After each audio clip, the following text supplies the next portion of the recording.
Hi, friends. Status and power, truth and fairness. These are the days of our lives. And I'm host Eric, coach of Talking with Famous People. A fairly long running YouTube channel. I've been around for quite a while now. I've said it before, history's slowest growing YouTube channel. But hey, what are you going to do? Somebody's got to be the slowest. Anywho, today I'm talking about status, power, fairness, and truth. I watched this video earlier. I watched it actually now 3 times. I watched it once. I showed it to Rachel, and Rachel wanted to see it again, and I showed it to her again, and I watched it with her again. Which says the title of which I think is "How to Gain Status by Being a Complete Loser" or something like that. But I'll have to find the link for it. I could look at the history and find it. Anyway, regardless, it's a video made by an FE person who assumes FE is universally front stack for everybody because he doesn't know anything about cognitive functions, obviously. It's a good video, though. I really enjoyed it. And I was saying to Rachel how the thing they're talking about in that video, which is how people deal with status in various ways, that one of those ways is the one that gets focused on a lot as a normative good, namely being alpha, being high status. Jordan Peterson and his 12 rules for life says stand up straight, don't slouch or whatever. Because you're supposed to, it's presumed to be good to project dominance rather than submission, I guess. In other words, project high status rather than low status. But the video is pointing out that low status projection is very much a key component in successfully sustaining high status. Although it didn't put it that way. But basically, it started with this scene from The Godfather where the guy says, "Hey, I want to hire you, Godfather, to get revenge on the guy who beat up my daughter." And the Godfather says, "What did I ever do to you for you to insult me like this?" And he says, "How much do I have to pay you?" And he says, "I can't believe the insult's continuing." And then the guy says, "Perhaps, maybe, would you be my friend?" And then the Godfather says, "Okay, I'll help you." Because what he wanted payment from in that scene wasn't so much money, but it was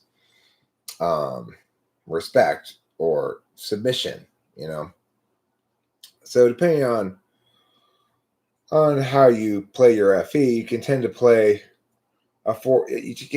people tend to affect consistently either a high status or a low status bearing if you're an FE user. The thing is, of course, if you're not FE conscious, or you're FE way low in the stack, like 7 or 8, then you really, it's like whoever made this video is probably INFJ, and presumes, it's a great video, but it presumes that everybody, it talks about FE as being the water in which we all human fish swim, but that's just a tendency of everybody to universalize their frame of reference until they learn their cognitive functions, and maybe they, at that point, successfully are able to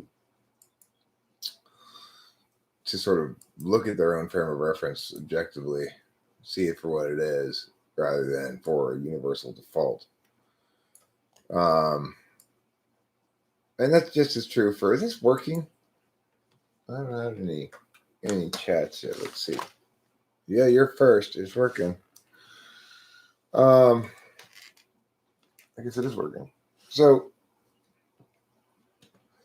the thing I was saying there about status, I was saying to Rachel, basically, you typically approach things by affecting a low status approach, in other words, playing FE defense, instead of demonstrating that you know, or telling or commanding or something, she'll approach it from a more like self-deprecating angle or something. And the one interesting thing is, in this video, it talked about a third kind of strategy towards status, which is what some social scientists deemed status illegibility. And they cut to a scene from, that Adam Sandler movie where even though he's a regular guy, he became super rich. I don't remember what it was called. They cut to a scene from that and talked about a couple other settings where somebody's confusing about their status, like driving a really fancy car but dressed in really shitty clothes, and like dirty clothes, and or looking kind of scruffy, but then speaking extremely well. I mean, very articulate. That's kind of like, the thing is, I realized that I try to do, I kind of presume status illegibility in general. I don't typically, I don't like, Alpha Quadra doesn't like status. That's what it boils down to. Alpha Quadra is very egalitarian, and it doesn't like the whole status thing. So, but we're aware of it. Of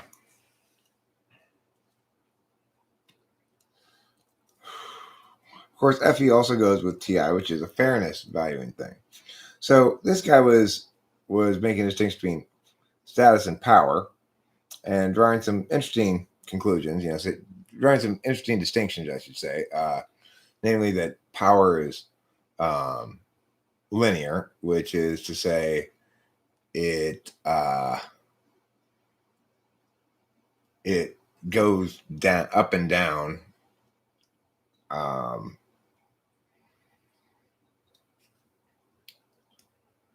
Like it's much more static, and you can distinguish power relations much more precisely than you can status relations. Another thing that being that it's I guess a form of zero sum, that basically there's a very small number. In every company, there can only be one president of the company or CEO or whatever. So, that the more power afforded, the less opportunity for individuals to have it, because power is defined as control over individuals.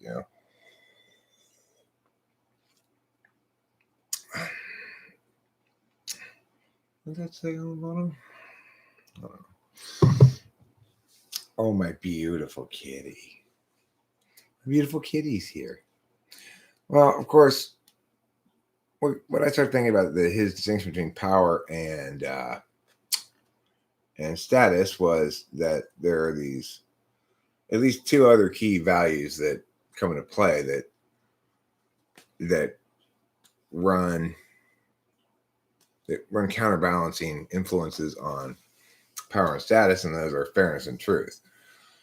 Fairness being that basically things should be justified before power is used, or status, also that status doesn't justify inequality in some sense. Like if you're a famous movie star, that doesn't justify you being rude to me or something.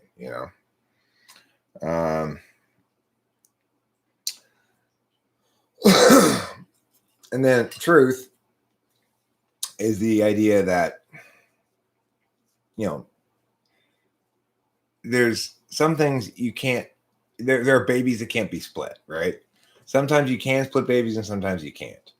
And NI is a focus on, hi, she, did I pronounce it correctly? She, or Wuxi Dong. I went to Wuxi Dong. Does she mean 10, city, or west or east. It means one of those words.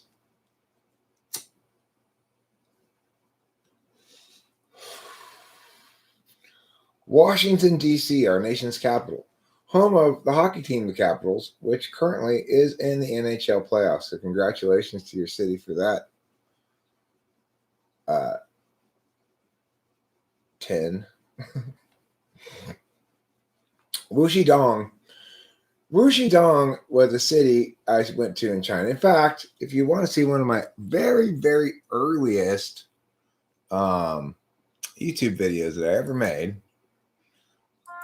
it's a short travelogue video of Wuxi Dong, China. So,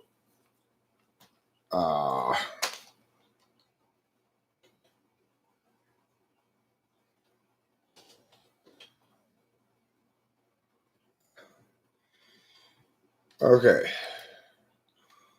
Here it is. This video was a minute. Welcome to Eric's walking tour of Wuxi. A Wuxi travel video log for all people who might want to come to Wuxi Dong. Wuxi Dong, China.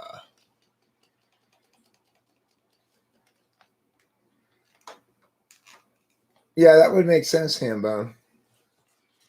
Earlier today, you missed it. I was discussing your family's fantastic trail mix again. That was sort of the ultimate perfect superfood. Yes, Wuxi Dong. I like how you spell it, Oliver, but it's got XI in it, okay? Which means something in Chinese. I think it means west or east. But it could mean 10 or possibly city. One of those. What does XI mean in Chinese? Like, be fond of, enjoy? What does it mean when it's Wuxi Dong? Is it happy? Happy, please, happy city?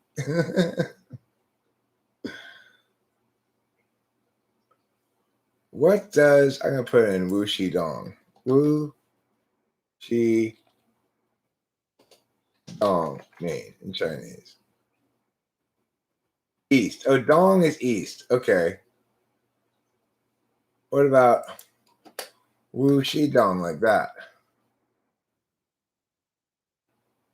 Wuxi is a city in southern Jiangsu province in eastern China.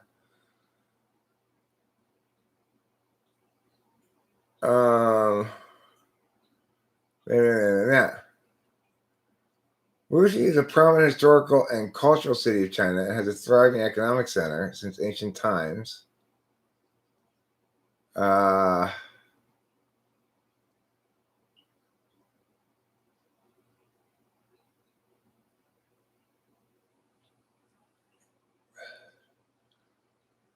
says Wuxi means without 10, literally. The name with 10 was once adopted during the short-lived Jin dynasty. Despite varied origin stories, many modern Chinese scholars favor the view that the word is derived from the old Yue language, or supposedly the old Kra Dai languages, rather than reflecting the presence of 10 in the area. Wuxi means without 10. So Ji must mean 10, right? What does Wu mean? Let's see. What does Wu mean in Chinese? Learning Chinese by the internet. What does Wu mean in Chinese? Chinese. No. Yeah, so Ji must mean 10 then. If Wu is no, Ji is 10. No 10 city.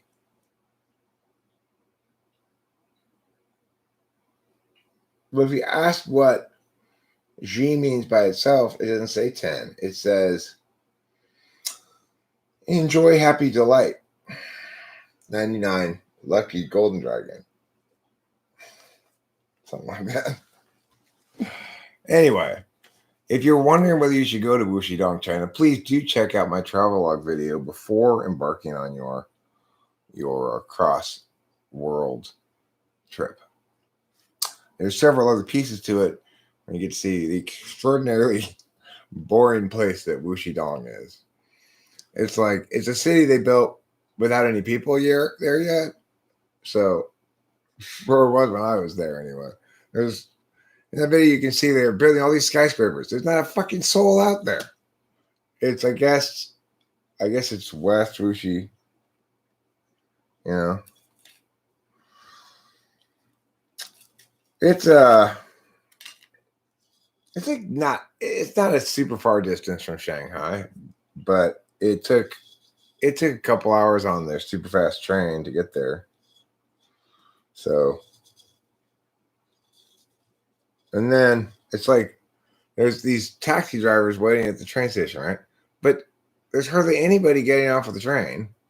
And when you tell them you're going locally to Wuxi Dong, they don't want to drive you. They're expecting to get a fare all the way into Wuxi. Why you get off at the Wuxi Dong train station, I don't know. I guess they're hoping you are a confused Westerner or something. But I was working at this boarding school there that was out in the middle of effing BF nowhere, and they put up like super highways and they were building skyscrapers. Not a person there. It's weird.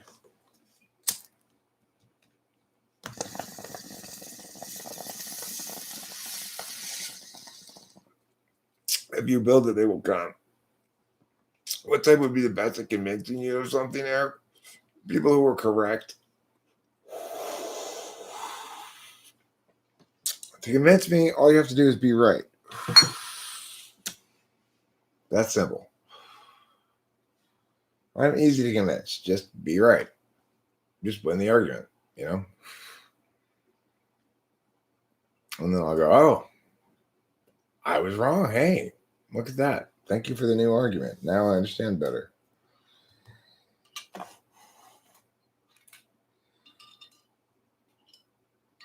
So TI links to fairness, obviously, but it also, most importantly, and this is why I think we forget really sometimes the cognitive function is more global than a skill. Really what TI is about is justifications. Now, what's interesting to note is if some individual, okay, like let's talk about homosexuality and the shift from social taboo to mental illness to ostracized group to legally marginalized group to fully accepted. So if you look at that, the first two types who were saying this is bullshit were FI types and TI types. And both were right. Okay? But the problem with FI is it affords legitimacy even when there's not adequate justification. So whether or not they're correct, it still affords legitimacy. So FI spends more time defending people's right to do things like get face tattoos and big holes in their ears to make their earlobes droop all droopy. And thinks it's bad to say that's dumb. People shouldn't do that. They're going to regret it when they're a little bit older, you know? So TI is right there and FI is right too, but TI is more right. And then in some instances, FI is just flat out wrong. Oh no, there's a virus. Let's ignore all consistency, logic, and reason. There's your FITE clusterfuck, and TI is completely right in saying this is all bullshit from the get-go. There needs to be a justification process. We are rushing to judgment. There's action being taken based on appeals to ignorance. The methodologies are bad. All that kind of stuff, Fairness. Insist that things be justified adequately. So it is true. And what's funny about the video is they interviewed this fellow who was a acting instructor, and he said when when he was struggling to teach his acting students how to act better, the thing that kind of broke through to them was when he had them told them, giving the following instruction. You pretend you're a little bit lower in status than the other person when you're acting, and the other person, you pretend you're a little bit higher in status. And then all of a sudden, they were able to improvise much more believably real conversations. Whereas if they didn't have that element, it lacked a certain amount of believability. And so, of course, as people tend to totalize their NIFE observations, this video assumes kind of like that's the master frame for all life, which is silly. But the point is, it is one of, you might say, four core values that are contained within the cognitive functions, some of which are expressed through multiple functions. So like power is expressed through TESE, truth, NI, NE, fairness, TIFI, although FI fairness is not necessarily fair, but and then the status is like an FE thing, I guess. So how SI fits in there? Well, it's like experience, knowledge accrued through doing things and stuff. It's certainly an important value as well.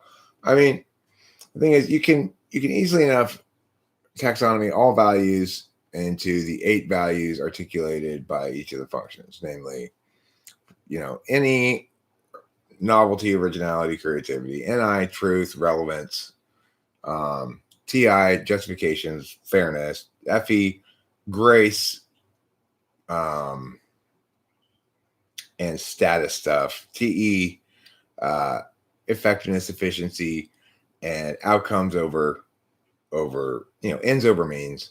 SE is about trigger pulling, Yeah, it's fine. Go ahead and smoke. This is not a non-smoking zone, those are the clown. You're welcome to smoke here.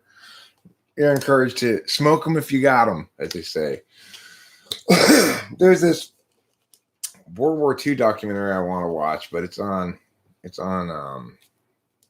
what's it called? HBO. Let's call it. Well, NE is a truth function in that it challenges the singularity of NI.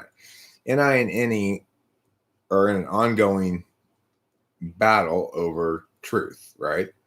Here's the truth. That's not necessarily the truth, says NE. That's one way of getting to the truth, right? It's the negative space of the truth. So it's linked to truth. It's not necessarily it's not going to sound like truth in the same way that NI does. But here's the example I gave earlier, I think. Or it was earlier today I gave, where we were driving in the car and I was talking to Rachel about the name of the hockey team, the Predators. Forget where they're from, what city they're from. Nashville, maybe? I'm not sure. But and saying that I thought it was a bad name because it's got so many negative associations. If you talk about people being predators or people being predatory, that's a very negative association. And so my take on it was it was a bad name, and she said, yeah, team's gonna have a hard time winning with a name like that or something like that. And I said, no, I'm not saying it's bad luck. I'm saying it's a poor marketing decision. I'm not saying it's going to affect their play at all, So in that instance, what happened is NI tried to totalize too much, right? It said, okay, yes, it's a poor marketing decision. Therefore, it's going to be a bad team and have trouble winning because they've got a bad name. Well, there's no connection there, right? So in that regard, her NI did not factor. It probably influenced somewhat by FE. She thought of something to say that was similar to what I was saying, that was along the same lines, probably more of an FE thing than an NI thing, but regardless, any well, it's about dispelling excessive NI where appropriate. So Rachel likes tarot and stuff, but she has good narratives about it now that are much safer narratives, right? She asked me tonight. She read something on some astrology thing and asked me if I thought she was controlling.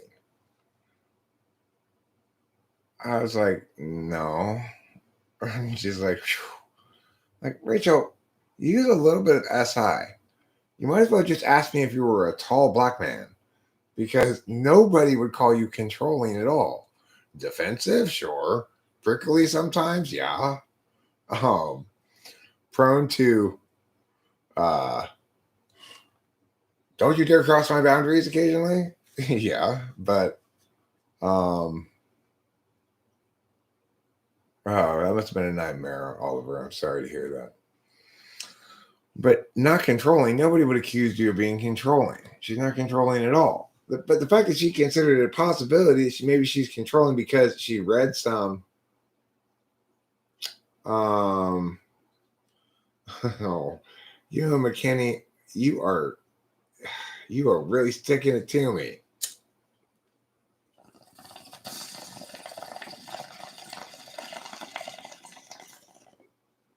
Yes, though, I do have depression advice. Number one, it'll pass.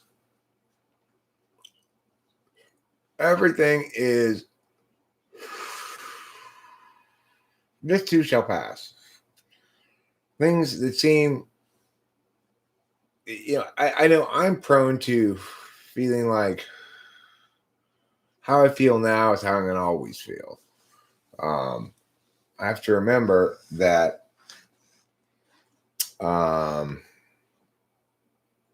that I've felt down before, and I felt before, or whatever, and that you know, a few days change and your mood changes and things look different. And number two is that even if things have stayed the same for a long time, you've been down for a while, you got to remember the story of Rachel and how much life can change on a dime all of a sudden. So Rachel was in a very difficult situation prior to dating me. She was living in an environment with a family that had basically negated all of her agency on the grounds that she was crazy. And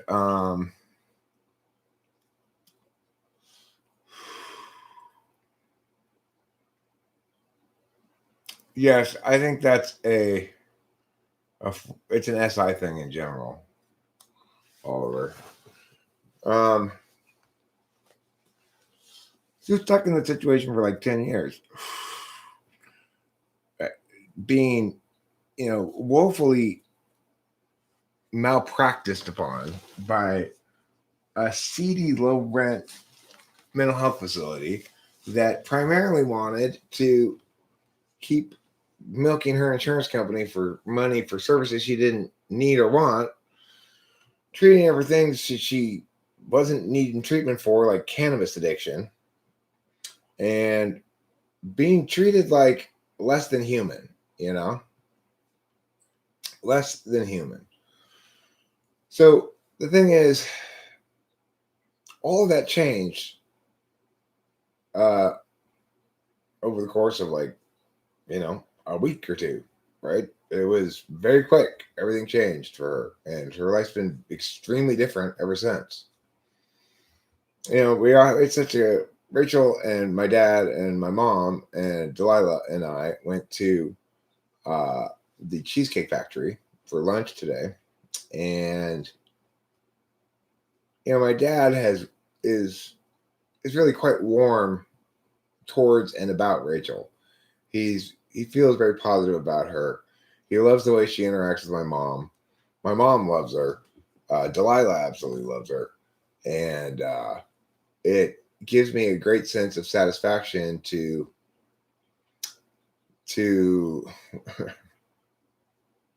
my hair is not really cut. It just sort of happens. Um, yeah, well, proper medications are something to consider for sure. Uh, you know, it took a while for Rachel and I to hammer out the solution to her mental health problems, which had been not dealt with well for 10 years. But we did figure out the solution. We had to hire a private psychiatrist to do it, but he, you know, as straight up cured her as you can get cured with something like that. Now, it doesn't mean she can stay healthy if she doesn't take her meds, but by taking them, it's been a year now. Since it's been over a year now since we fixed this problem, and it's been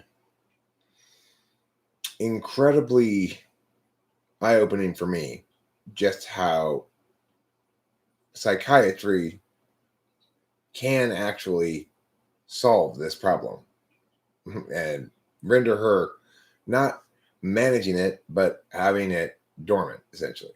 Only feelers mistype as thinkers and vice versa. True or false? False.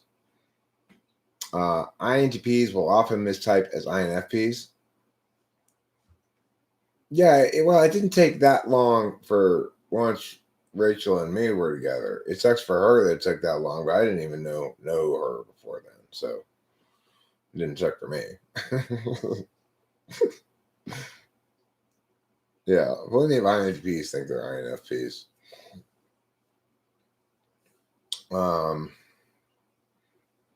A lot of TI users will come in sort of refusing to type themselves because they don't trust themselves uh, to not be subject to bias. They don't like INFJs, especially. They don't want to tell me that they think they're INFJs or that they have any idea what they might be going in, because what they're looking for is for somebody reliably considered an expert to affirm the fact that they're INFJs.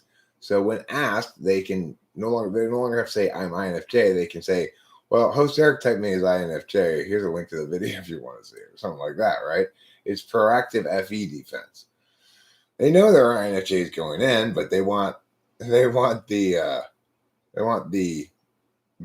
ability to avoid the FE shit that goes along with being an INFJ and saying, "Yep, I'm an INFJ." Everybody in the world is going to be like, "You're not an INFJ." You and McKinney, thank you. That genuinely helped me. That makes us mutually reciprocal helpers.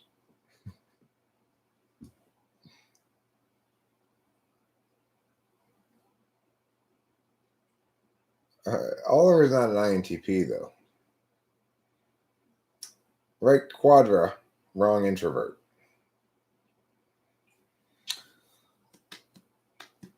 McKinney's comment gave me war flashbacks of my own struggle with depression. Had to chime in. Who's McKinney? Oh, Ewan? Yeah, right. Or forget her other names.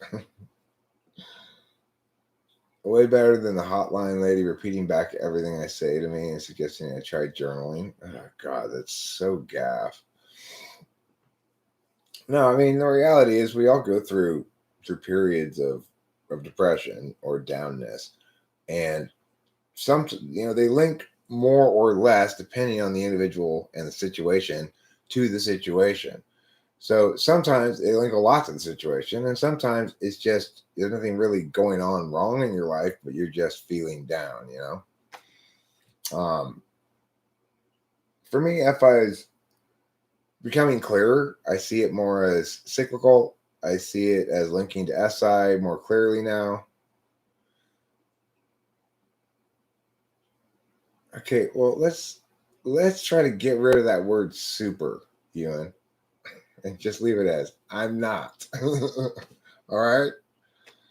You cannot do that. You cannot do that. So if it ever gets down to that point, don't call a stupid hotline. Call me. You know? You don't even hotline people don't even know who you are. And if they knew what they were doing, they wouldn't be at a hotline.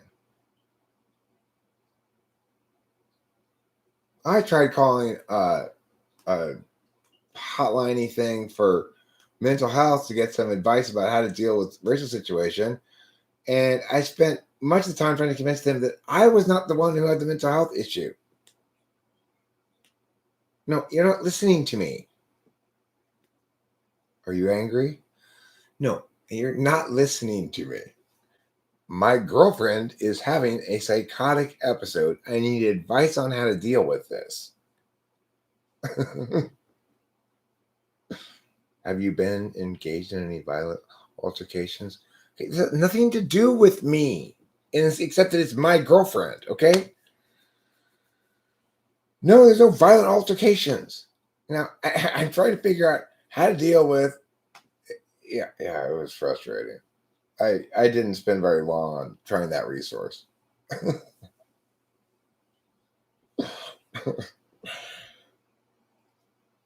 Does this never happen before? That people like family members call in? Is it everybody who calls in themselves the crazy one always?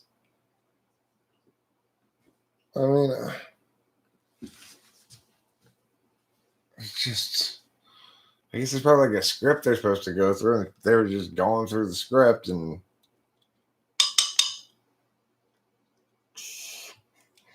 ignoring what I said. You know how well I like it when people ignore my words.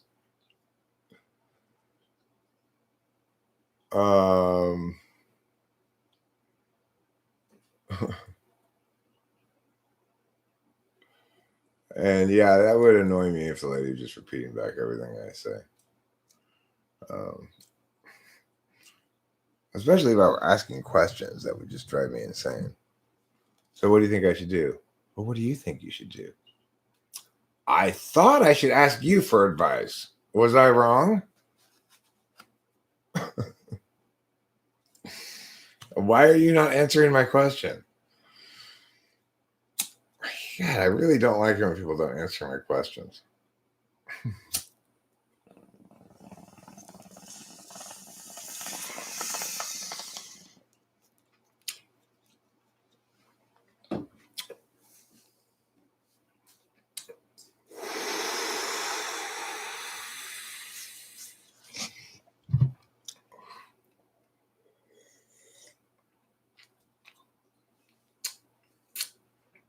Perfect angel, I have a question. Are you really a perfect angel? I mean, usually most people who come around here aren't perfect angels. No offense to all you perfect angels out there, but as far as I know, I'm the only perfect angel around here. And even I've been known to display an occasional imperfection, such as old age and excessive flatulence. Well, at least I'm not a clown. Oops, I'm sorry, bozo. You think ENTPs give way better FI advice than FE doms? I would think that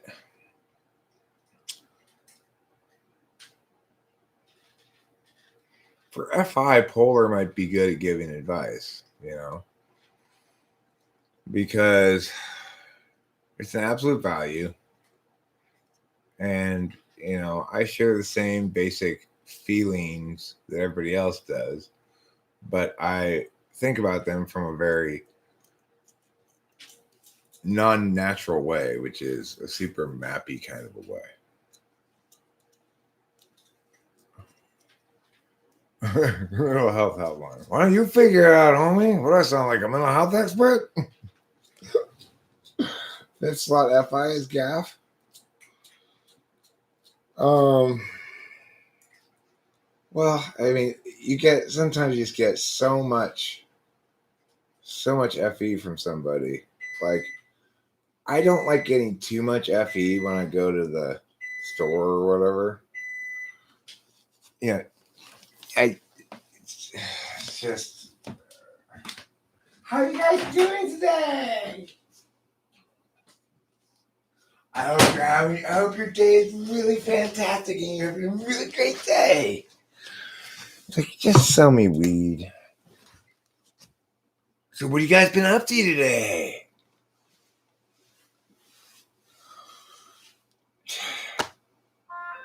Well, earlier we ran some errands and then we mad. Righteous. You know, it's like, okay. Ugh. So much effort. Thanks so much for coming in, bro. Really love the fact you guys came in here today. Okay. You're making me cringe. Like the waitresses who are like, I mean, well, the guy I'm making fun of right now was like the guy we had at the weed store, not today, but a few days ago. Last time we went to the weed store, I don't know, 4 or 5 days ago, 3 days ago, something like that. We were the only ones in there. It was Monday because I thought it might be closed because of Memorial Day, and that's probably why nobody was there. I probably thought it might be closed because of Memorial Day.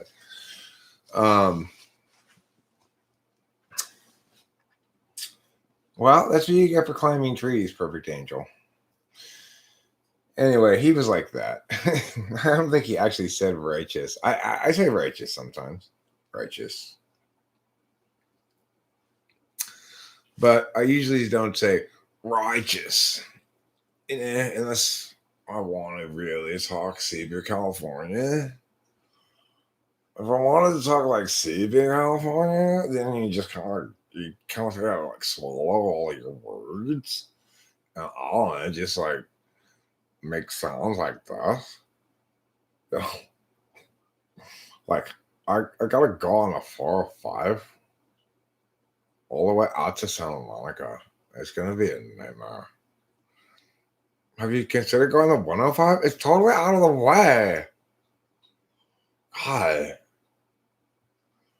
Cat puke sounds. California dialect sounds like a cat vomiting. Will I ever leave Cali? I'm not married to California. I have lived here all my life, but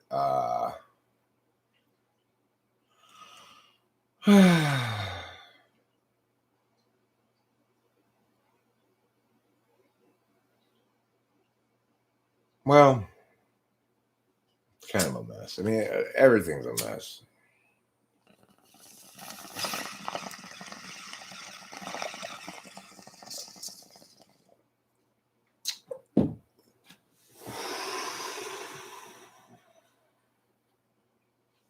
I'm glad that this movement to recall Governor Newsom seems to be. Did I not put any creamer in here? God, what was I thinking? I was in such a hurry to get back and chat with you guys that I forgot to put creamer in my coffee.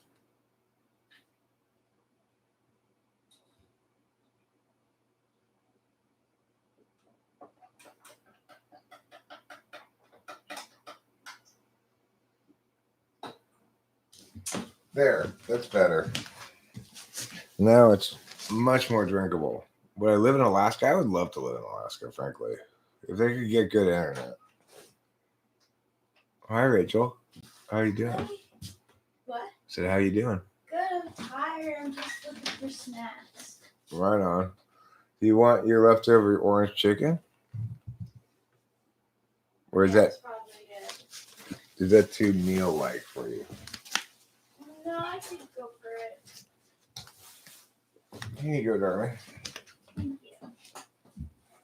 If that's not enough food in there, would you like me to put some enchiladas in there too? Oh, no. Totally. I have a good amount here. Thank you. Okay. Thank you. I love you so much. Love you so much.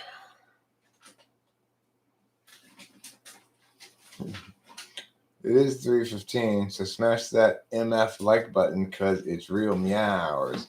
These are the hours of meow. I agree. Yeah.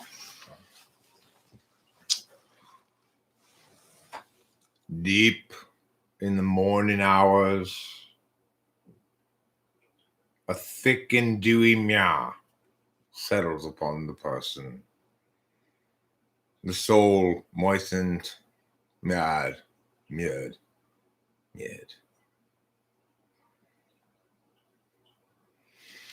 At that point, we all fall into silence and just sort of look at our laps. God, everything's so meh. I know. Meh.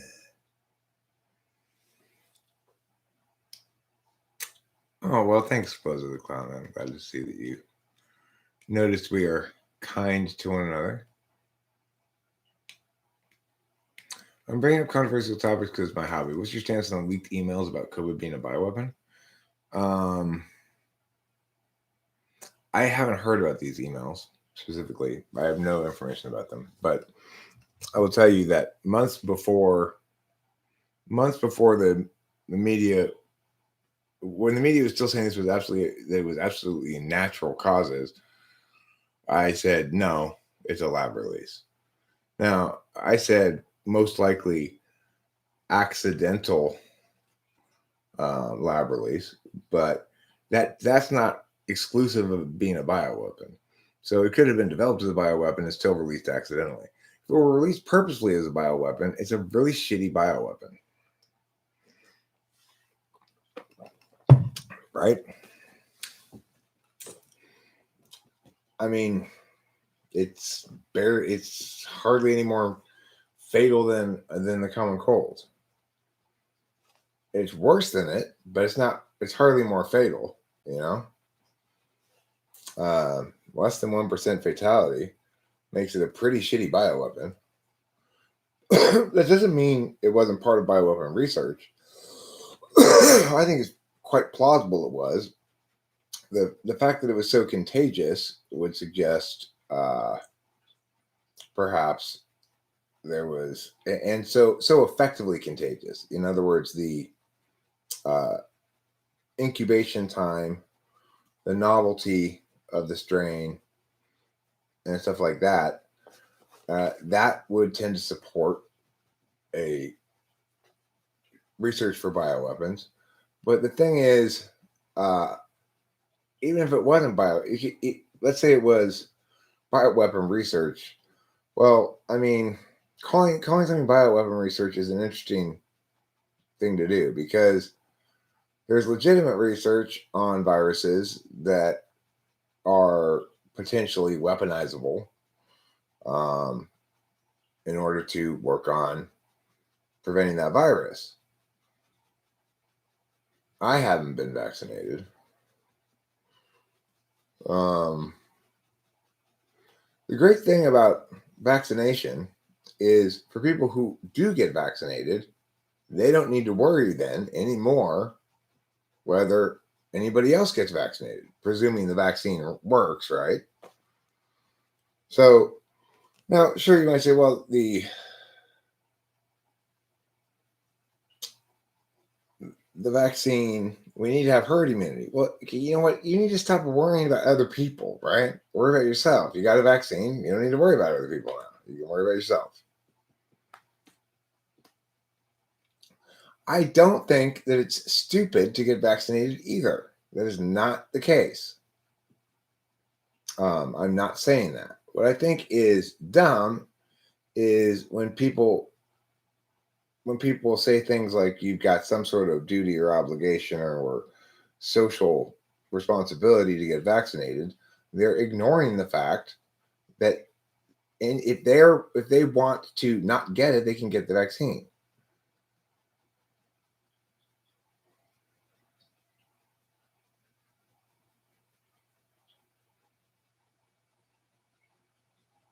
Yeah, I agree. I agree with your statement here. I don't think governments are not capable of releasing bioweapons. I agree with that. Wouldn't it make you feel better about the vaccine?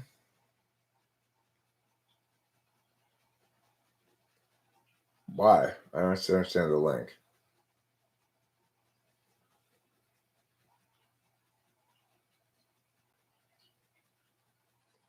I don't understand the linky poo. I don't understand the linky poo. If you put out a light version, a harsher version wouldn't be as linked to you.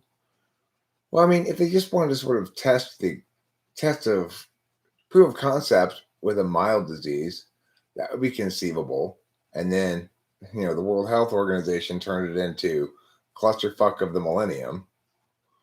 But well,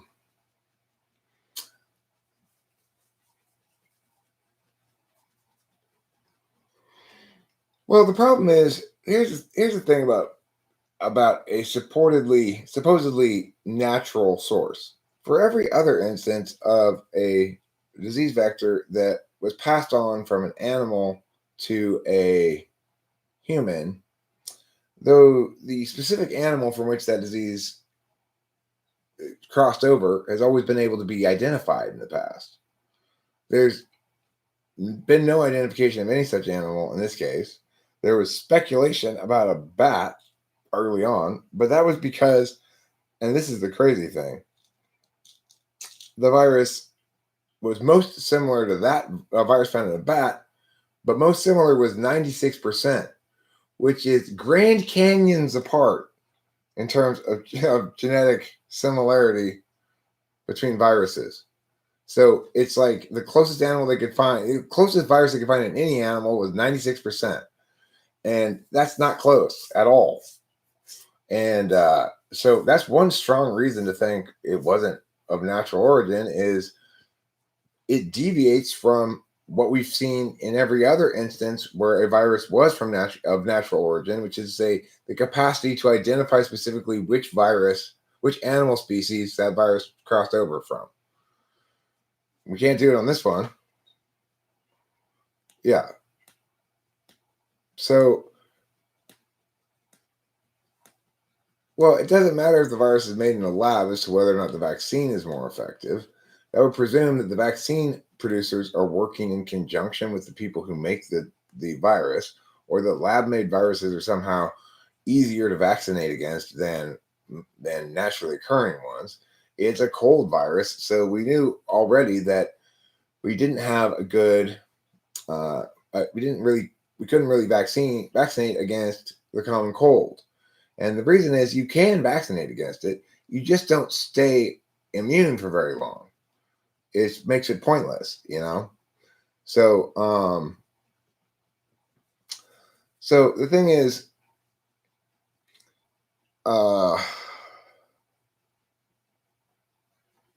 there's no reason to conclude that even if it is man-made, that the vaccine would be more effective.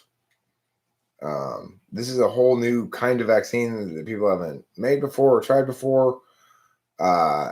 There's plenty of indication it seems to be generally working.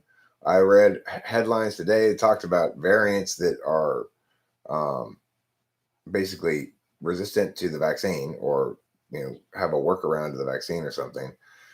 And so it may turn out the vaccine doesn't work because it's like every other common cold. We can't seem to vaccinate against it because it's a coronavirus. It may turn out to be that. And this is one of the possible things that I predicted along the way. But the point is, it doesn't matter, even if it works perfectly and ends COVID forever and we're all hurrah. It doesn't. That's not a good outcome because it sets a bad precedent that we dealt with this well in some fashion, which we did not at all in any way, shape, or form deal with this well.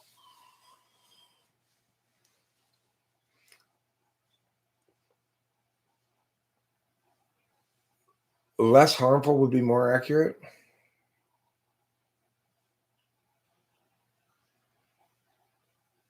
I mean, I don't know. I'm not sure what you're correcting exactly, but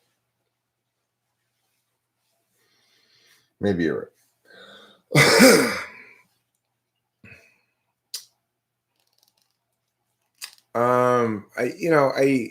I really am quite fretful about copyright stuff, so I tend to just have my own content primarily, rather than reaction stuff.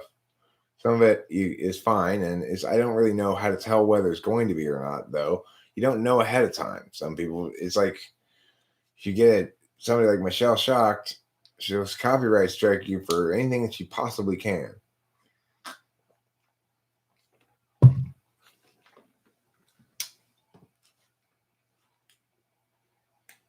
So I tend not to live stream myself watching stuff. H1N1 is back. What's H1N1? Oh, some other flu virus or something? God. It's like, at some point, humanity's going to have to accept the fact that people get sick and die. Right? It's like, we have to be able to distinguish between an abnormally large and serious threat and just a regular old cold. I mean, for all of human history, these things have just run their course. Now, granted, we expect medicine to do a lot more than just nothing nowadays, and that's fine. But the problem is when, like, centralized power, political power, starts making totally arbitrary decisions based on nothing, subverting all rule of law, even in incredibly weird little ways. Like tonight, I was watching the Clippers game. I have no idea why this is the case. They must have some justification for it. But half of the stands were full of people. The other half of the stands were empty.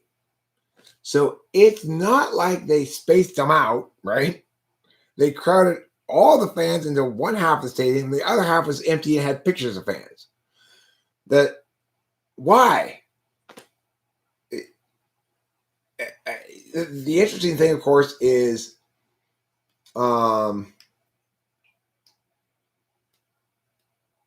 that the side that had the pictures of people was the side that the cameras got when they were filming the game most of the time.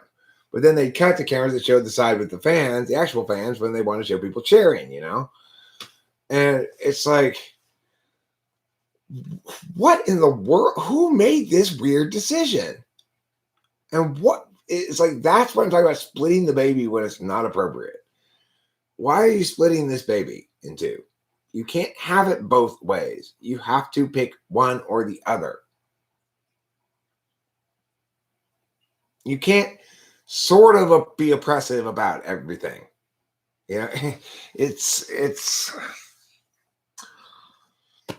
so now we have this crazy sign.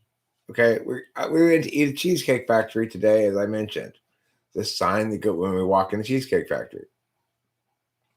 Please wear your mask in Cheesecake Factory until you actually receive food and beverage at your table, and then put it back on when you're done eating your food and beverage.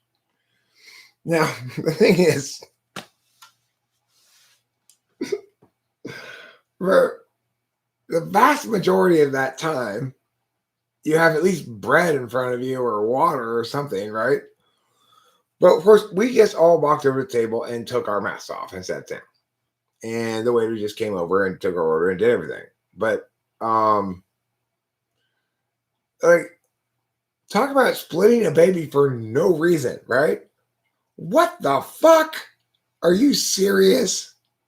Are you serious? That's the rule? We're supposed to sit at the table with masks on until we get our glass of water, and then we can take our masks off. Why?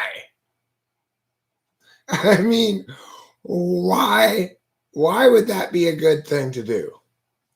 It's just totally health theater. It's insane. The whole thing's been completely insane.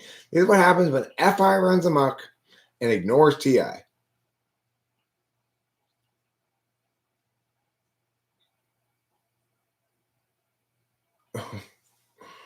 Right. Well, it shouldn't be a culture war issue. Everybody needs to acknowledge very clearly that we need to, that there's nothing bad about masks, right? There's something bad about you telling me what to do with my face without any justifications.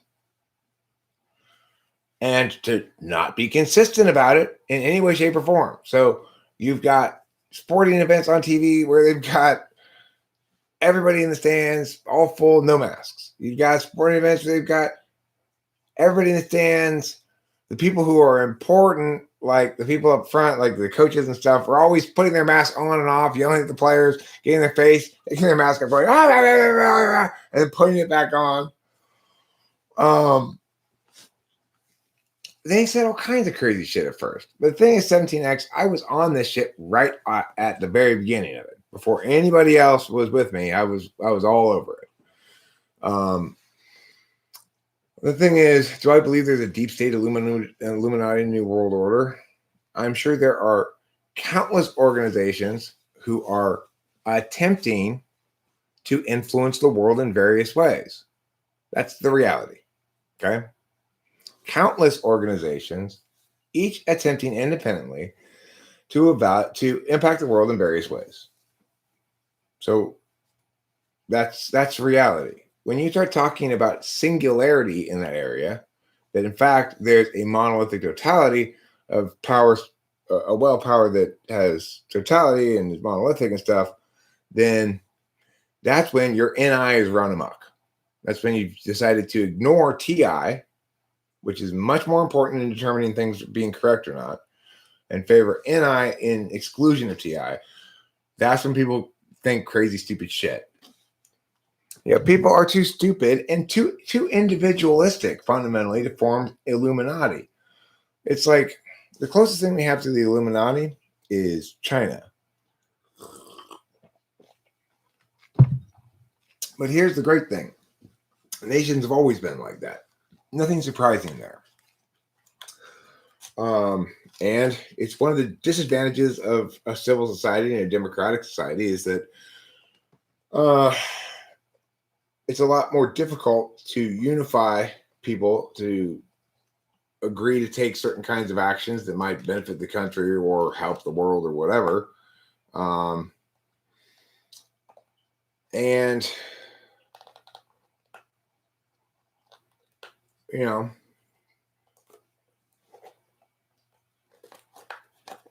only 320 mass shootings in 2021, no biggie. Well, what is that supposed to mean, Gen Xil? Who said mass shootings were not a bad thing?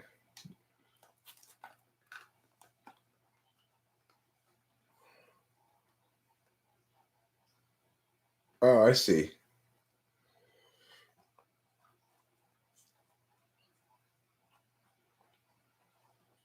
Well, the thing is, the most significant thing to note is that when you have unreasonable policies, things that aren't justified adequately, they always get enforced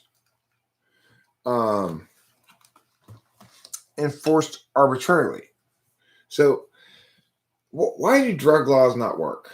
Because cops can let you go and nothing bad happens. That's why. They'll never work because the people they're arresting are the only victims. And they're not going to complain if you cops let you go. So they're unavoidably corrupt because the cops decide this nice boy from my neighborhood needs this good scare, and I'm going to take his drugs and throw him away and scare him straight and send him home to his mom, call his mom. And then the cops think this kid is the same age, but not from my neighborhood, who is wearing all baggy clothes and stuff. Well, they're a thug on their way to being a criminal, so we're going to put them into jail. And it's inevitable anytime you have a law that's not justified. So when we say it's not just, what we really should say is it's not adequately justified. If something's not, then you have a situation like we have now. Who has to wear masks? Everybody who rides the bus. There's a federal law requiring it, apparently. It says so on the bus thing. Federal law requires you to wear a mask on this. Now, people driving their cars don't have to wear masks. Well, who has to ride the bus? Well, mostly poor people. And, Who gets yelled at in the stands if they take their masks off at certain sporting events? The fans do. Who doesn't get yelled at? The coach when he's taking it off and putting it on, taking it off, or playing chin mask the whole game, right? He doesn't get yelled at. If you look at the bench, the coach is doing that. All the assistant coaches, the lower down they are, the more reliably they're keeping their mask on. They don't want to get in trouble. It's like when you have an unjustified law or rule, it will break like that. It's gonna you can see the blood of social strata splayed all over the place when you have unjust laws. And then people blame the fact that there are distinct social strata rather than the injustice of treating them differently under the law, which is the only thing that matters. So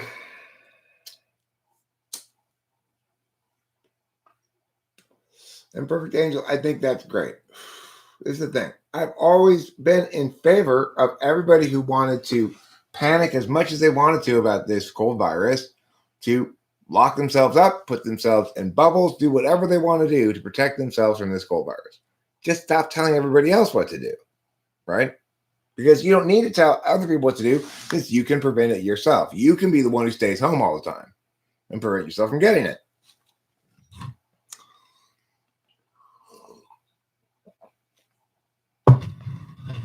Oliver Linehan here says, I've been to sporting events in Seattle, soccer and baseball. They enforce masks in the cheap sections of the stadium and they don't in the expensive sections. Right? Because they're making too much money off those people.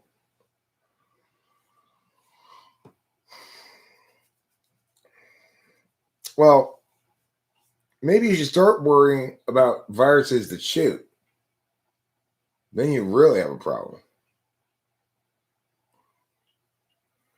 Well, don't tell everybody else what to do, provided those conditions I established, 17X, which is to say, because you can be the one who chooses to stay home,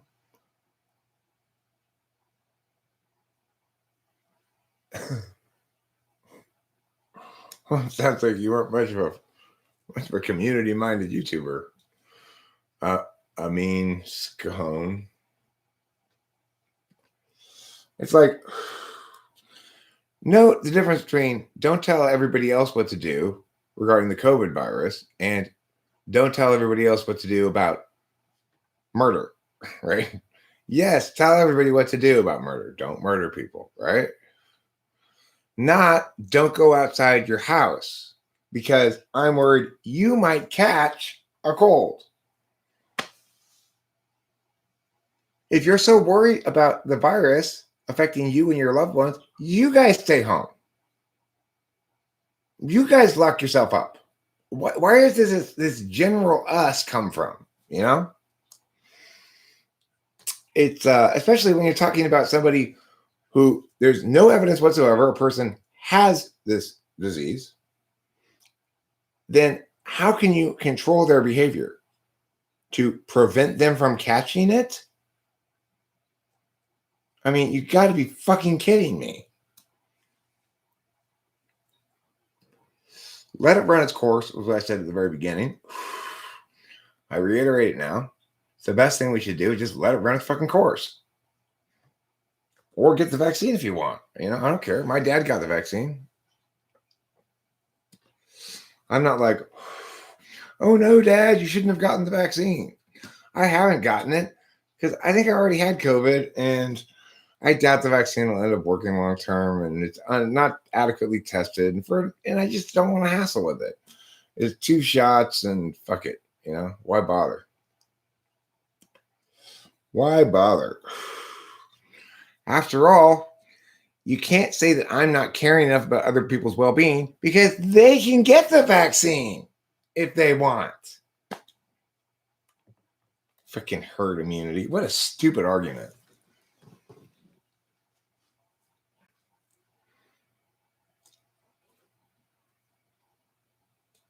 Well, this is one of the things I started this video talking about, is that FI and TI agree a lot about fairness on some things. If something is genuinely unfair to the individual, FI and TI will both jump to that person's defense. However, if something is opposing an individual but is not genuinely unfair to them, FI will still defend the individual, whereas TI won't. So it's like FI defends individuals across the board. TI defends correctness across the board. And that includes the fact that if we want to have a system that works, 17X can't be able to tell me what to do with my face. I can't be able to tell 17X what to do with his face. We each have to be responsible for our own faces. Well, I mean, look, I'm saying genetics feel that this has not run the full gauntlet of tests that drugs normally undergo before they are approved, that they can't possibly know what kind of long-term impacts there might be because they haven't had time enough to do those kind of tests. And I don't find the threat of the disease to be worth whatever unknown risks might come along with the virus. And this is called being aware of unintended consequences. Every time people take action, they have intended consequences, but they also create unintended consequences. And one of the problems with TE types when they're talking about public policy is they don't count unintended consequences or anticipate them. They just think they're not relevant because they're not part of what they're trying to do. Of course, when you then try to justify what you're doing by outcomes, by saying, well, the benefits outweigh the costs, well, you're not counting all the unintended consequences that you're not anticipating. The thing is, it's pretty important to err on the side of inaction because of that. There are lots of kinds of systems where we cannot adequately predict how policy is going to impact things. And there are lots of other kinds of systems where we can adequately predict. We need to distinguish between those kinds of systems and only make outcomes arguments when relevant. So, when appropriate, in systems that can be predicted. And it depends on, it depends on the complexity of the system, basically. So one of the worst things we can do is try to suppress anti-American militants in other countries by droning them. It causes ever increasing militancy, ever increasing extremism, and the backlash and the overarching impacts of it make the whole situation worse, not better. That's an example of not seeing the forest for the trees, the kind of unintended impact avoidance that TE tends to use. TE goes, well, we'll just blow them up and then they'll go away. And now, why do we have twice as many of them now? Let's blow them up. Why do we have 4 times as many now? Let's blow them up. Fucking morons. Right? Complete fucking morons.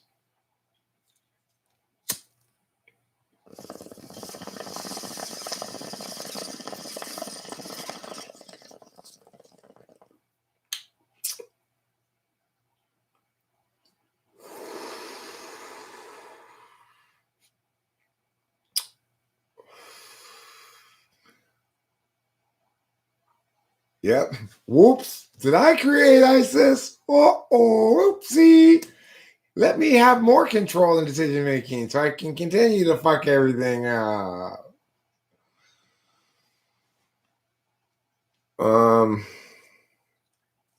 Hasn't science proven we can adequately test pharmaceuticals without killing or damaging people? Yeah. I do think we can adequately test them.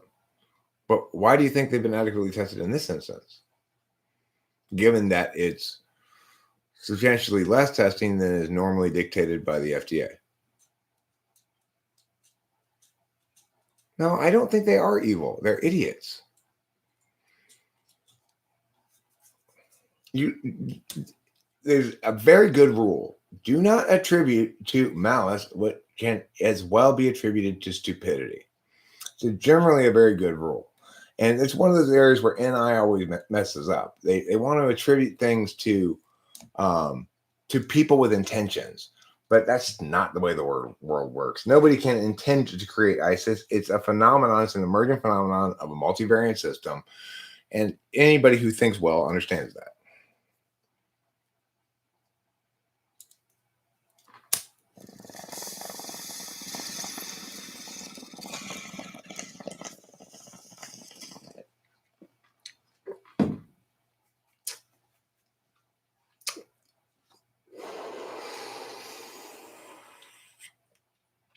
There are a lot of conspiracies. This is the problem that people don't understand. Anytime any group works towards an end, they are conspiring.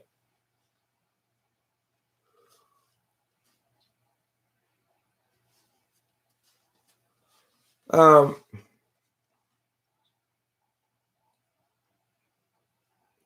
need to remember, every time people get together to do things in secret, they conspire. Conspiracies happen constantly. It's not a special thing that we're talking about. The word has gotten to be so it's turned into this nightmare of a word, right? People conspire in lots. If you want to understand someone's intentions, just look at the outcomes of their actions. Some don't, probably. Thank you, Oliver Linehan.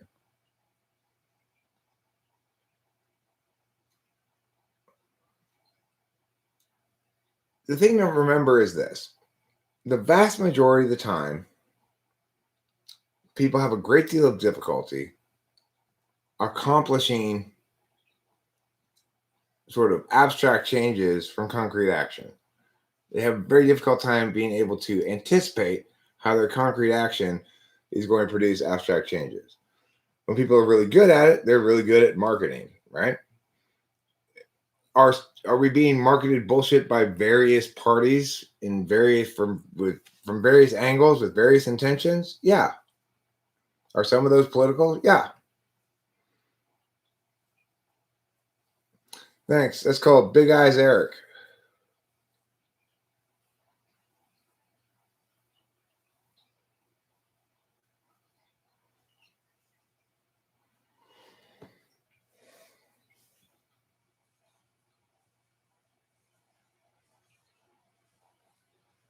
Jordan Peterson said that. That's great. It's a good quote. It's the basic mistake is giving too much credit to people. The people who can best anticipate how things are going to play out are not the same people who are doing. It's like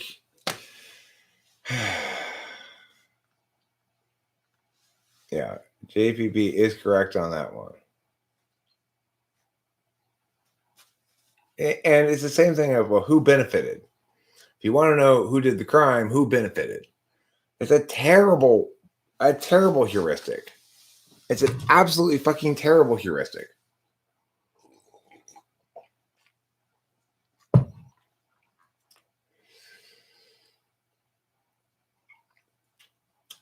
Yeah, I agree.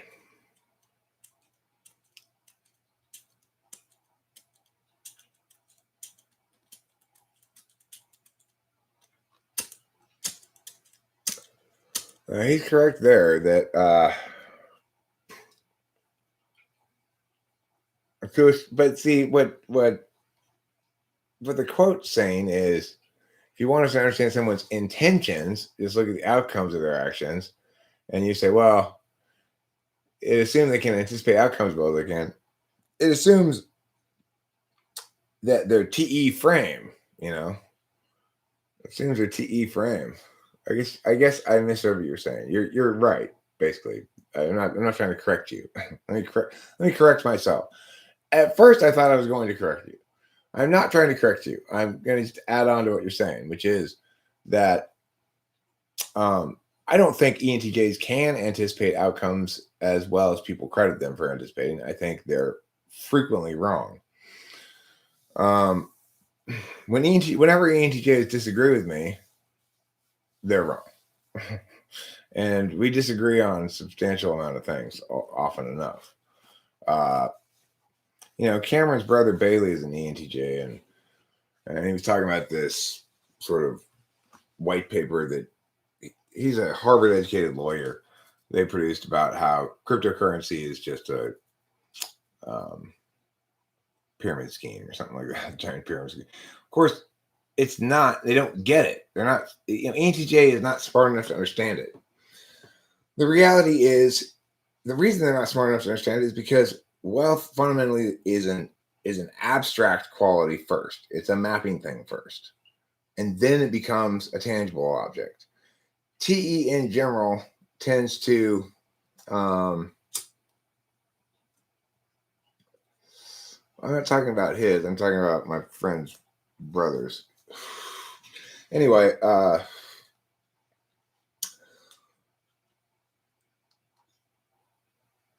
yeah, JP is pretty definitely an ENTJ. Well, why do you think someone wanted to mess with the Middle East and create an ISIS with a tool? Look at the outcome, right? Yeah, it's just totally a watchmaker's fallacy, but it's less smart than a watchmaker's fallacy. It's just say, hey, heuristics, good enough. It's frustrating for somebody who knows how to think well. It's frustrating to watch other people justify things with such bullshit and get away with it. The key thing, 17X, remember, when I was at the very on the shit right at the very beginning about the COVID stuff, what I wasn't doing was making any outrageous claims. I wasn't saying it was make-believe. I wasn't saying it was meh. You can prove what?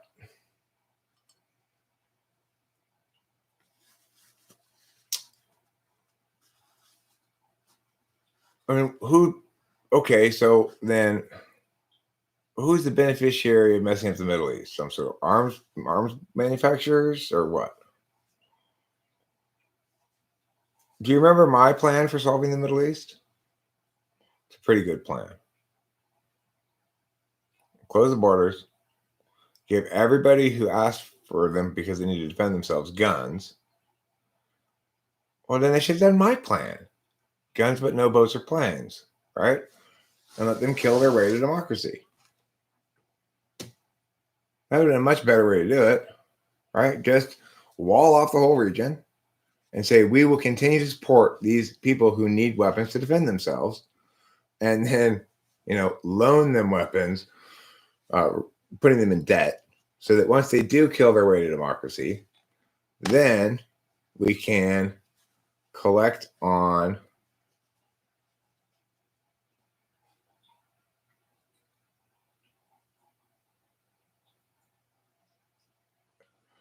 Oliver is not an INTP, 17X.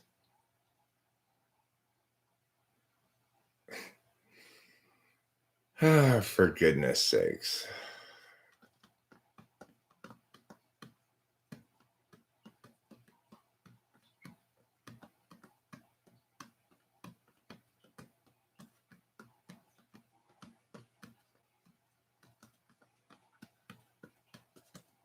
Peter didn't teach you. INFJs don't like to identify themselves as such generally because there's too much pushback. They prefer to say, well, yeah, typed me as an INFJ, but I don't know.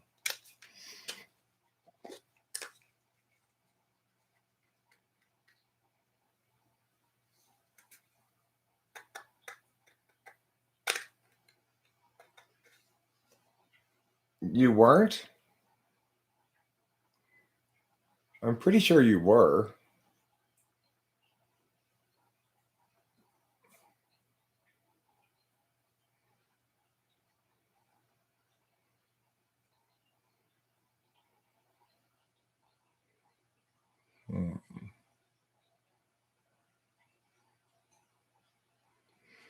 Oliver Linehand said, at 17X, plenty of INTPs think they're INFPs. 17X said, at Oliver, yeah, you guys are shitty typers. Okay, so He said plenty of INTPs think they're INFPs.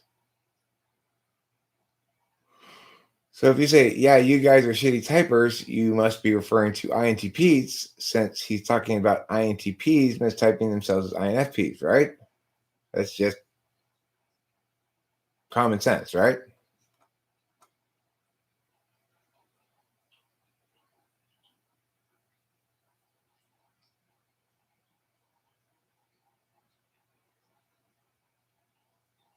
Oh, and you're just tossing the rest of us in for kicks?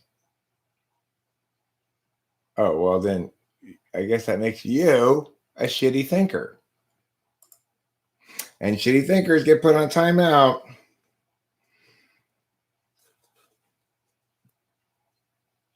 Yep. Sorry. That makes you a shitty thinker.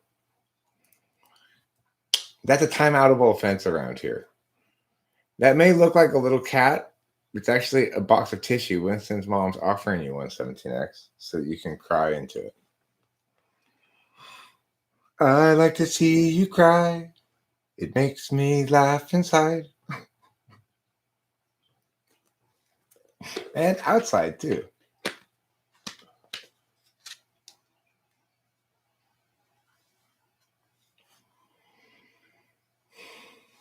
ISIS did a blitzkrieg in Iraq and then armed themselves in the Iraqi arsenal when Syria was winning.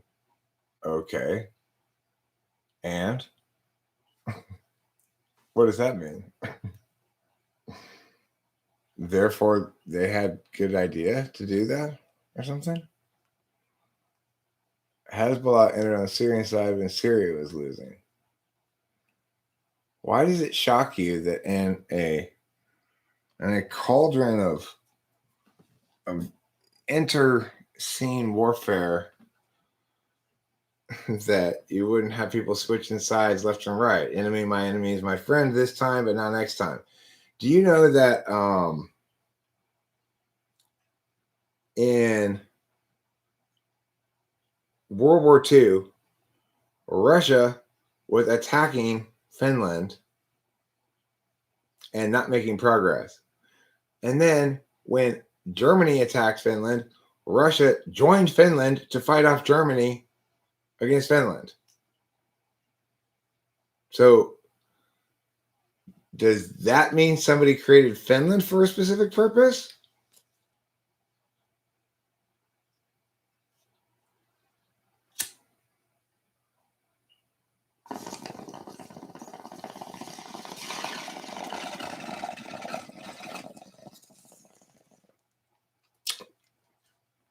Or what? Or was it Nazi Germany created for that purpose? To bring the Finns and the Russians together?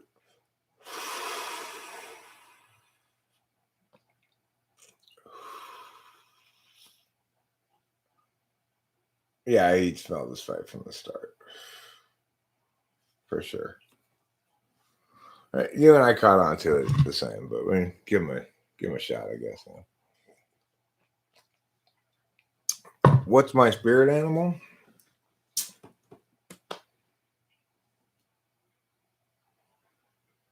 What do you think my spirit animal is, Perfect Angel? I'd be curious.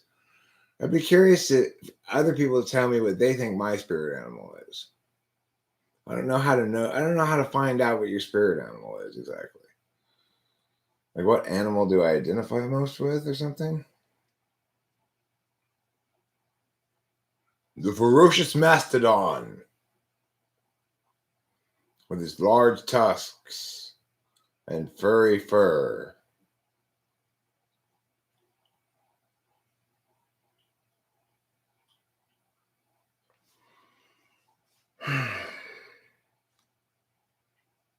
But do you get what I'm saying, Kyuk?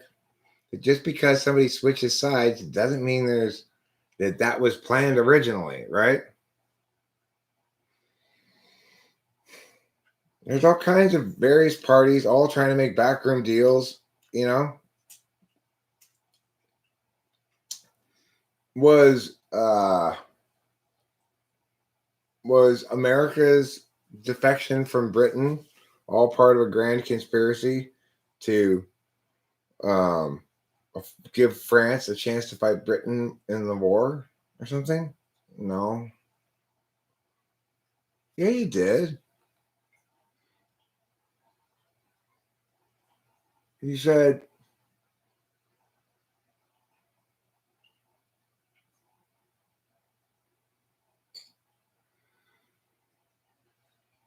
okay, so Hezbollah entered on the Syrian side when Syria was losing, and ISIS did a blitzkrieg in Iraq when Syria was winning. So, in other words, ISIS and Hezbollah are both helping Syria.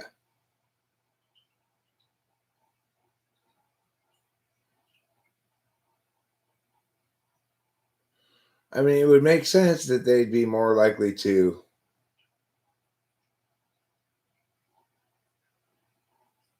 But you just said that ISIS did a blitzkrieg in Iraq and armed themselves from the Iraqi arsenal when Syria was winning. So, did they then use those weapons on Syria? Okay, they used those weapons on Syria. So, well, why would it? Okay, you're aware that Syria is Alawite, right?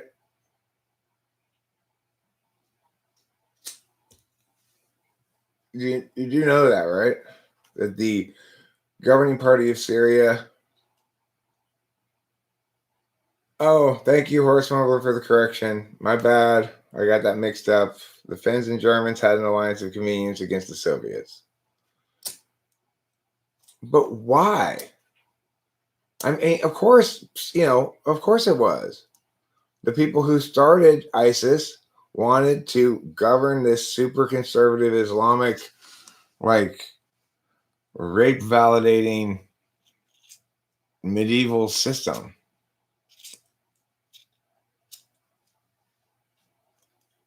Well, being a feeler doesn't excuse you for being an idiot.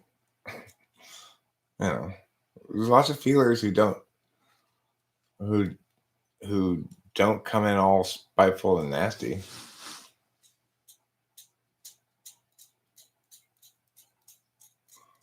Fox or an owl? I'm more fox than owl, I guess. I think I'm kind of like a sea otter, maybe.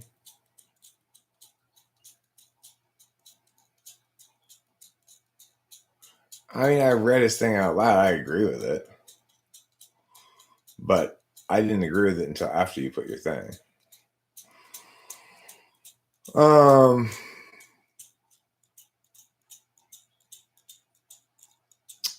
Regardless, when you say that we're shitty typists without any warrant or anything,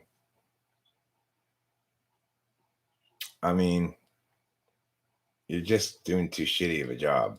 If you really want to critique our typing, you'd have to say, thinking that INTPs mistake themselves for INFPs is false because, but there's nothing like that. Just unwarranted claim. So, as I said before, I don't appreciate when people leave trash on my table, and that's what I call leaving trash on my table.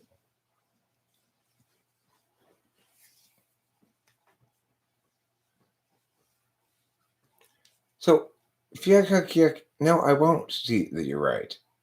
You think I don't know enough about this subject.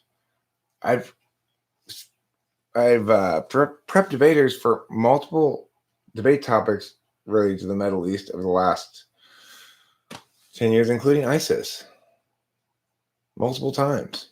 Why do you think I'm not well researched on the subject? I mean, there's no disputing that there's all kinds of backdoor wheels and deals and stuff and conspiracies and stuff going on in the Middle East. The notion that this was a group initiated by some central group who planned to have ISIS there as a way to oppose Syria.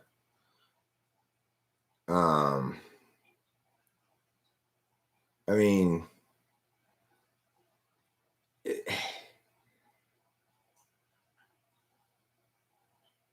I guess you'd say it just doesn't make any sense, right? It's like we know there's a huge ultra conservative population that's been driven towards increased militancy by a variety of bad policies, both local and international. And we understand that that conservative minority is very ethnocentric and is going to hate the Alawites, which are the least Muslim of all the populations in the Middle East, right? So we don't need any secret societies to understand it. When you can understand it with simple mechanisms and you add extra complexity to it, you're taking away from your ability to be correct.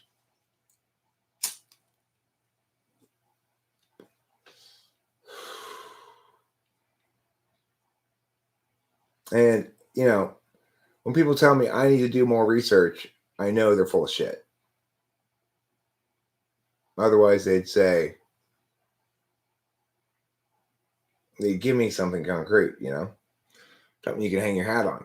If you believe it for reasons too complex to explain,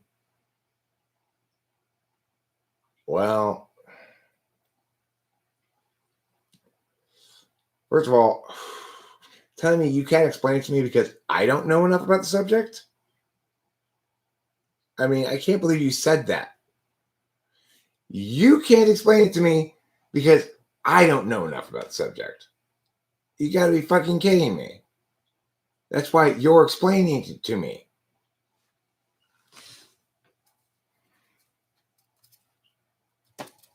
It's not like calculus when I haven't taken trig or something, for Christ's fucking sakes. Okay, fair enough. That's fair.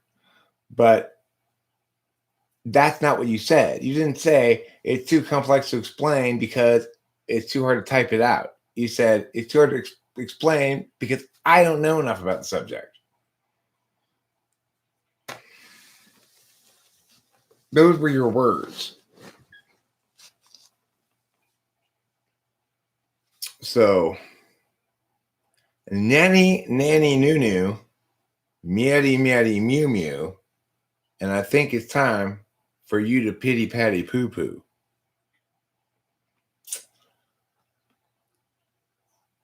Does somebody have any aloe for Fyuk Hyuk Kyuk? Because I just burned the living hell out of him. Did you not hear me, Fyuk Hyuk Kyuk?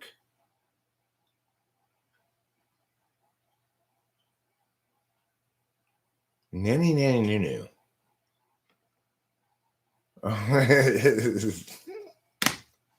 Great joke, Oliver Linehan. Fantastic joke. I know too little. I just told you I've prepped the topic multiple times for various debates. So why would you presume I know too little? I mean, could you test me a little bit before you presume I know too little?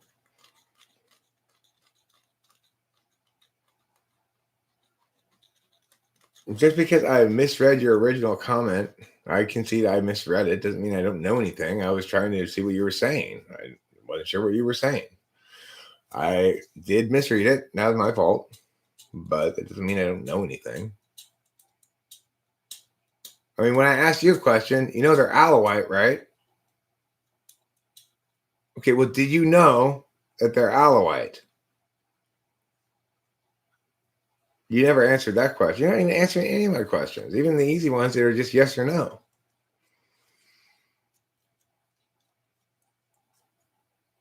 Wouldn't you agree that the native extant ethnic conflict between the Alawites and the Sunnis, and ISIS is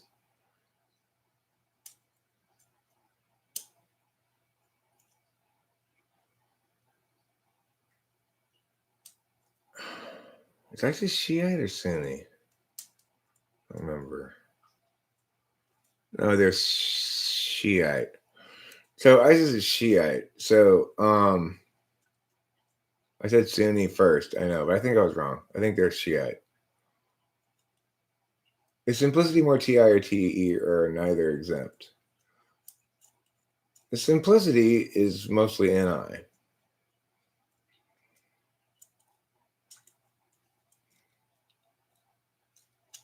No, they're Sunnis? Okay, fine.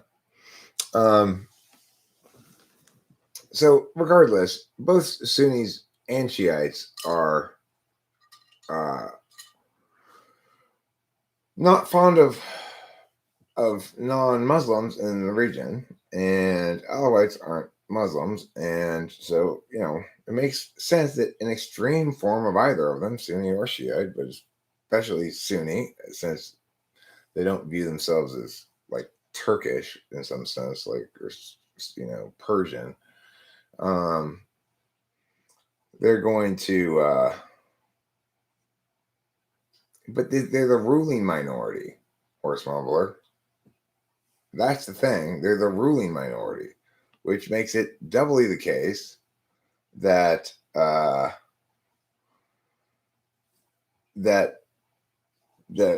extremist ethnocentrist groups like ISIS are going to want to take them out because they, in some sense, have justice on their side. Well, not just in some sense. At a certain point, Assad just crossed some lines and became an evil dictator, right?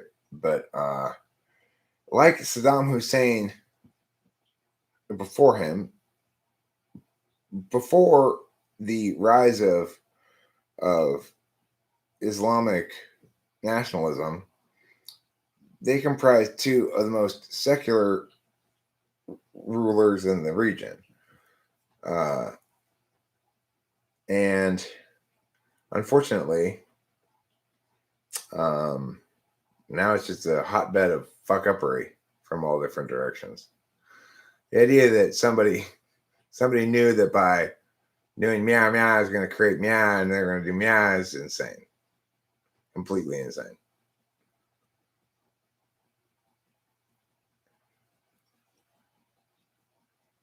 Thank God for states' rights and the Senate.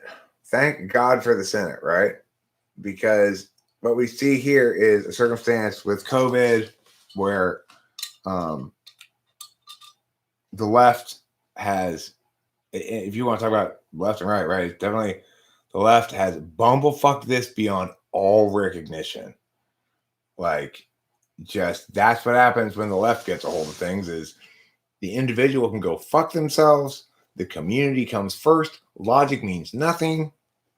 That's what happens when you get bad thinkers in charge of public policy. Now, I'm not saying the GOP senators are great thinkers. Both sides are equally terrible. And that's just one of your problems, Gen X, is you don't get that. You think the GOP is worse. It's fucking insane. They're both fucking terrible.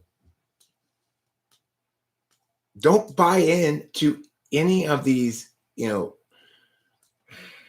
ideological angles of approach, ideological frames of reference. Don't approach political questions through an ideological frame of reference.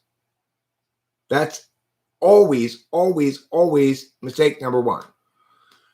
Okay, so there's some unique Muslim sect. Did I say they were non-Muslims? I'm sorry. God, correct me every fucking thing I say, horse mumbler. Yeah, because you don't know enough is a TE approach. It's very much C.S. Joseph, style. Read the books, research it more. Blah, blah. The thing is, if it's a believable explanation, there's got to be a summary that makes some sense that could be easily enough explained. Alawites are in power, controls the army because the colonials forced to set them up to be. Well, I know. I'm not disputing the fact that this clusterfuck stems from colonial messery. Absolutely it does. There's no disputing the fact that when the West came in and created Israel after World War II and started making countries arbitrarily and shit, then that obviously we set this whole thing in motion. But the idea that we did it on purpose to use a minority control the majority after World War II is almost certainly not the case. There was a genuine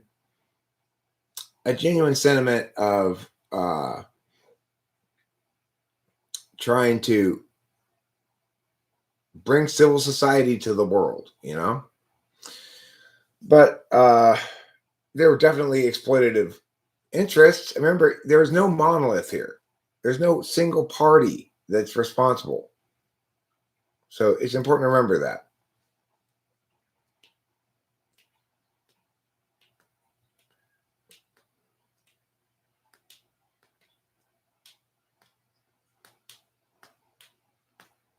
Well, 17X.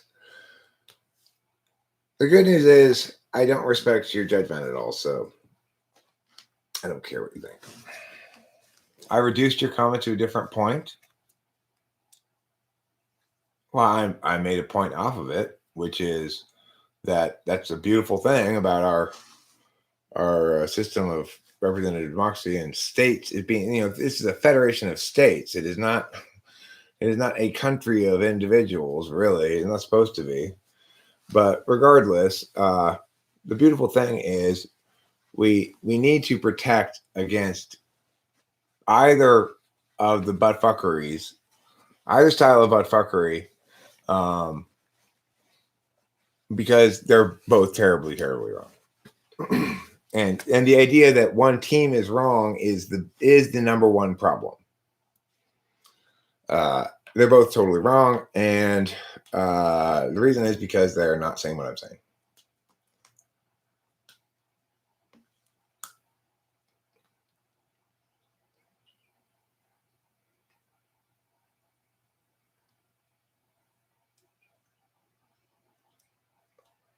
During the Six-Day War, Assad was asked by his frontline officers to use the armored divisions to help do the last push to capture Golan Heights. Assad said, "No, you're trying to coup me."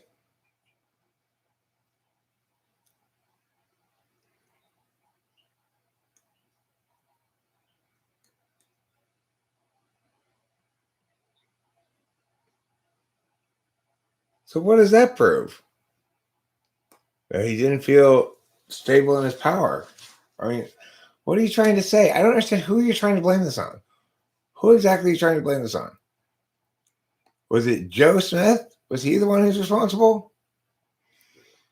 Thanks, they're mostly fake. Or they're crowns,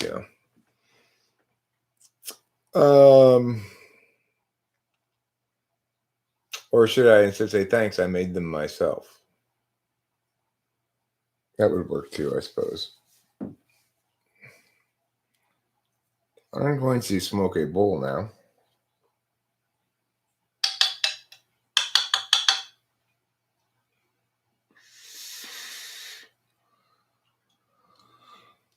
You know what they say, when in doubt, never pout, but always shout, smoke a bowl. When in pain, never rain, always claim, smoke a bowl. The filibuster is great. It's not a problem at all. We want there to be less easy for the legislature to get things through. They don't have a good history. They have not been proven to be effective in their legislation in the past, especially big multi-purpose legislation like fucking Obamacare. Fucking disaster. If in fact, and why? Because it starts with a frame of reference and then it shifts, right? So the initial frame of reference is let's deal with the free riders problem. How do you deal with the free riders problem? If you're going to have an individual mandate, you mandate what you might call catastrophic care coverage, which is high deductible, low premium, low service coverage that provides very few things that people would go to the doctor for, but covers them if they get seriously injured or get cancer or whatever, right? So basically, they have to pay for all their own healthcare, but they don't have to worry about it if they get super sick. They only have like a $5,000 deductible, and then the insurance kicks in. Well, Obamacare ends up making that illegal. So you can no longer get just catastrophic healthcare coverage. And the reason is because supposedly all the savings from preventative care.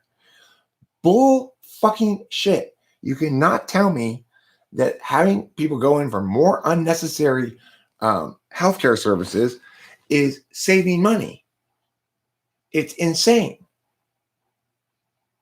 So the point is, why did we have Obamacare? We were told in the outset it was because we needed to address the free rider problem. Okay, fine.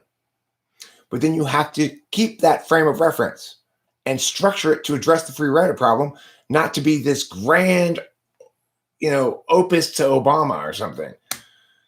It's this the amount of deeply ingrained accepted stupidity that happens in Washington. It drives me absolutely fucking insane. It's like, I'm not saying necessarily it's a terrible idea to have an individual mandate for healthcare. It's an idea that addresses the free rider problem. But instead of then just do the simple thing.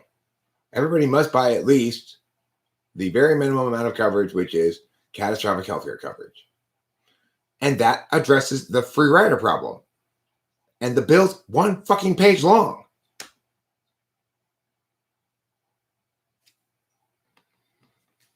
And then you can also mandate, additionally, insurers cannot turn somebody down for pre-existing condition, and there's a maximum premium they can charge or something. But the thing is, you wouldn't need that. If you have the mandate for catastrophic healthcare coverage, then you wouldn't need that. It's like catastrophic healthcare coverage wouldn't cover pre-existing conditions, but you don't need to solve everybody who's uninsured right now with pre-existing conditions.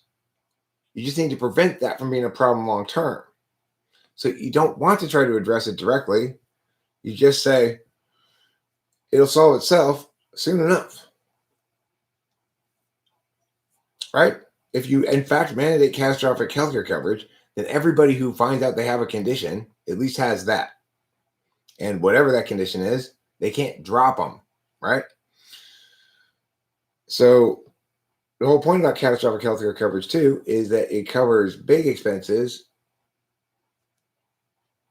but maybe it goes 50 years without ever kicking in or ever having to pay anything. So the premiums can be very small. So instead, this is what a smart person thinks when they hear individual mandate to solve the free rider problem. Instead, what do we get? Something that creates this massive fucking nightmare of complex interweaving systems, all to avoid what's fundamentally an unconstitutional penalty for doing nothing.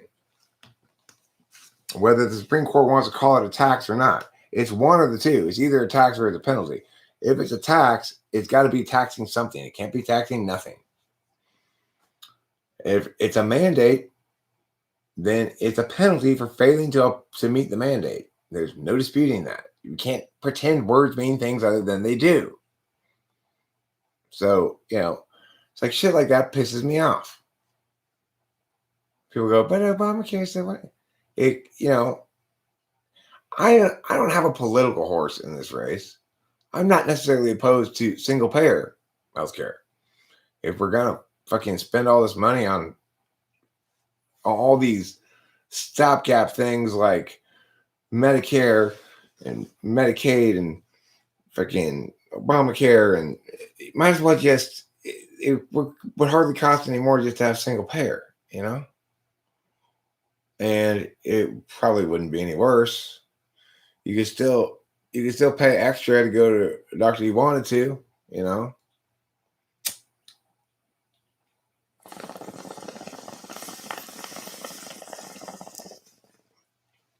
And look, what's so great about fucking health insurance anyway? Rachel was being treated by health insurance for 10 straight years unsuccessfully for a mental illness that could have been treated successfully and gone into remission. And instead, she endured a decade of ups and downs and difficulty managing it and stuff like that while being used by this mental health facility as a revenue generating mechanism. So they had her doing these ongoing group meetings and stuff. She doesn't have a problem with her behavior or something. She's got a mental illness that needs to be medicated so it goes away. Of course, they never found any solution to her before I hired a private psychiatrist. We hired a private psychiatrist that was fairly expensive, who solved the problem in like 2 visits. And we only ever met with him virtually. We didn't even have to drive anywhere or do anything. Now, that fixed her, and she's been mentally well more or less ever since. There's been a couple of off days that I've noticed over the last year, but those typically coincide with stuff that we probably could avoid. So, anyway, the thing is,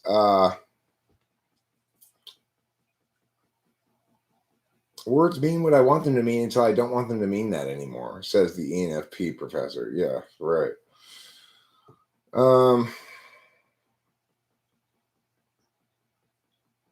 So the thing is, her health insurance didn't get her cured for a decade. Spending my own money on a private psychiatrist got her cured in less than a month.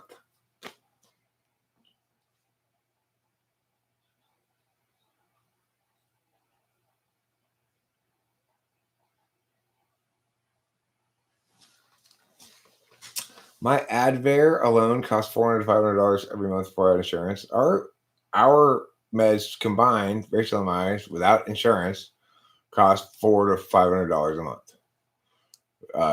Costs about $420 a month for all of our meds, because we don't have any insurance.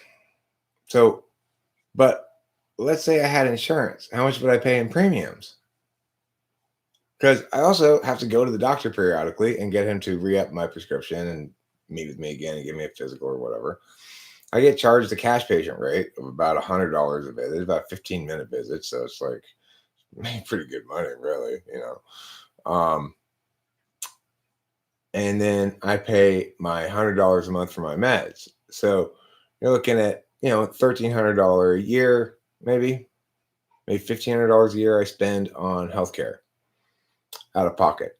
How much would I spend in premiums for a year's worth of health insurance?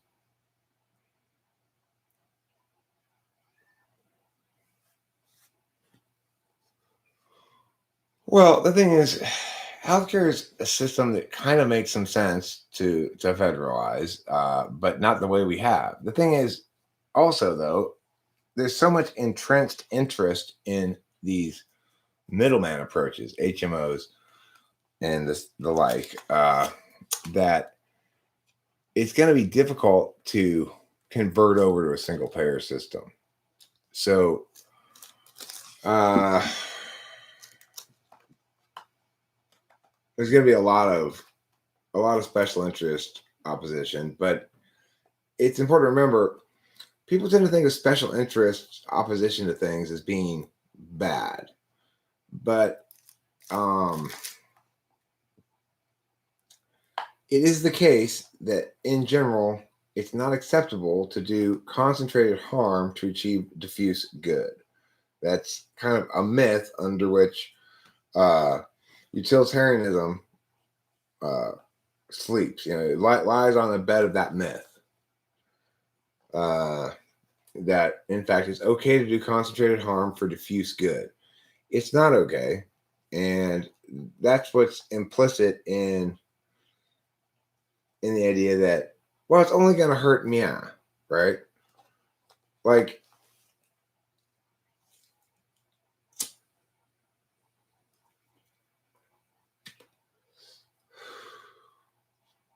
your premium is high, but you have really good doctors and low copays. So, I mean, the point is, though, for a year, do you pay more than $1,500? I pay about $1,500 a year in healthcare costs. I think that's lower than I'd pay in premiums. So, and the thing is, I'm actually doing healthcare like it should be done, which is I go to the doctor for what I need to go to the doctor for, and not for anything else. I go to the doctor the minimum amount of times I need to go, not more. Obviously, people should default to assuming they're healthy, not that they need some sort of external health monitor. That's what we have SI for fuck's sake.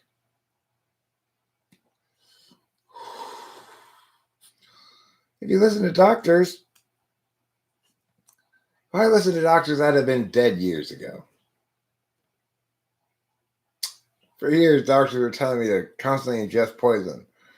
I said, I don't think so. And I'm glad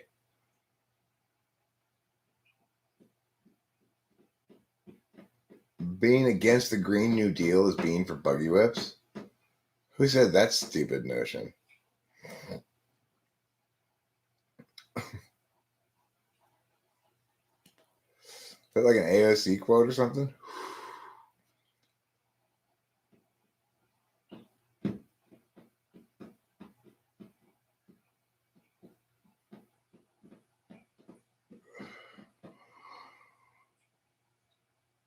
No, of course, that's not the case, Jack Seal. Being in favor of free market solutions and free enterprise and a real world analysis of a real problem makes much more sense. In other words, the Green New Deal is predicated on the notion that we're going to help solve climate change in some regard. That's fucking stupid. I mean, no other way to put it. Fucking stupid.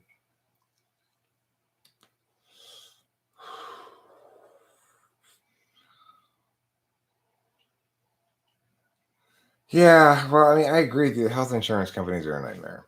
Health insurance, having this middleman system between doctors and patients is just dumb.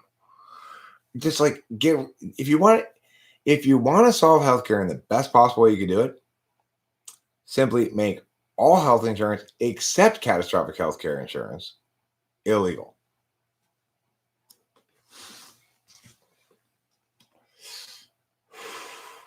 People will only get the healthcare that they need to get, that they can afford to get. If it's desperately important for them to get it done, they'll go to the emergency room, they'll get treated as per the status quo. But at that point, their catastrophic healthcare coverage will kick in. Mandate catastrophic healthcare coverage and make all other coverage illegal. Prohibit any health insurance organizations, health management organizations, and shit like that, and force individuals to deal directly with healthcare providers.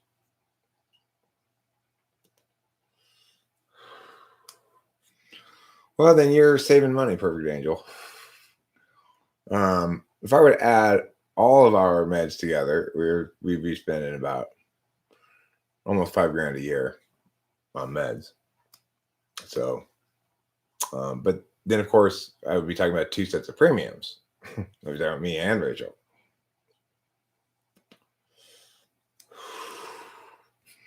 So you're damned if you do, you're damned if you don't.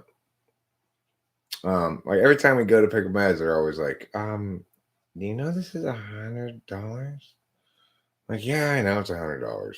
One of Rachel's is really expensive. It's like 200 and something. But it's the cheapest way we could get it. If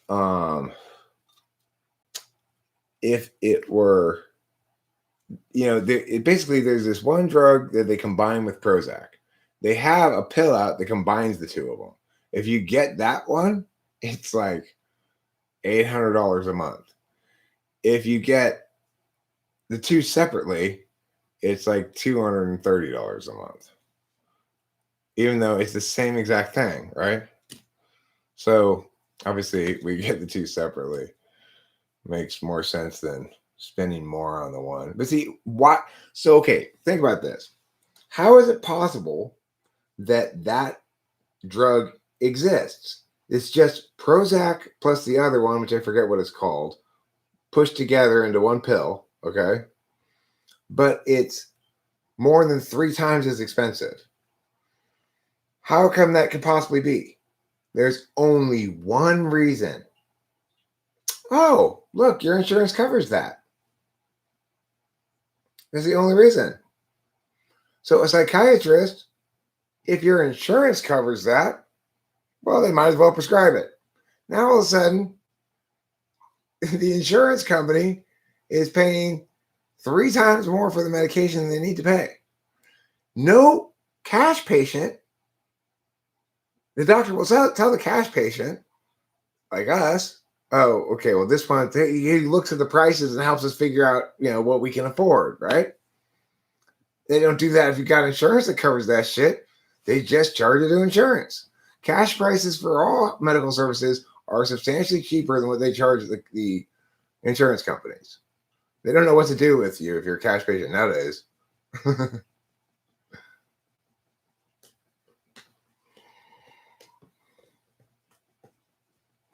Well, Janexia, if you want to have a conversation sometime and stream it on your channel, I'd be happy to have a conversation with you if you feel like it. Maybe write down some topics you want to talk about, or I don't know. I don't want to put too much of an ideational burden on you. Yeah, of course, totally down.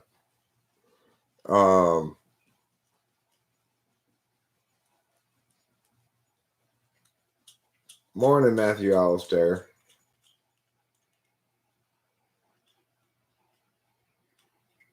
How's it going?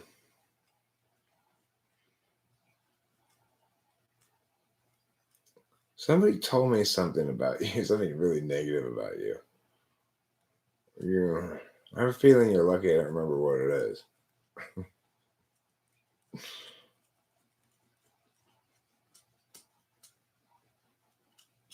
You always were a bit of a controversial Carl, though,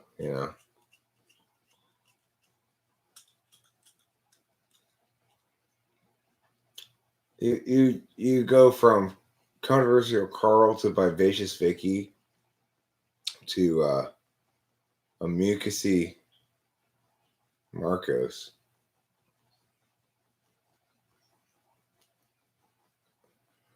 Well, you need to watch where you're going, obviously. Puddles won't move out of your way, typically.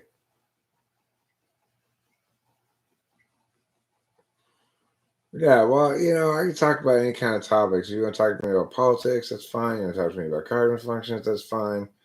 You want to talk to me about YouTube, that's fine. You want to talk to me about art, music, video making, aesthetics, that's fine. Philosophy stuff, I can talk about. I'm talking either domestic or foreign policy. I can talk about my bowel movements if you'd like.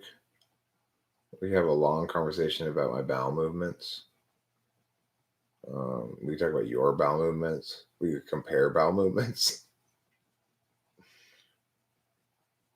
Gaming, politics, typology.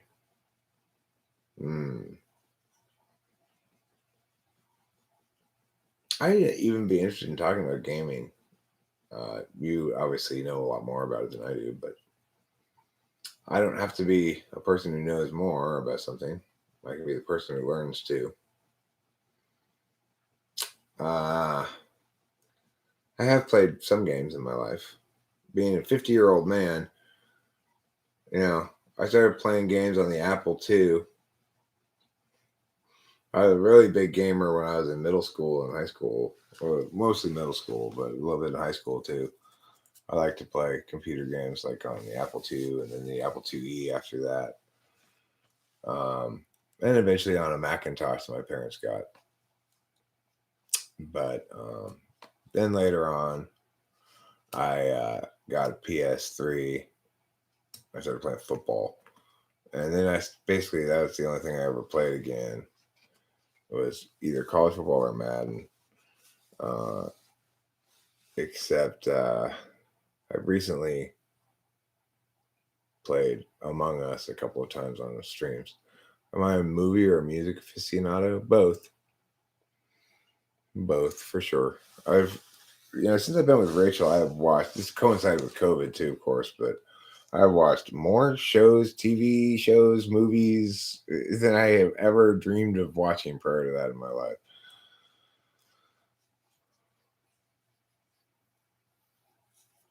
Yeah, he's 10 years younger than me. It makes a difference. Computers didn't come out until I was in middle school. They were around when he was a kid, little kid.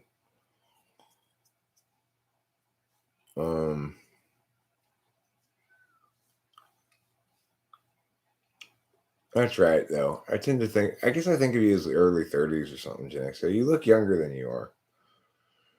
I'm more, as if you wanted to ask me, which am I more of an aficionado of, it's music. But I think my aesthetic insight is good into most media.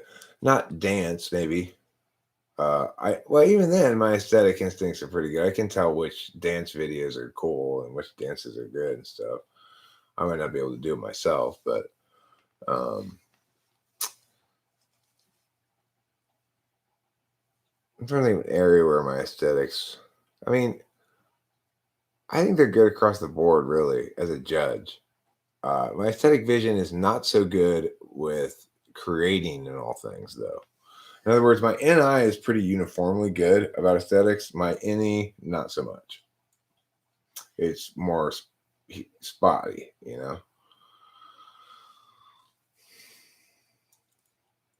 Well, movies have to be really good to keep your attention span the whole time. One thing I like about Netflix is being able to watch things at 1.5 speed. I should try Psychonauts. It's a grand old platform with a unique aesthetic you think I'd like. Maybe I will.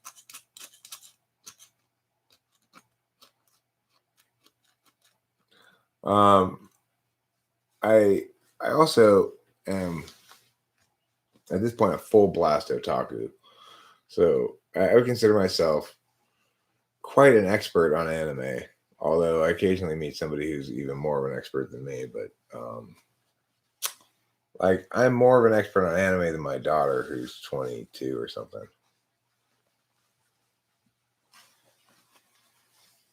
Well, Rachel's informed me she's going to dance a lot. I would probably dance. I never really felt particularly comfortable publicly dancing. I used to rely on alcohol to dance. Obviously, I can't do that. So, but I don't know. It's like I think I'd have to.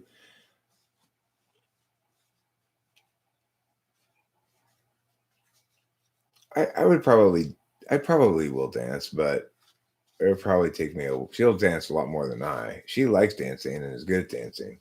Favorite high school subject? Uh,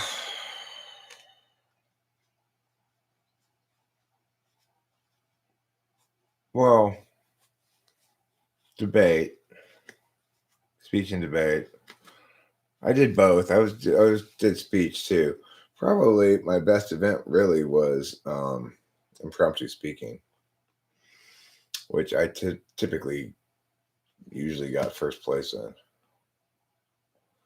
I was funny at the time for a teenager, I remember lots of rounds where I had the room busting up, It was a good way to win impromptu tournaments.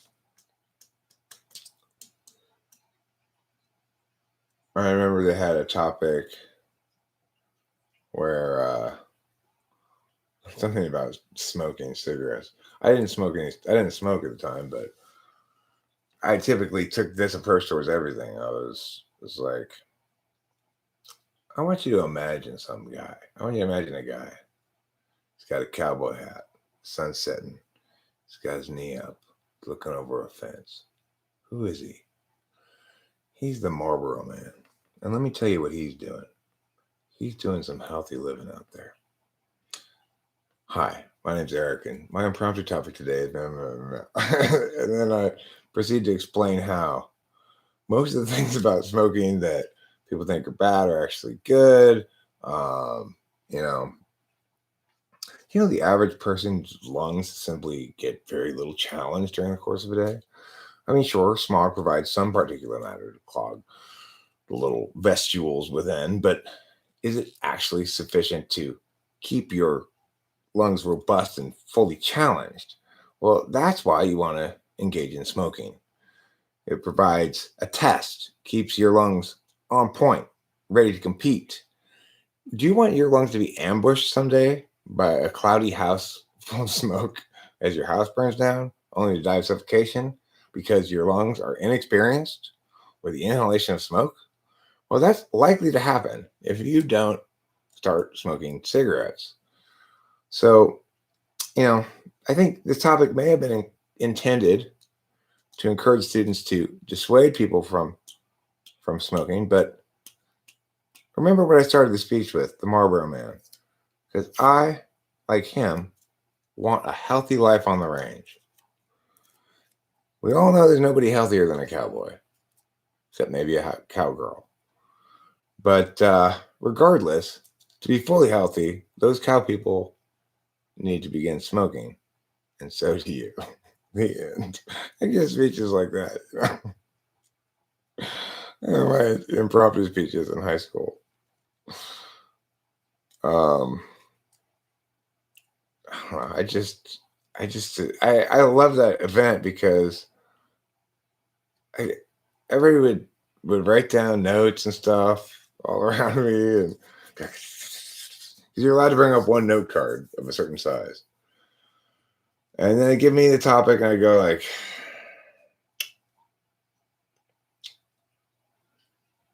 and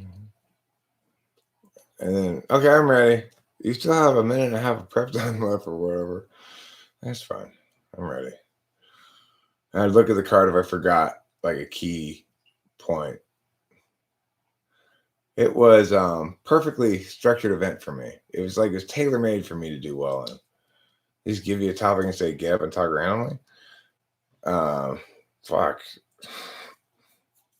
I'll do fine. And I did.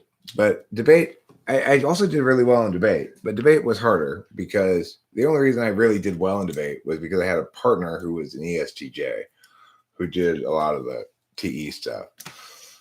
I bullshit a lot and I was able to get away with it a lot, but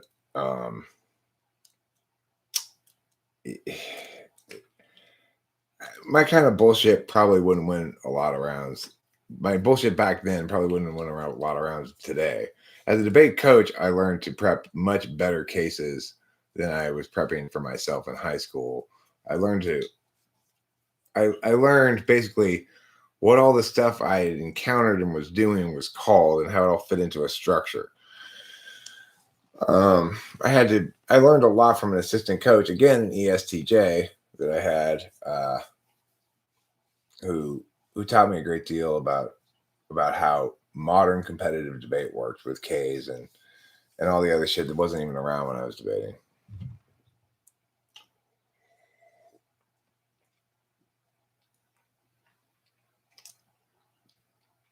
What was my favorite class? Oh, that's what we were asking. I also liked, well, I sort of liked the newspaper. I was kind of infatuated with this girl named Gigi Yount. Gigi Yount was, have you ever seen the show American Dad? Stan's wife, she's like this kind of blonde bimbo with like boobs, and Gigi Young was kind of like that, I guess. But I was kind of smitten with her. I was just like, and I guess I sit next to her in newspaper. She was in the newspaper staff, and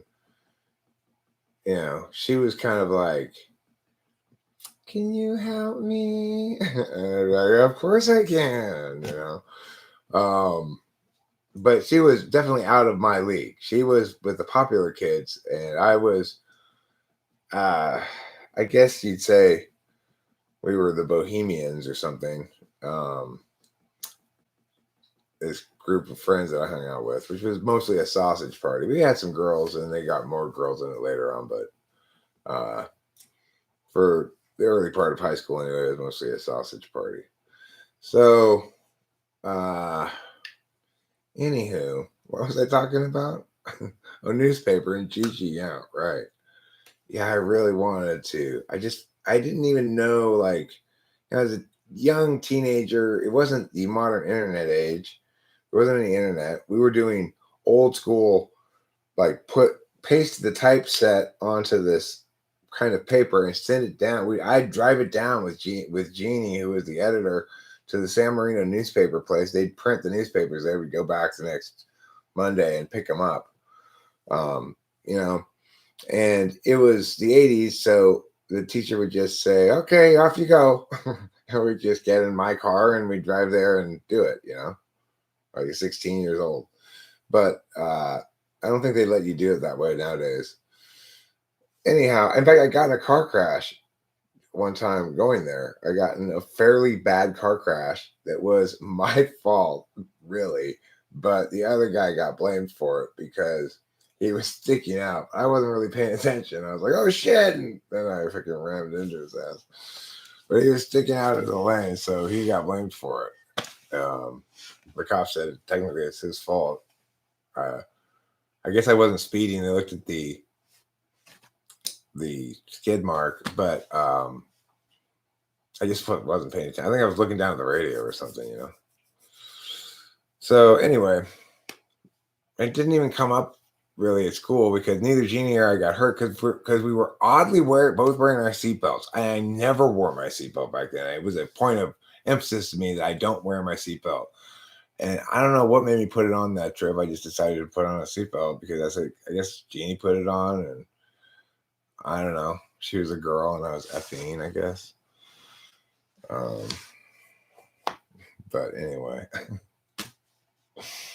So the newspaper was fun because I got to sit next to Gigi, who would flirt with me even though I never had a chance with her in the world. She had this boyfriend who was on the football team, I will say Gigi aged fast. I remember sometime in my early 30s or something, I got curious and looked her up on Facebook. Mid 30s, I don't know. And she was all like leather from all the tanning salons and stuff. I was like, oh, you're not that cute anymore.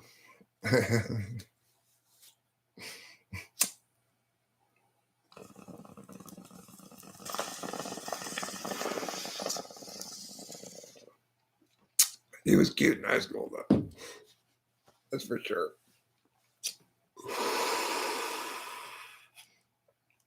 It's like bipolar. I didn't even realize that I was like,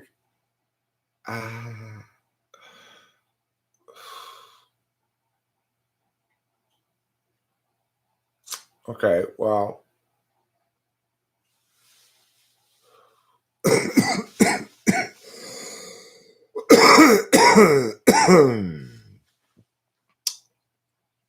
Yeah.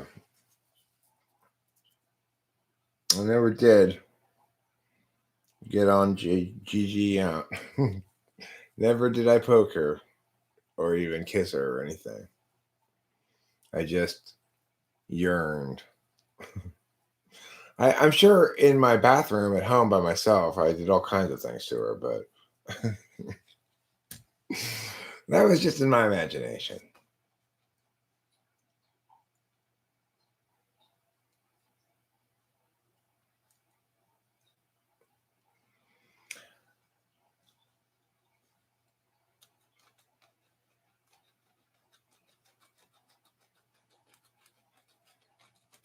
Yeah, I know. I know. I'm should get my bottle come in tomorrow. I took 20 milligrams like at noon or something. But it's crazy how when you've gotten enough sleep and you're fully rested, for me anyway, just 20 milligrams will keep me up all day, all night. Kind of weird, but then that's just at first, and then you get settled into it, the cycle, and you start sleeping more and more. Sleeping more and more, sleeping more and more helps you to be okay.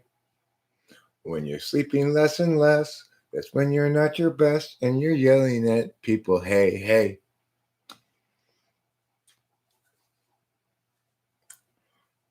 Welcome to Wuxi Dong, China.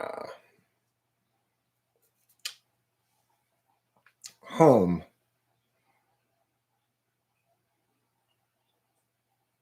of a bunch of skyscrapers. This hair bugs me a lot.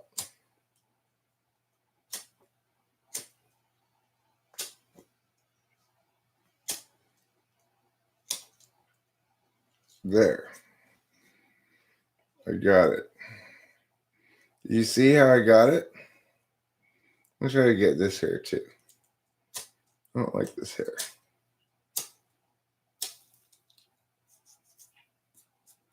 There. That's better. That's better, huh? I'll try down here too.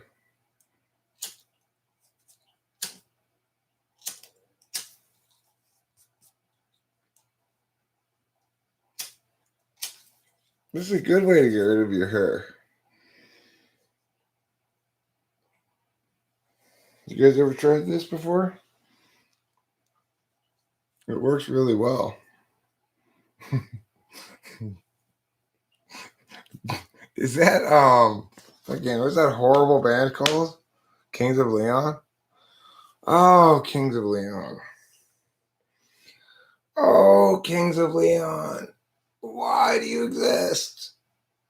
Why do you suck so bad and still exist?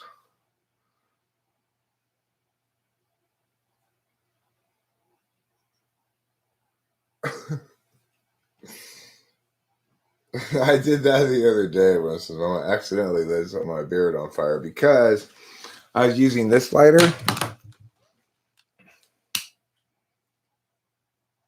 and when you let go of it, it still goes for a while. And I forgot that and it was still going and I put it next to my face and it burned some of my beard. I do need to trim it. It's a little long, a little juicy.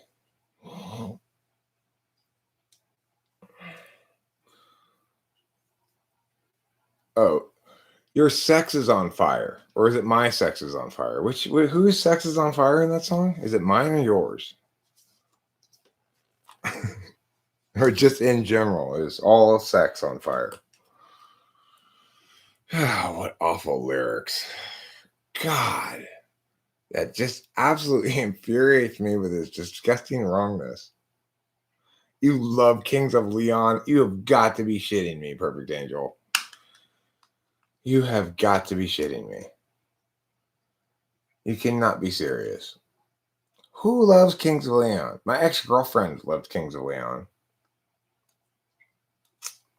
And I was just like, you like this?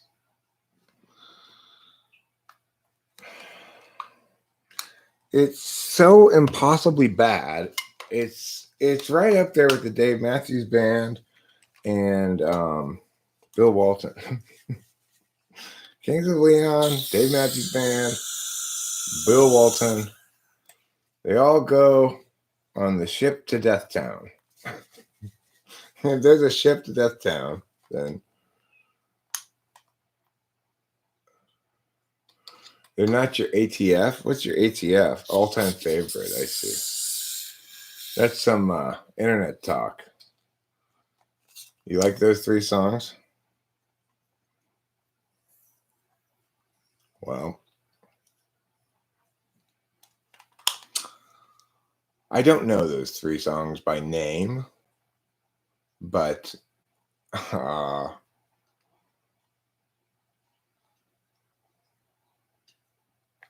mean, Kings of Leon is more amateurish, so I guess in that regard, it's like this horrible melodramatic, like failed early 90s singer. Atop this band that constructs songs by starting off with a lick and then kind of working out some jams, and it's just like, that's not how you write a fucking song. Who are you people? Why do you exist? Go away.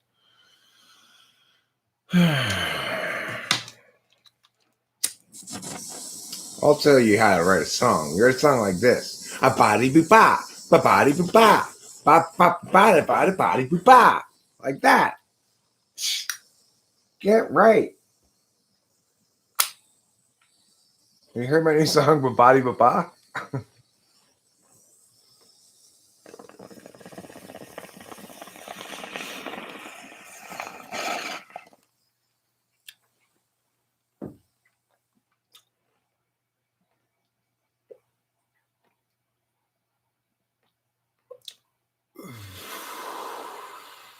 No, they're not really from the 90s. The guy sounds like he's like somebody who tried to be a singer in 1992 when fucking Pearl Jam first came out, and he Smitty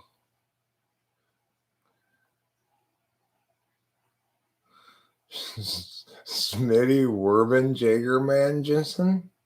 How do you guys not get bored of a band? When I'm interested in music, I generally like constant novelty, even motifs. Well, I mean, just check out my playlist, Smitty Werben Jagerman Jensen. Such a great name. Smitty. Wait, let's see what it is. Smitty Werben Jagerman Jensen. So I'm constantly updating my Chappy Tracks list with new things. I need to listen to a song enough times to get sick of it before I take it off the list. But that's not an infinite amount of times. So if you want it, here it is. Come and get it. But you better hurry because it's going fast. So, like, I uploaded this today. I updated this today. So, like, the first 1, 2, 3, 4, 5, 6, 7, 8, 9 songs on this list are songs that I added to it today. And I got rid of some of them as well. Him and Paula used to be on this playlist, but I got tired of that song that I had of theirs that was on here. It was just too long. And you'll see that Smitty Werben Jagerman Jensen, that this playlist has got stuff in different languages. It's got all kinds of stuff. So the key thing regarding that is it's not about bands or anything. It's about finding the good tracks, the really, really good tracks, and isolating them on a playlist. And then you have to listen to them some to make sure you're right. Some people have to listen less than others, but even if you are right, then you still want to spend some time enjoying the great tracks you found. And then when you get sick, we remove them from your list.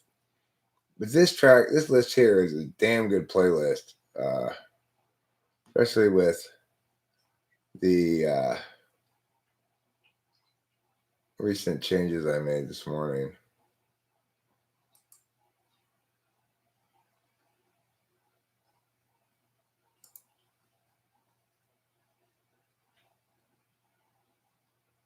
Yeah, it's got a lot of good stuff on it. It currently has 86 songs on this list. And if you listen to that list and you go, oh my God, I like every one of these songs. Some of them are better than others, but I like them all.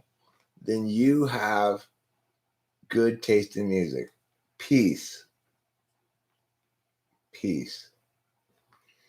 And if you listen to it and you go like, I don't like this, then you have bad taste in music. And that's just the sad and unfortunate truth of the matter. Gen Xio, don't make me talk about your taste in music. Don't make me go there. Don't you start talking about Tool.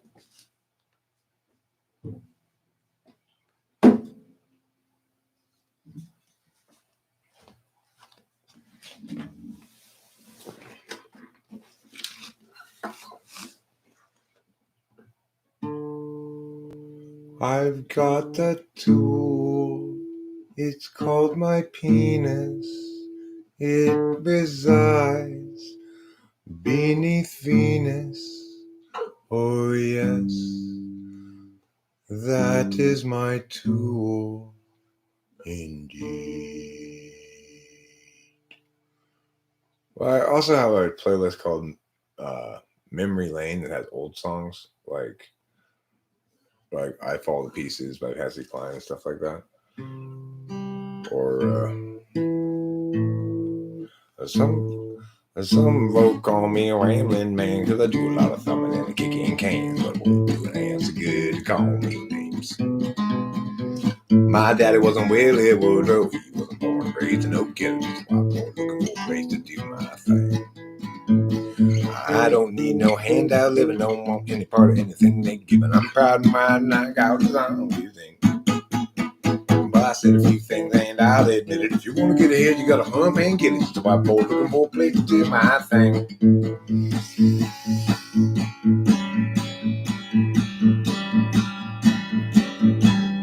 I'm gonna find me a wealthy woman in a line of work that don't take no diploma, cause I ain't got much to lose but lots to gain. You might call me a good time fella, but I ain't no black and I ain't no yellow. Just a white boy looking for a place to do my thing. I don't want no handout living, don't want any part of anything they giving. I'm proud of mine and I got a song to sing. I read a few things and I'll admit it. If you want to get ahead, you gotta hum and get it. Just a white boy looking for a place to do my thing. Small town boy, been around a little. I like guitar and I like the fiddle, cause that's the kind of souls that can fan my flame. Blew out belly, feared and ready. I gotta work just to be somebody. I'm a white boy looking for a place to do my thing. Yeah, I don't want no handout living, don't want any part of anything they giving. I'm proud of mine, I got a song to sing. But I said a few things and I'll admit it. If you want to get ahead, you gotta hump and get it. Just a white boy looking for a place to do my thing. Well, I said a few things and I'll admit it. If you want to get ahead, you gotta hump and get it. Just a white boy looking for a place to do my thing.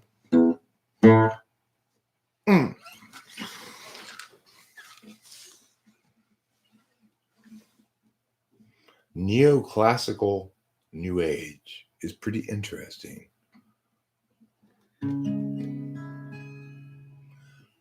Oh, touch my sacral chakra from inside the sphincter of my soul. Did it sound like that? Is that what it sounds like? That's interesting.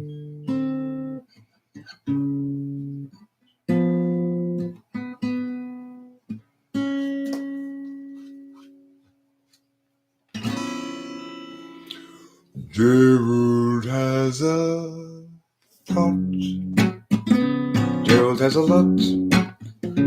Gerald has a plot to get to Marjorie's tasty spots. He's got a good idea for a name-changing business. Thinking now about what he'll call Christmas when they hire his firm to change that name. Gerald always thought there'd be chance enough to return to the work left rough. He'd get back to it eventually. But his visions piled up and his plans would interrupt all the work that started off so perfectly. There's my on his business, thinking of changing factless to listless. Oh, how all the people will shout his name. And Gerald knows he understands it more clearly now. He won't provide explanation regarding the why or the how. He'll see you and know you from inside your heart. Exciting, delighting, Gerald plays his part. But Gerald still knew it's too much to do, and she had dropped time in the underview. Too much to but, so where now and what? Too much time spent nitpicking the skew with you. Gerald has a thought. Gerald has a lot.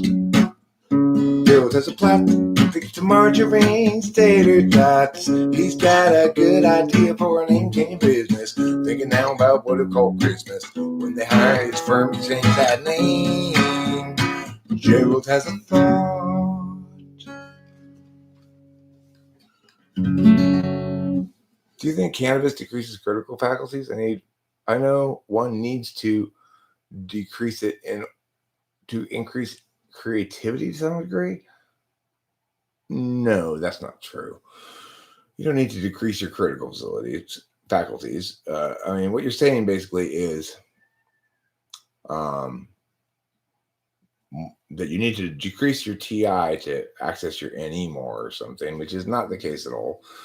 As an NE Dom, it's more natural to me to create than it is to deliberate.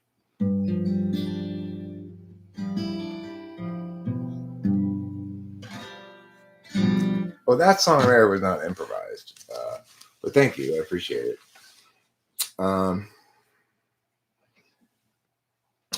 Yeah, I used to do a lot of improvisation stuff. Eventually, I decided that there's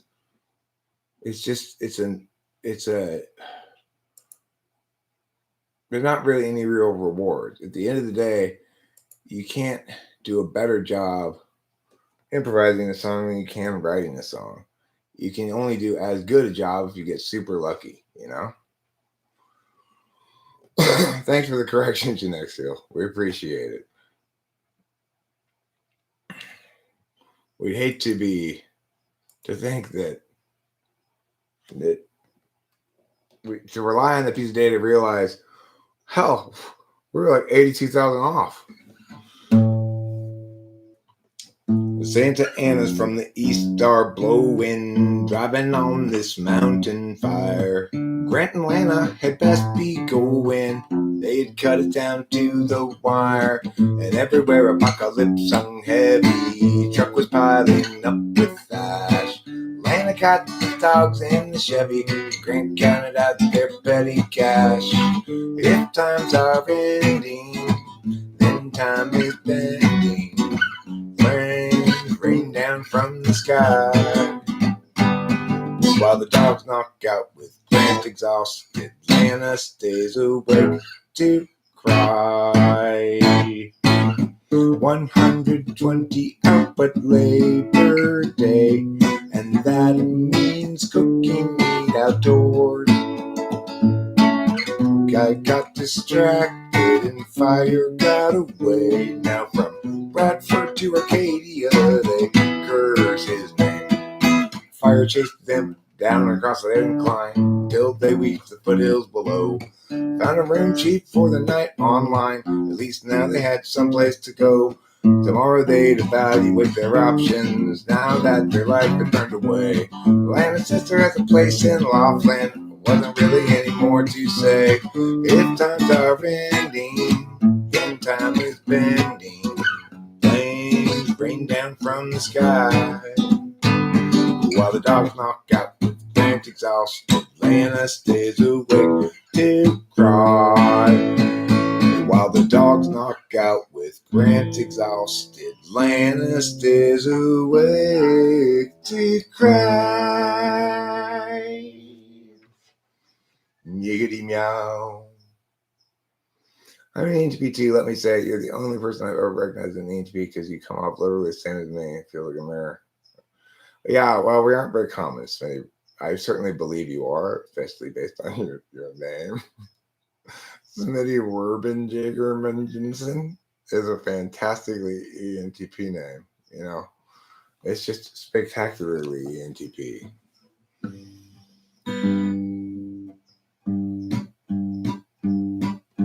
As Amy has a story that need be told, and this is a song for an open road, and such a thing must always do its job. Married up Jeff, turned 19, 4 years and 3 kids weaned, weary now and questioning the past.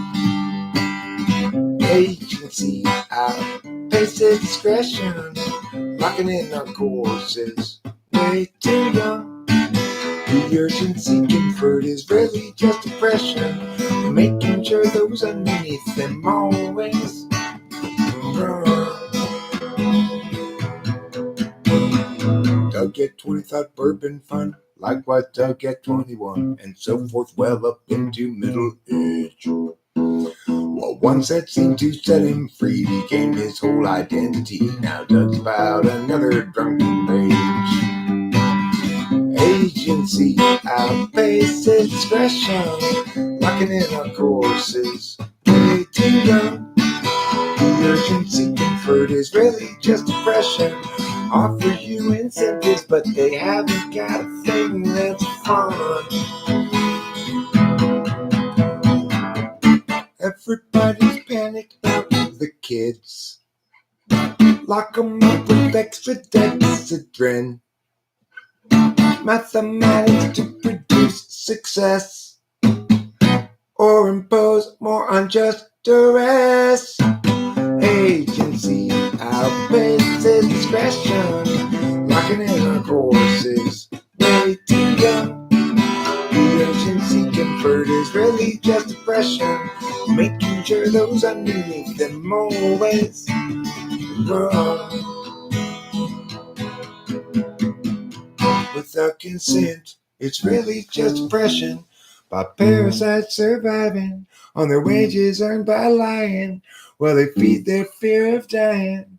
Yeah, they feed upon the futures of the young.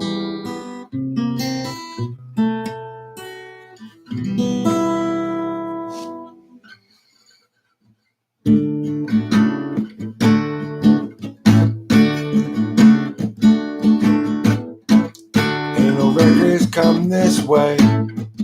Ain't no records, it's your only day. It's a time for you to experience healing. You've been wrecking your anus so long, wrecking it oh so long, but come and get some anal healing. Ain't no wreckage anonymous. Ain't no wreckage anonymous. Oh, noble bastion of truth, noble place of goodness too. You are anal wreckage anonymous.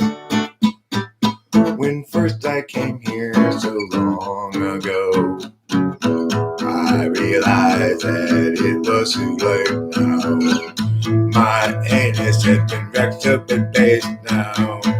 I thought surely it's too late now, but ain't no wreckage anonymous heal me. Ain't no wreckage anonymous, it's heroic. Ain't no wreckage anonymous, you are my lover. There you go. There's something about anal records anonymous. If you're not familiar with anal records anonymous, well,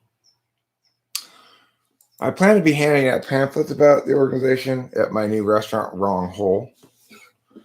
which will serve exclusively the anuses of various creatures, all locally sourced, sustainably sourced, fair trade anuses. We'll have bison anuses, we'll have moose anuses, deer anuses, squirrel anuses, venison anus. We'll have rabbit anus, naturally, with trout anus.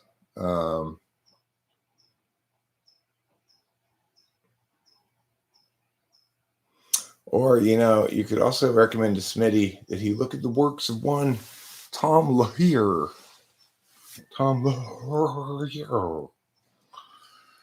Just check out Tom Lahire if you want to see an ENTP artist, musician, or whatever.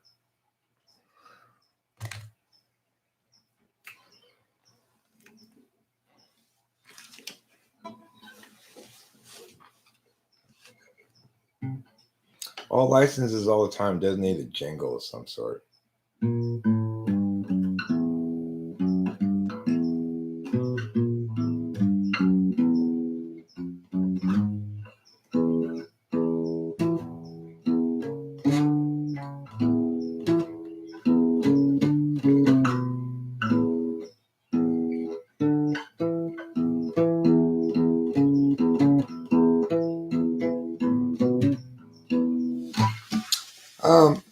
So catch it 3 ways indeed. When I was a pioneer in 1844, I only had ketchup one single way. Next came the Great Depression. I thought there was some kind of suppression because I could no longer use ketchup in even one way. That day was sad. But now there's 3-way ketchup. You can use it 3 ways. You can use it to sauce or dip or ketchup any kind of ways. It's 3-way ketchup. Yeah, it's ketchup you can use 3 ways. Put it on your fries, put it on your toast, put it on your mama's face. It's 3-way ketchup. So that's the 3-way ketchup song. There's 2 songs. We got the anal wreckage song, we got the 3-way ketchup song. And wrong hole. Let's see.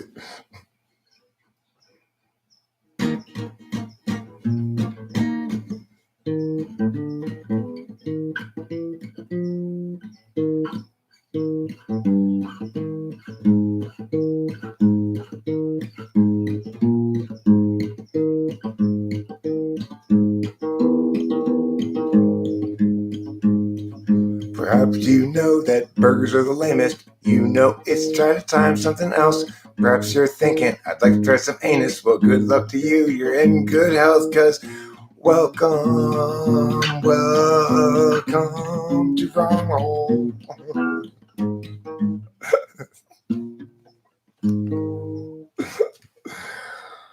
Perhaps you think that burgers are the lamest. You'd like to try something else.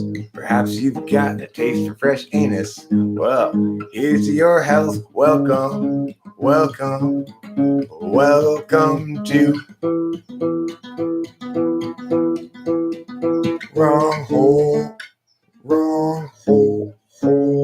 Let's get back down to there. That's like the quick jingle for it, right? But perhaps you think that burgers are the lamest and you'd like to try something new. You've got a taste for anus. Well, here's to you. Welcome to Wrong Hole. Back down to there. That's the jingle. Okay. Perhaps Perhaps you think that burgers are lamest. You'd like to try something else. You got now a taste for anus. Well, here's your health. It's wrong hole. There. That's the jingle for wrong hole. Right? That's a perfect jingle for it. Wouldn't that make you want to eat it wrong hole? It would me. It would convince me to try some tasty, juicy anus.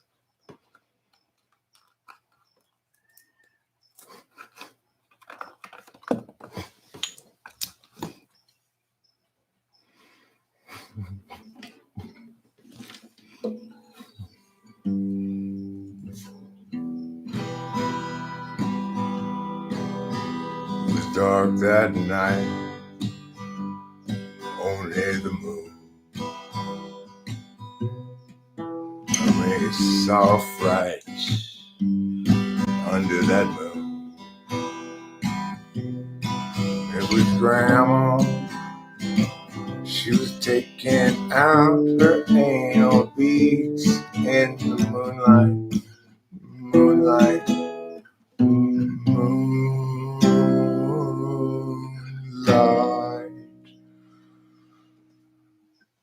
Grandma, please leave in your anal beads. Oh yes, Grandma, don't take them out in front of me. Don't you remember last year when you had?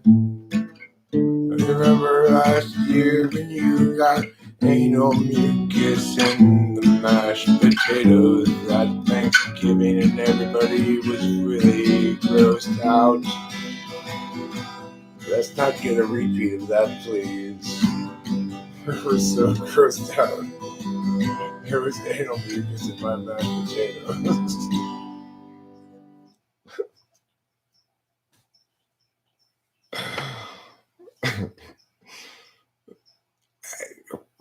I think you're underestimating people's appetite for anus. I really do. It's easy to underestimate that, but I know if there was a restaurant wrong hole around here, I'd probably have to go eat it once at least. Right? A restaurant open that specialized in serving anuses? Called Wrong Hole. I'd have to patronize that restaurant at least one time. I don't think I'd get a lot of repeat customers, but people would go, wait, that's the anus restaurant?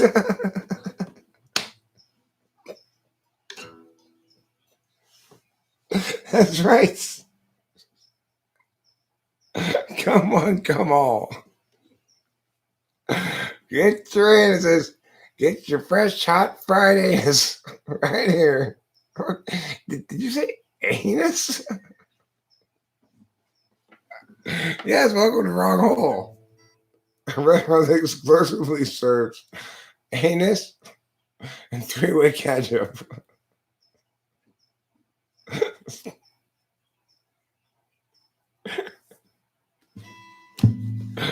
I guess I'm in a silly mood this morning, huh?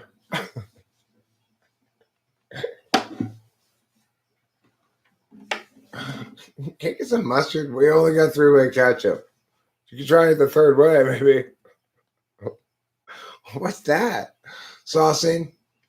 Saucing? Well, if you want to sauce your hands, you can sauce it with some ketchup. What's the first way? Ketchuping? Ketchuping? How's that different from saucing? Well, it's all in the spirit of the squeeze, you know? It's all in the spirit of the squeeze. Oh, it doesn't have to have a director, obviously. Can I get a small box of bison anus, please, and candied swallow anus for dessert. Oh, you're gonna love the candied swallow anus.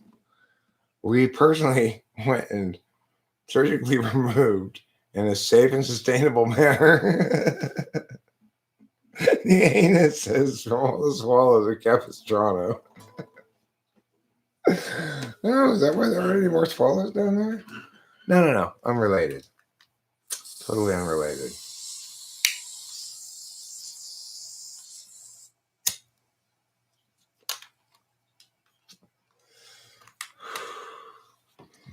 I read this article about how scientists are trying to reframe the Salton Sea as a naturally occurring phenomenon rather than man-made, even though it was man-made from an accident, because it had a history of occurring before. And I'm not sure what the angle there is, except maybe they're trying to encourage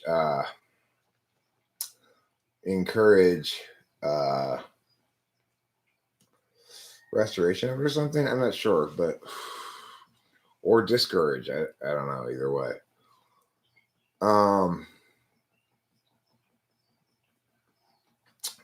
You know what? We should make a brand of vegan hamburgers that's made exclusively out of beef anus. And then we say it's made out of plant material, though.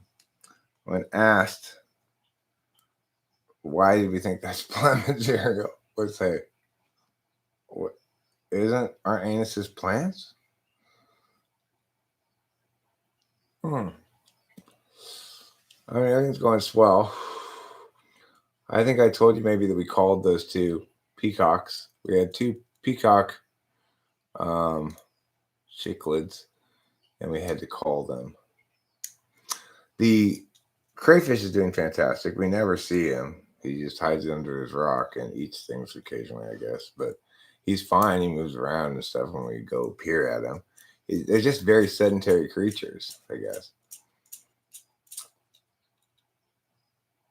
All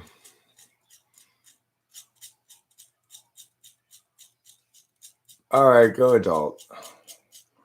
I have to, you know what I'm gonna have to do today, adult wise? I have to go rent a rug doctor and I'm gonna clean the rug in there. If I can get that done today, then I will have gotten my main task of the day done. What's the date today? Is it the Myath? Oh, it's the 3rd. Okay, cool. It's the 3rd. It's the dawning, the age of Aquariums.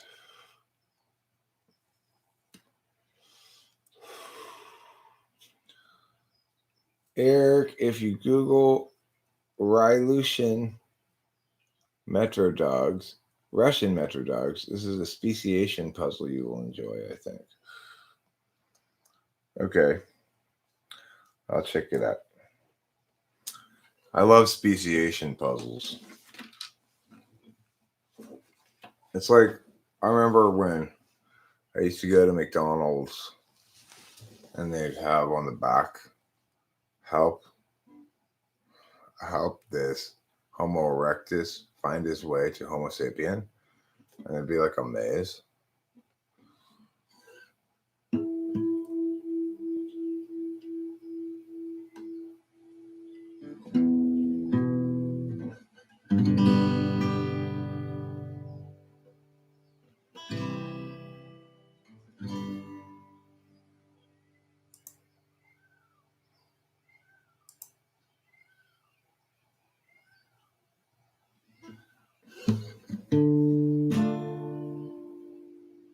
$30,000 days, too many expectations, not even worth a damn. 30,000 nights, sleep off the intoxication, otherwise you won't escape the plan. I've wasted half my days trying another can tell me their priorities? Is there anybody knows the key? 'Cause I'm tired of doing it wrong. Want direction and have all along. Wait until I know. Or is that just hesitation? Clarity's no good once your chance is gone. What I need to show is a toe below my station. Tired of doing it wrong. I've wasted half my days trying another's ways. Who can tell me my priorities? Is there anybody knows the key? 'Cause I think I'm doing this wrong. I think I'm doing this wrong. Yeah, I think I'm doing this wrong. Doing it wrong.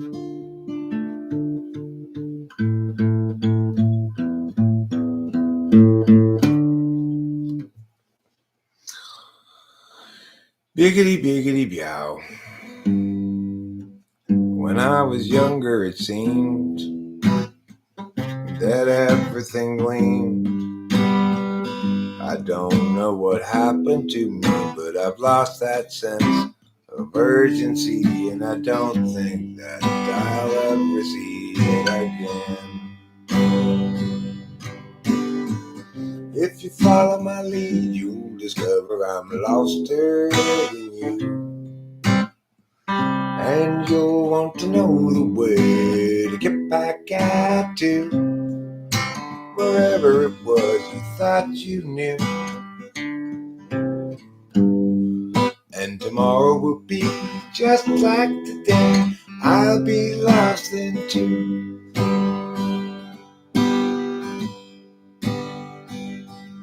It's a matter of mood as much as a matter of will. And the things I do and the direction I point to still seem a part of me, though departedly. And I wonder if I'll ever see them again. Bum-ba-dee-da, ba-dee-da-da-da, bum-ba-dee-da-doo-doo-doo. Bum-ba-dee-doo-doo-doo-doo, ba-dee-da-doo-doo-doo.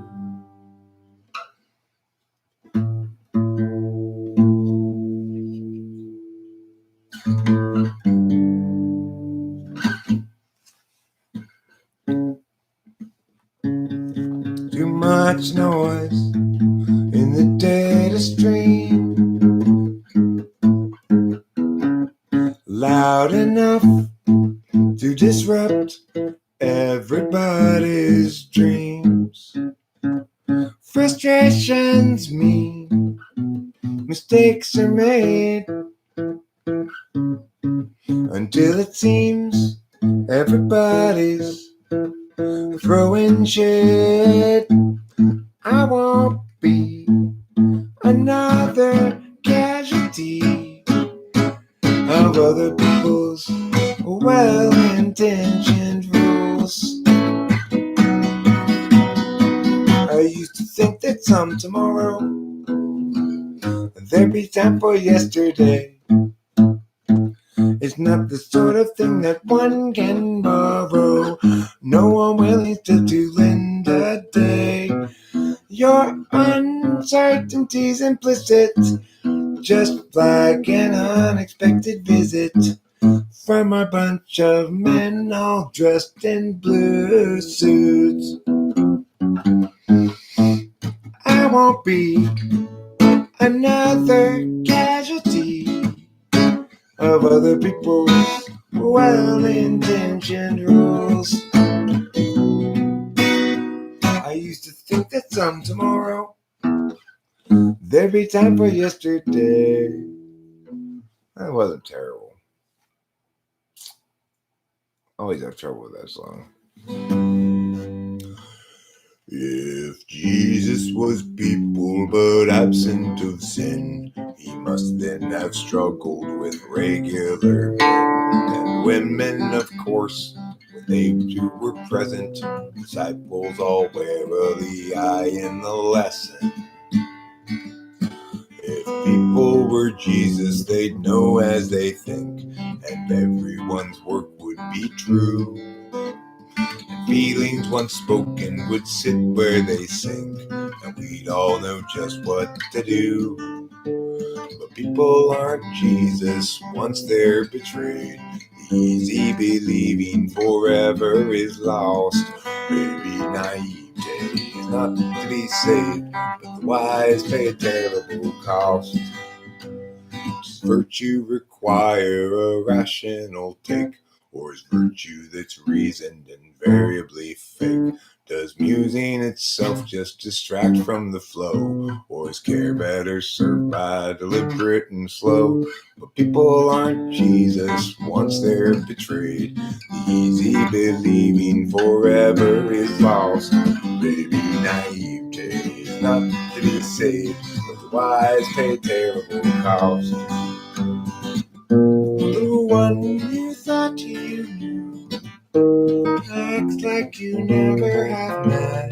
The life you made for two has faded into regret. There's no one unshaken, we all have been shook. But being forsaken don't mean you're forsook. So though in the past we've been hung out to dry, we'll find them at last if we're willing to try. But people aren't Jesus once they're betrayed. The easy believing forever is lost. Baby naivete is not to be saved. The wise pay a terrible cost. Yeah, baby naivete is not to be saved, but the wise pay a terrible cost.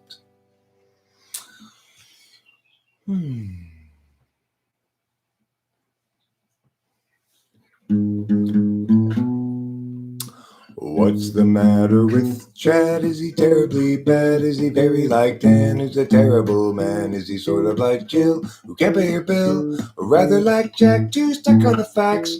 Matter with Sue, does she know what to do? With an attitude, does she show ingenuity?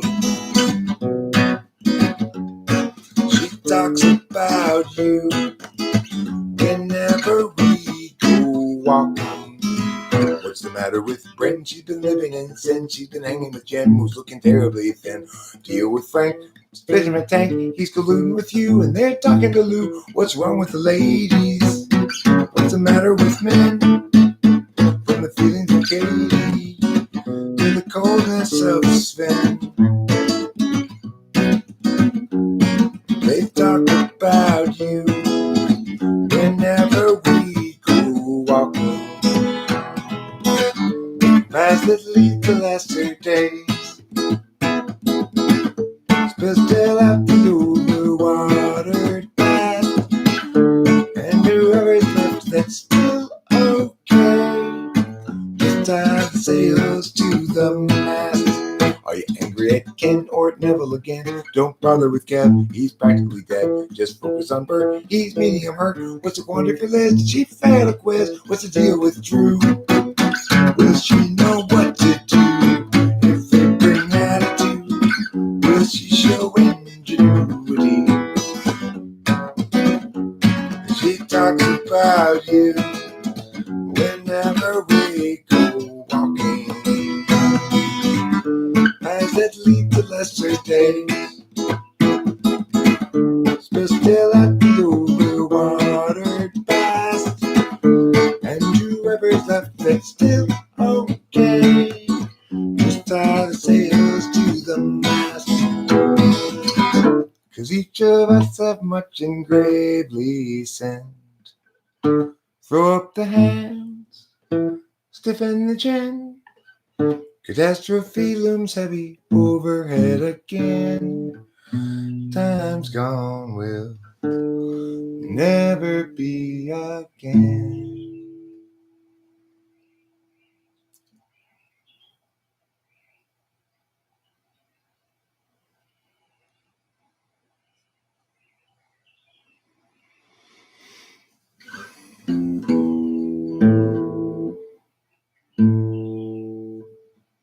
Oh, he came here with her. And what's the big problem that you can't endure? You seem so sure it's not appropriate claiming to blame things on Scott. Despite getting caught, he's got you reframing for him, straining for him, going to the gym to make yourself good enough again.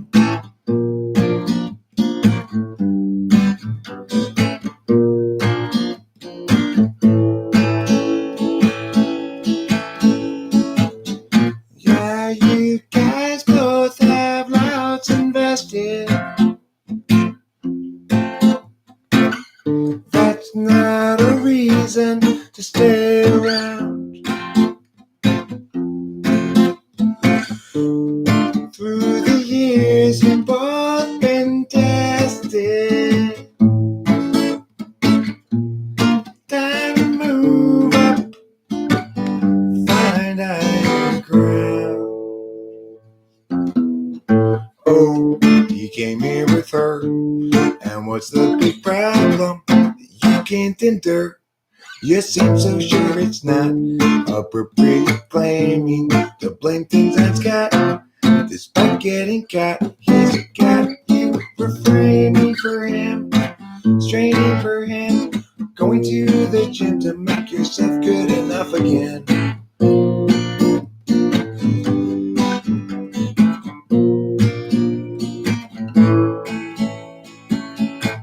Be done with him.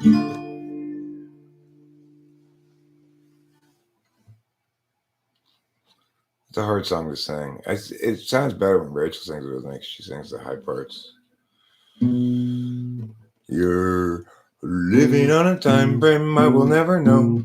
Alienation and humanity's soul. Imagine you a future after the collapse, returning to the urgency of isolated past.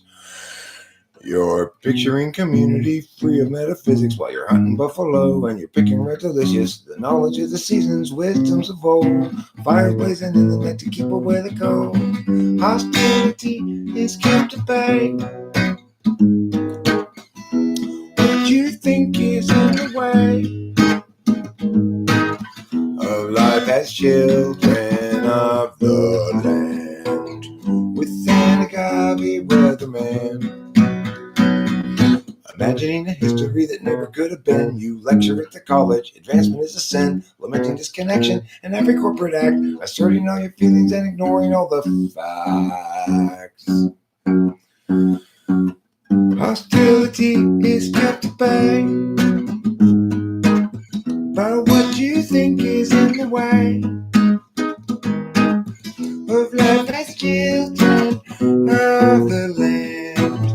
With an agave weatherman.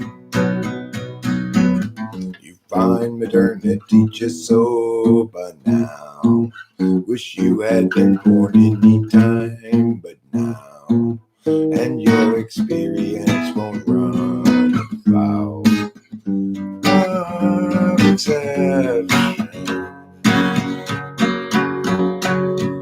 You visualize nobility sipping on some port, or tribes of peaceful savages in beautiful comport.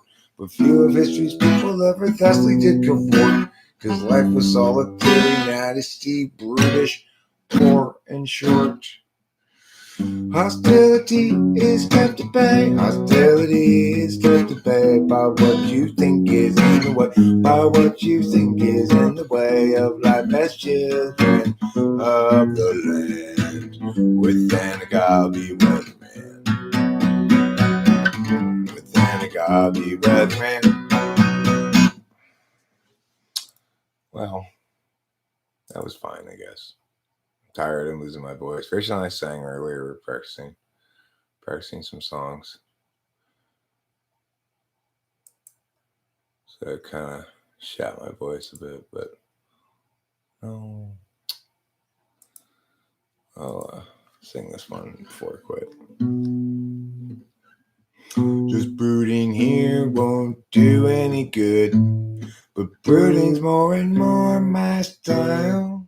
I seek the cheery ways of standing where we stood, 'cause I've been stuck here a while. That's despite a natural selfishness that makes it easy to have fun. What flutters in my gut become a fist as all my visions come undone. I tried to stream distracting in the afternoon away, but every new reality bear down on every day, and for a bit I am out of it. For reasons still unsaid, still I need to get out of me what's inside my head. It seems like everybody's so sensitive, so ready to just get mad. I seek the simple ways of living like a kid, 'cause who wants to be the dad? Have we lost our sense of scope and scale, our capacity to laugh, the sense to know when not to wail, and how to dip the golden calf? I tried to stream distracting in the afternoon away, but heavy new realities bear down on every day, and for a bit I am out of it. All in my vision still unsaid, still unsaid. Still I need get out of me, need get out of me. Inside my head, jump inside of mine. Still I'm sad, sad for me, sad for her, unhappily, and what you call sorrow, I call home. Blues that sink clear down to the bone. Still I'm sad, sad for me, sad for her, unhappily, and what you call sorrow, I call home. Blues that sink clear down to the bone, down to the bone. Still I'm sad, so sad for me, sad for her, unhappily, and what you call sorrow, I call home. Blues that sink clear down, down, down to the bone. That's a good song to end on.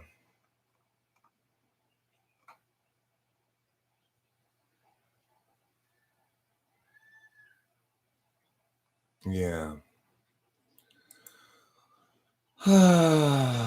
I'm full of sighs, full of meows, full of whys and full of jazz.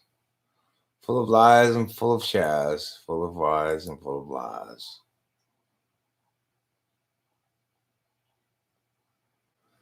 On a scale of 1 to 8, where do you rate your SE?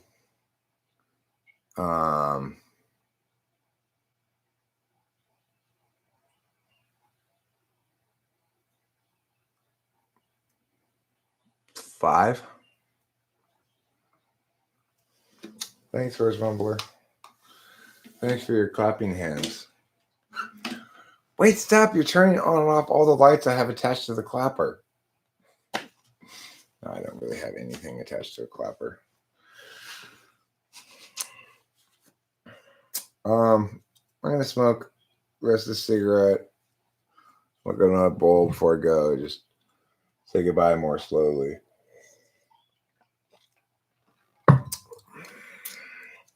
I'm not absolutely sure which hotel I'm staying at on the last night right now. My dad fucked things up. I had all handled and everything, and he came in and he wanted to, but I can't really get mad at him. Whatever. You rate yours as a 5 too, Winston's mom? Well, I mean, the thing is, is the TE is more of a problem for me than the SE. Although long-term SE follow-through stuff is difficult, but that's more of a TE framed SE anyway, I think.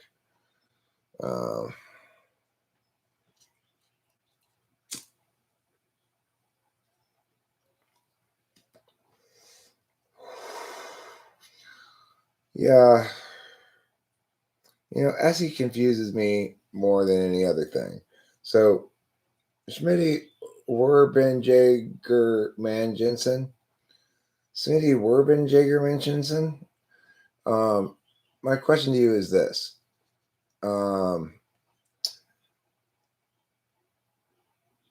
when you transition from considering doing something to actually doing something, so I've talked about. I was planning on ending this stream right after the songs I usually do.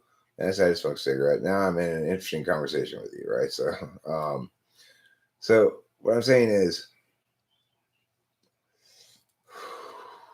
what I've noticed in myself is that I'm not quite sure what that kind of attention is. Where, like, I'm not quite sure. Somehow I'm never paying attention to what it was that made me get up and decide to do something at a given moment. It just seems kind of random, which is in direct contrast to other kinds of paying attention. So if it's X and Y abstract qualities and stuff, these classes are linked by Z quality.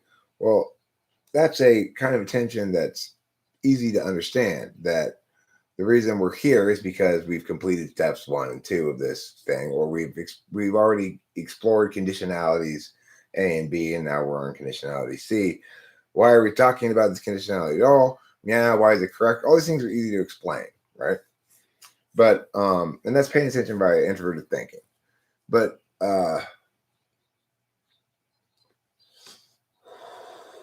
extroverted intuition is also fairly easy to explain. So if I have a joke that I've done extroverted intuition, it's not introverted intuition, then I can usually delineate where it came from, or sound a little sane. An example I have is not actually of myself, but my friend Corey, who's an NIDOM, but who was describing his process one time, and he was describing any process. It wasn't his process in general, just for this one idea of his. He called Jamie Pace. His name was Jamie. I don't know what his last name was. I forget. And then Corey started calling him Jaime instead of Jamie. And then he started calling him Jaime Escalante. And then he started calling him Jaime Pace Picante. And then finally he called him Pace. So that's an any process of that I can describe, I can explain, right? I can't explain the SE process in the same way. I don't know what it is that makes me say, okay, now I'm going to turn it off. Every once in a while I do. I'll be like, okay, I'm going to turn it off now because somebody pissed me off. But usually it's just kind of like, well, I guess I'm going to stop now. Or I guess I'm going to start live streaming now. Rachel and I switched rooms at like, I don't know, 1 a.m. or something.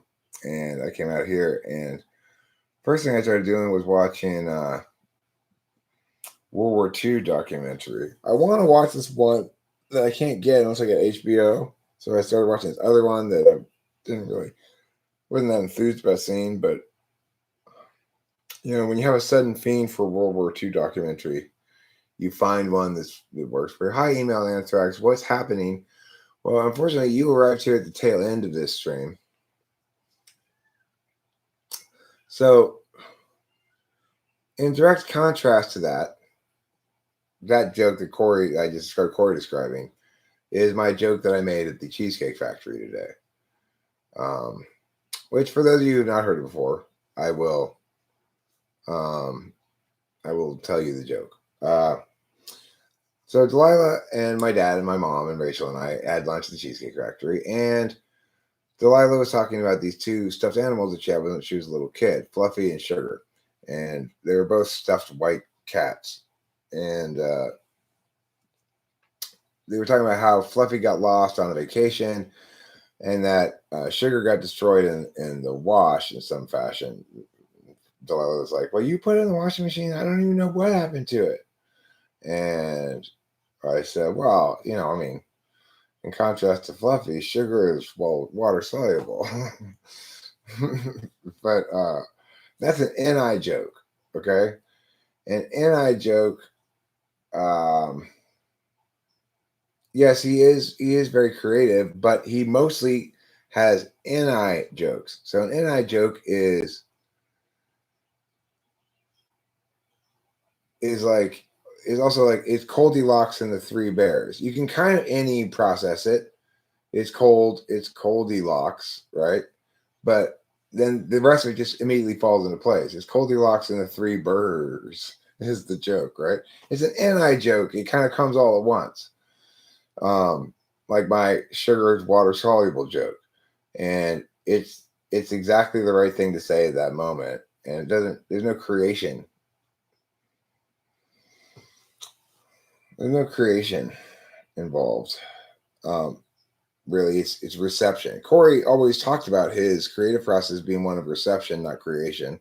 And I, a lot of times, struggle to understand. Now I understand a lot more clearly because, of course, I understand cognitive functions. But,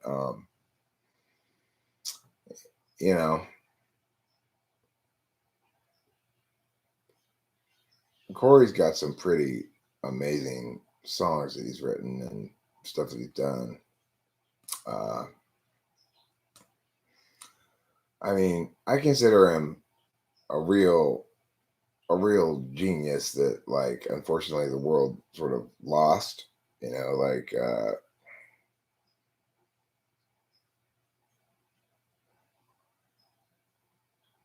he ran out of energy for trying, I guess.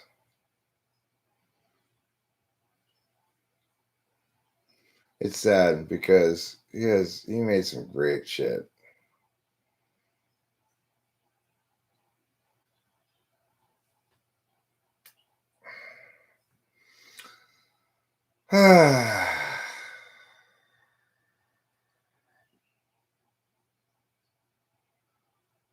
Yeah, makes me feel, yeah, it's kind of sad. I should go see him. I made these things out of this drawing his wife made. Show you here. Hold on.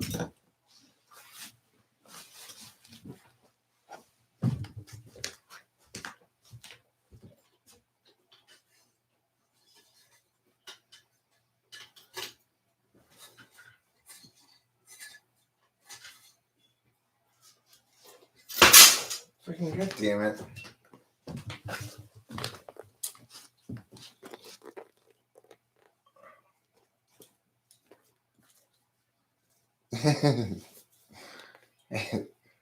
Smitty, Orban Makers Jensen.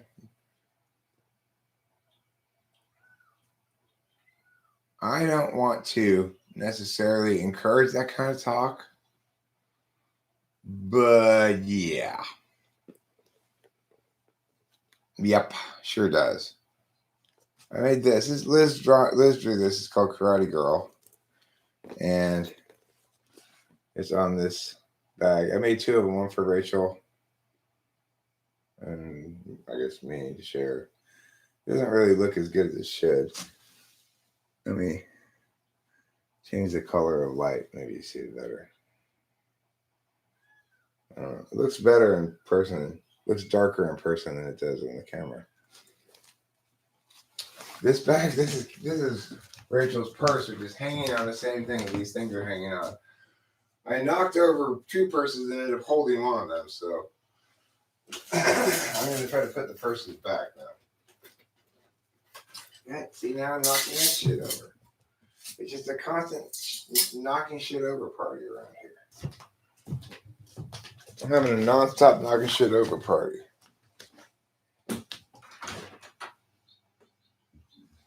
Yeah, I didn't make that art myself. That's Liz made that. But I had them printed on that thing there. Hi, Lijo. I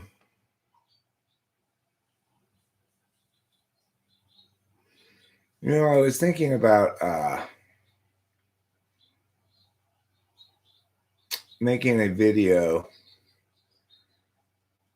response to your fear video, which I haven't watched yet, by doing it like this, making my own thoughts about fear and my predictions about how you'll approach the topic, then watch your video and do post analysis of whether I was right about how you approach the topic.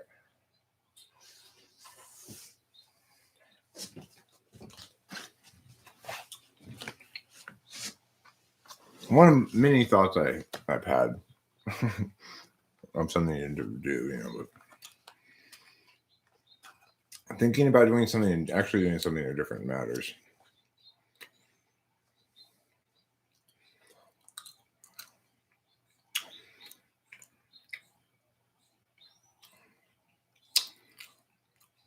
Pretty cool, huh? Karate girl was the picture. Liz is Hawaiian too. I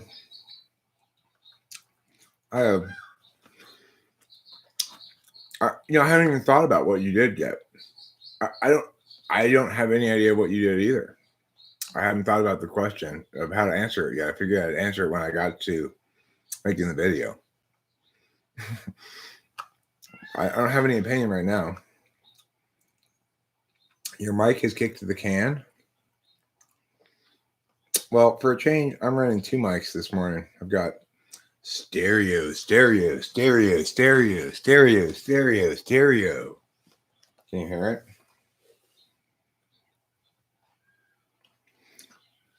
Off-topic question. There's no off-topic questions around here, Smitty. We're Ben Jager Mankinson.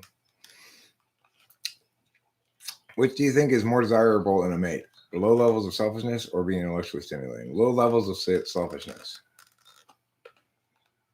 Low levels of selfishness by far. I mean, it's just the most important thing is for the 2 people to genuinely like each other and genuinely get along well. The thing to remember is you and I, Mr. Werben Jagerman Jensen, are the putters of information. We don't really want somebody to put a lot of information back. We want them to engage with what we're saying in ways that are interesting, maybe. But it's also a reality that being an ENTP, you're best suited to be in a relationship where the other person does a lot of listening,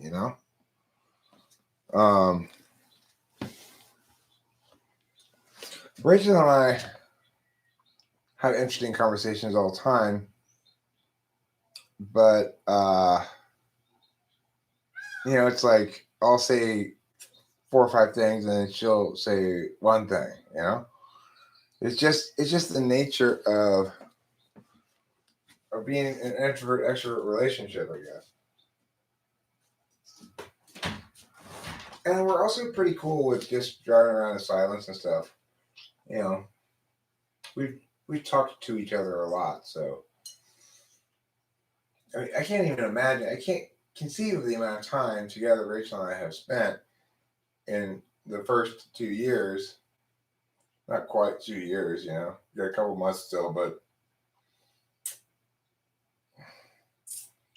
we spent like 24 hours a day together, pretty much.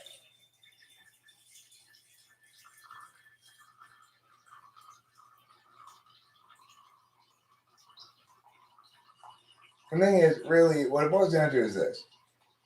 If you want to be in the right relationship, you need to genuinely like them, genuinely find them sexually attractive, and find them very easy to be with.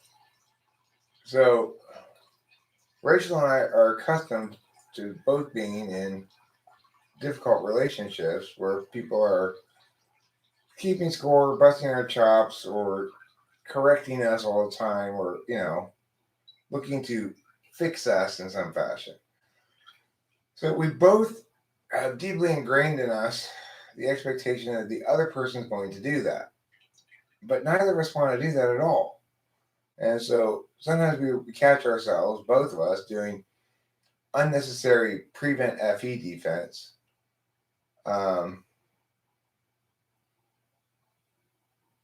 Because it's taking a long time to really get used to the fact that we're really on each other's side. That, especially her, more so than me, but the idea that I never want to capitalize on a mistake she makes and use it against her. And she's accustomed to that happening. So, she's kind of skittish about it. But she's growing and changing too over time. I see her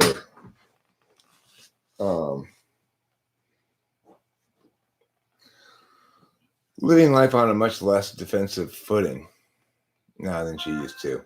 And I think that's great, She's very interested in this video I watched called Status versus Power. It wasn't called that, but we watched it together, and I said to her, well, because you see how you typically, your go-to strategy is to affect lower status than the other person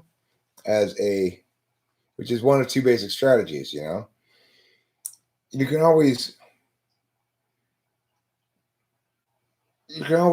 like come in willing to sacrifice status level in order to make shit go down smooth, right?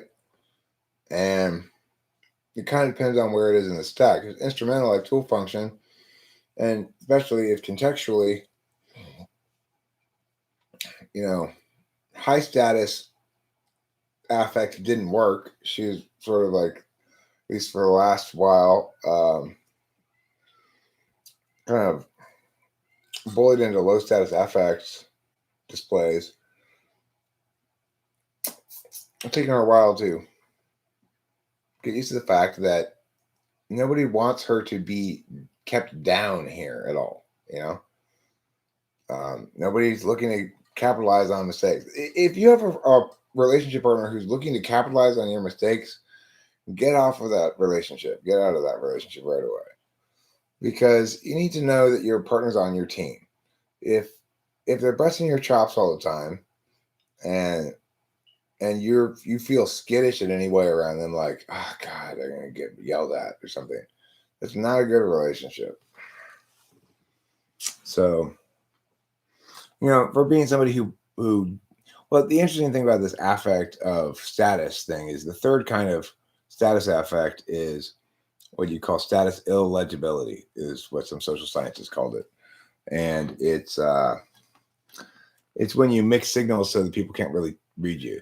So you get out of a really nice car, but you're in sweats, and you've got a unshaven beard growth, and you look all blurry eyed. People are going to assume you probably have high status, even though a lot of the indications would suggest low status. The fact you kind of fit into a character that people understand at that point, depending on how old or young you are. If they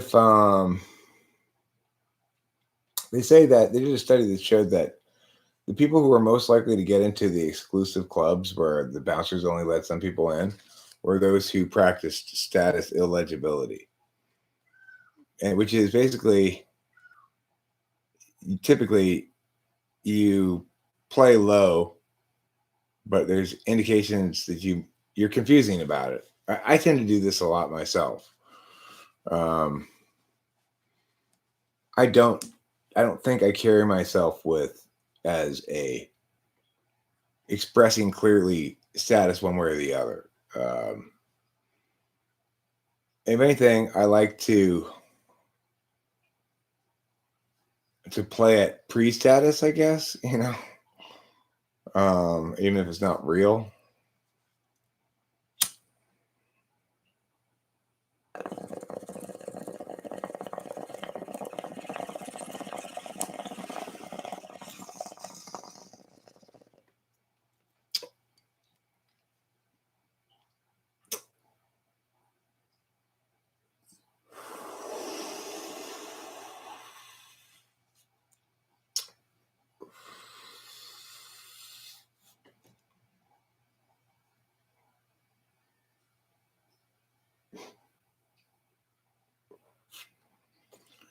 So, Elijah,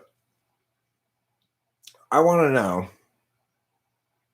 why you said that response to Leaf Trimmer. Why did you say it's a good metric for genuine comfort and peace within a relationship? Did you say it because you didn't want to explicitly correct Leaf Trimmer and say, actually, that was not an anecdote. That was sort of an aphorism or conditional rule or whatever, right? But not an anecdote. So, okay, that's fine. It's not an anecdote. Did it occur to you when you were doing it that you were correcting him without correcting him? Or did it not occur to you that he used the wrong word? Or did it occur to you it seemed not very relevant, or what?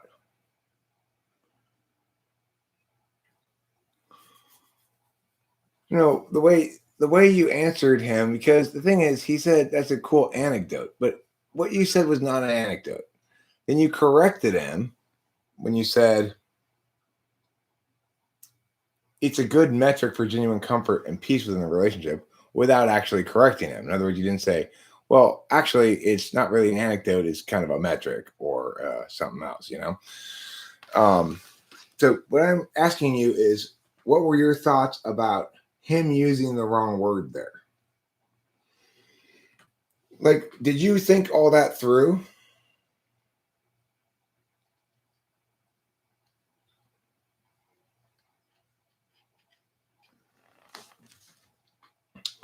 Well, I don't even think it's manipulating people. I think that people afford too much emphasis on status in general, and I try to be egalitarian rather than try to be high status or something. If others want to try to come at me, then they get what's coming to them, which is a surprise.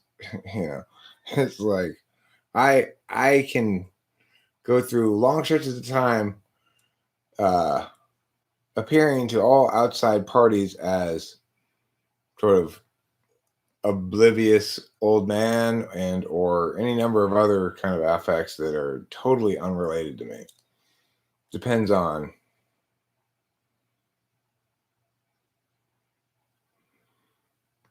So would so what explain your motivation for not wanting to correct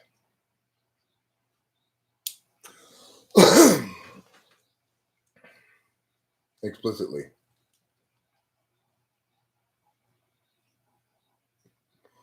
Well, that's what I'm trying to find out. In part, Leaf Framer is how much emphasis she puts on semantics.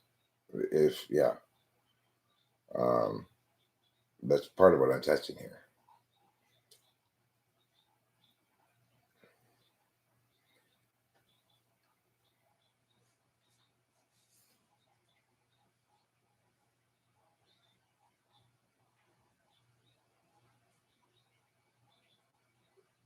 Well, Leacher, unfortunately, I'm not asking you these questions. I'm asking Lijo. So thank you for your answers anyway.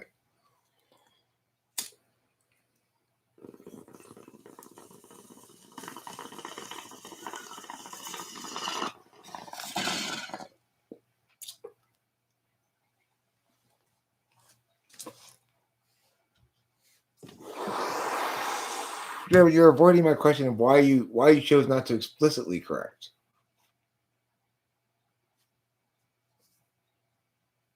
But what if your failure to explicitly correct means he won't make that correction? He won't note the distinction. He'll assume what I would assume if I didn't know, which is that you're saying an anecdote is equivalent to those things.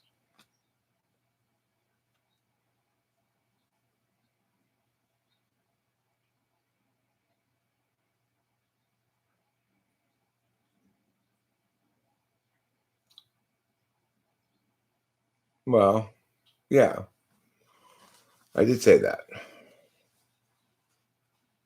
No, I don't get sick when I don't smoke weed.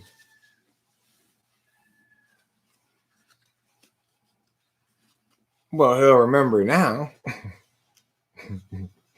After all of this hubbub, right? But if it hadn't been made explicit, it probably wouldn't stick.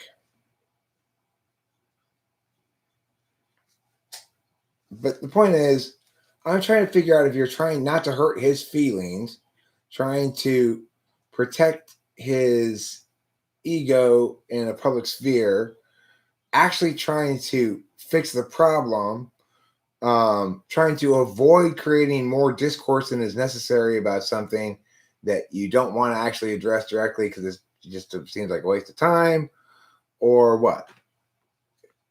You're not being specific enough in your answers. Answer my questions. God damn it. Answer them specifically, precisely, with binary truths. Yeah, but look, here, let me tell you something, Mr. Werben Jager Mangensen. You don't want to manipulate people. No good comes of bad wind. The most important thing for an ENTP to do is to choose an explicitly moral course and to verbalize about it explicitly out loud, to be a moral absolutist and to insist on holding oneself to those same standards. And that means not using other people as a means to an end. It doesn't mean I never do it. I manipulate people sometimes. The one example I could think of where I did manipulate people was very, very recent. Was at the DMV when I didn't have the thing I was supposed to have, and I sort of pretended to be a confused old man and got what I wanted.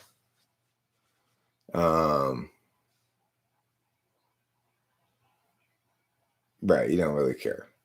Okay, that makes sense.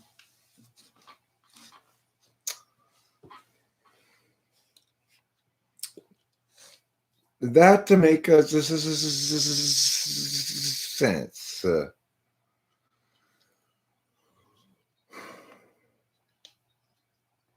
Well, that's the thing is, it's not true that everyone manipulates. To be manipulative suggests that you are taking advantage of somebody else's lack of being fully informed in a way that you know about. So in other words, your lack of being fully informed about the situation allows me to control your behavior without informing you of how I'm controlling your behavior. The thing is, the good news is as ENTPs, we don't really want to control people's behavior very much. Unless there's something stupid in our way, some sort of bureaucratic hurdle or something, then we'll bullshit until we get past it, you know? But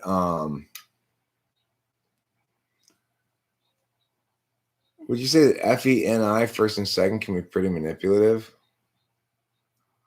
I mean, I find FESI a lot more manipulative, personally. It's like Rachel and I drove by my ex-wife today as we were leaving Delilah's house because she lives in the same place Delilah lives at. And I was like, oh, hey, Candace. She slowed, and I slowed. She was going this way. I was going this way on the street, and we stopped. And I said, hey, Candace, how's it going? I heard about the break-in, you know. And she raised her eyebrows, looked at me. She looked past me. Hi, Rachel. You know, this is the shit I used to get during this marriage all the time, which is this clear indication to me that I've failed on FE grounds. I have failed to introduce Rachel to her like I should have. Did I learn nothing during the course of our marriage? Oh my God.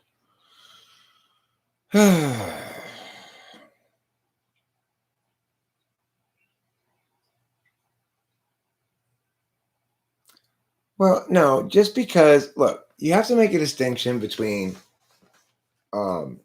behaving as an agent that expects one's behavior to have predicted impacts versus manipulation. So if I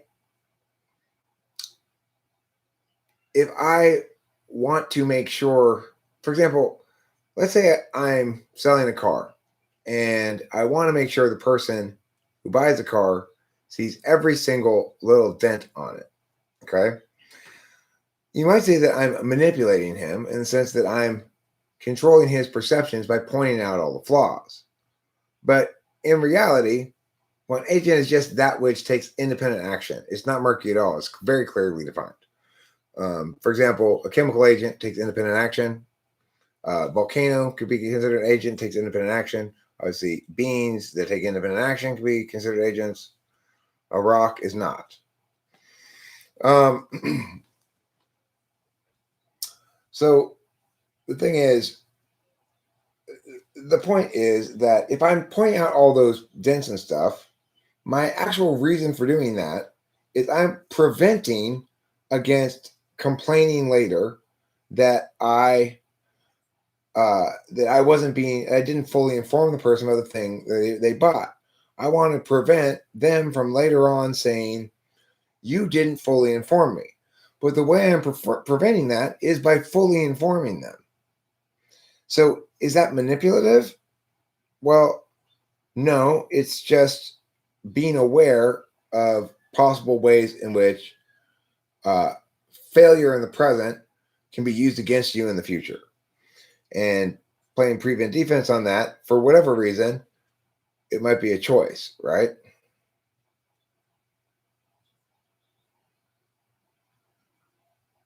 Intent. Intent is murky. I agree. Intent is murky. The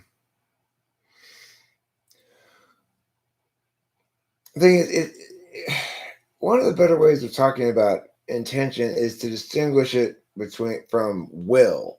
So obviously, anytime you want to define something that's murky like intention, then there needs to be a distinction. Well, that which is willful may have been intended or must have been intended, but that which is non-willful may have been intended. So it's like I may outburst something that expresses my anger.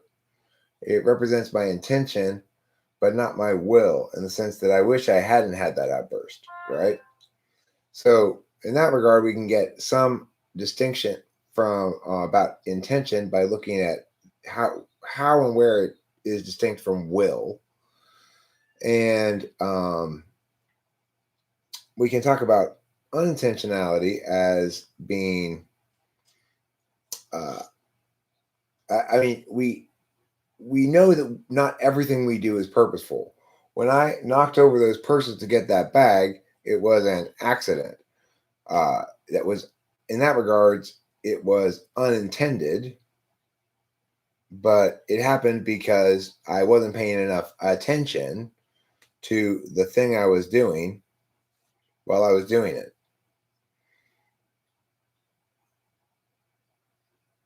What slot makes people want to tell everyone else they are wrong? ENTPs, INTPs, mostly those two types.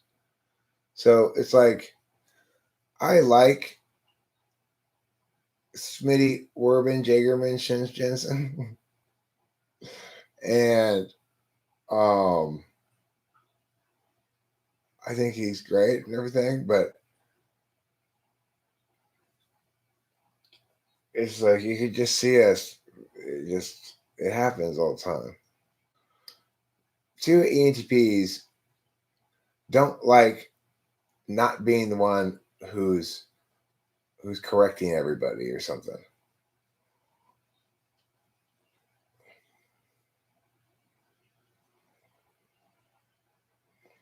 Interesting. Hot take. INFJs, which I tend to love, seem like their automatic and deliberate parts bleed so much into each other that I don't really know how to decide if they're deliberate. Well, it's because of the lack of SI, I guess. I agree with you.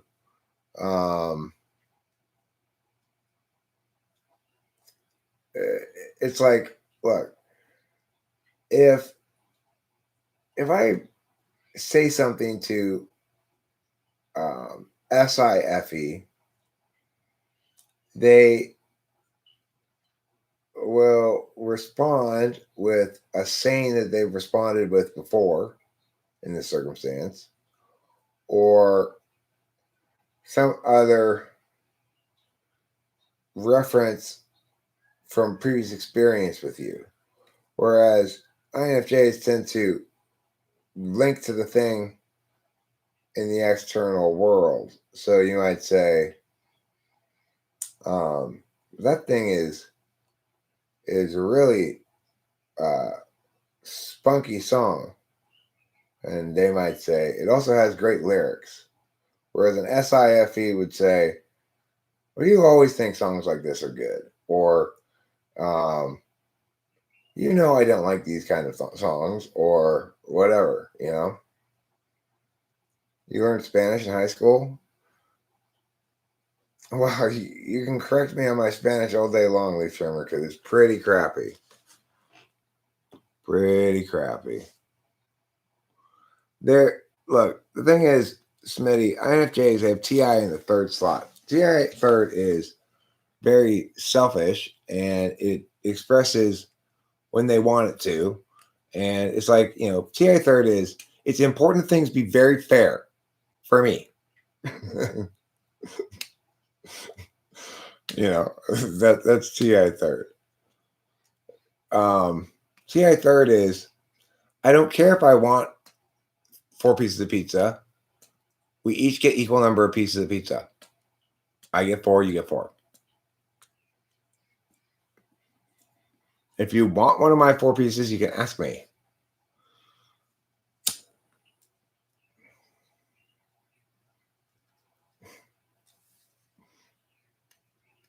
Oh, I hobbled the fuck out of Espanol. Every day, all day, every day. Ahora. Todos los días. Todos días. Y este es cuando yo rolo. This is how I roll. That's how you say it in Spanish. Palabra. Word.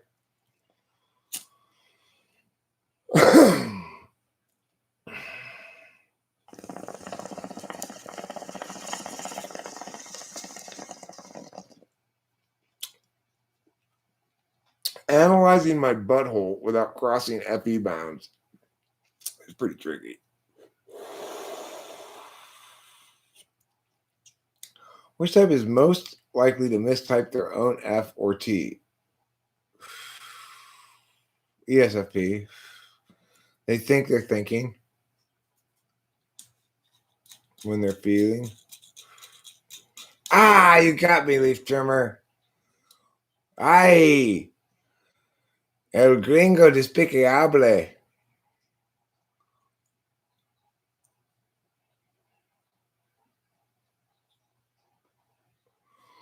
Yeah, I'm trying to get a little bit more financially focused too. It's hard. You know why? Because I demasiado chupacabras en este pueblo. All right?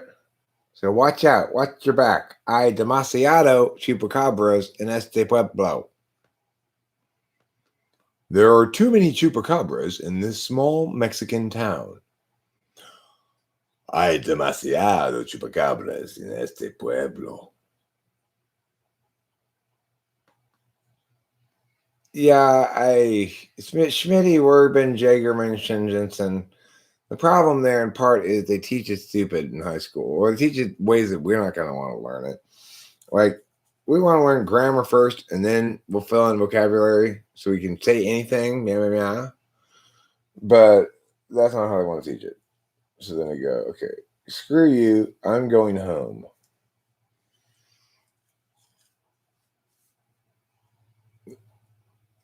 You giant Ziploc bag full of tardations need to go to Jean-Luc Picard's house and have a Jean-Luc Picarded party of Jean-Luc Picards together.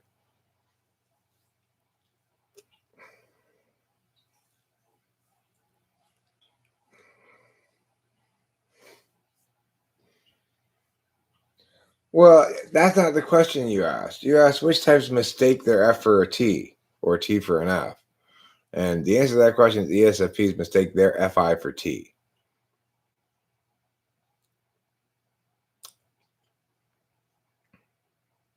La lengua de México. If you love Mexico, you love Español, y la lengua de Mexico.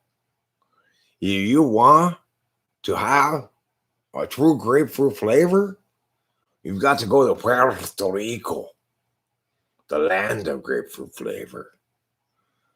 It's different than Mexico. Take it from me. San Domingo from Puerto Rico. I am the spokesman of the Puerto Rican grapefruit industry. Our grapefruits are so much better than Mexican grapefruits. Come and get them.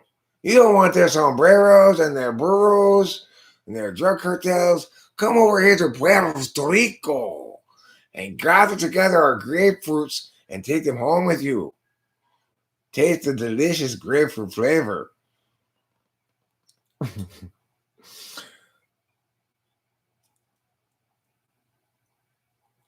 Do a lisp whenever pronouncing the letter lisp like that.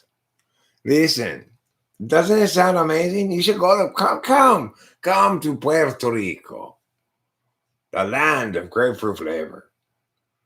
When you want to make love, you go to a woman you make love.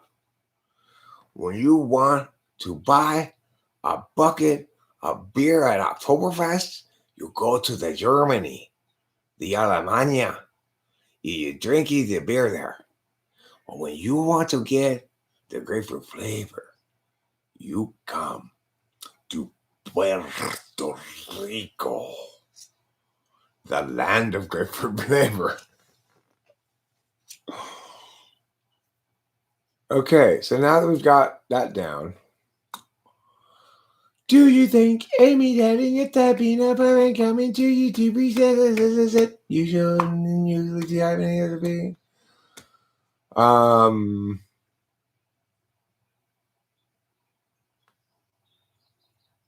I think it's TI is an absolute value when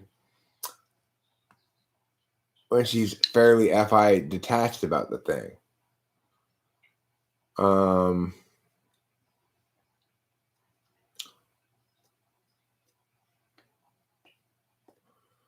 I learned to speak Chinese from mostly signs and English. So I could say Happy 99 Market or Golden Dragon Restaurant. Ting Long Ling Long Chinese restaurant in Westwood. Best Chinese restaurant name ever.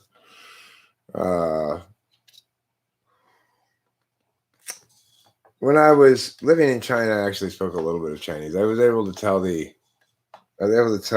taxi driver how to get to where I wanted to go, you know. Shui Chan Lu, Hao Chan Lu. Wait, Shui Chan. Forget the street names exactly now. It's been a while. But no, it is, yeah.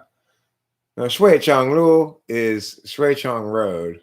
And then the other road was Meow Meow Lu, which was something else road. I had them drop me off at the corner of Shui Chang and something else. I forget what it was called, the other street. But Lu is road. And mostly I was in Shanghai, but I did travel out to Wuxi Dong as well, which was a trippy place. Search Benjamin ESFP and scroll to Zach.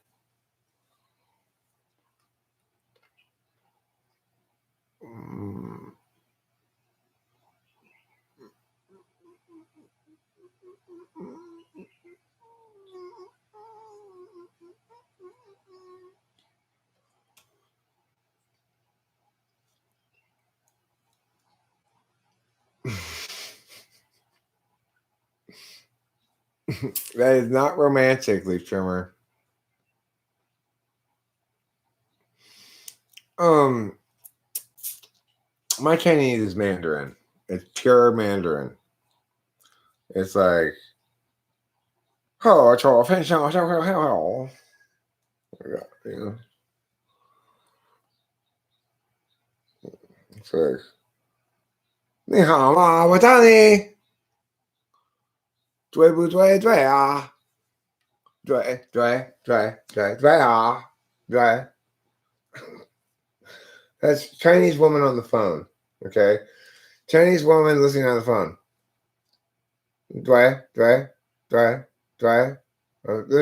，ring. 你好，对，对，对啊，对，对啊，对，对，对，对，对，对，对，对，对，对，对，hey, bye. Chinese woman receiving a phone call.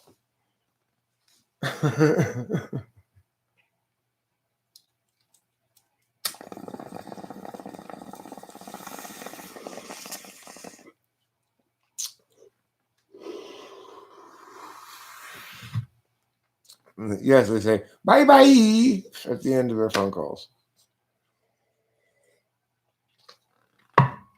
I shit you not. Thanks.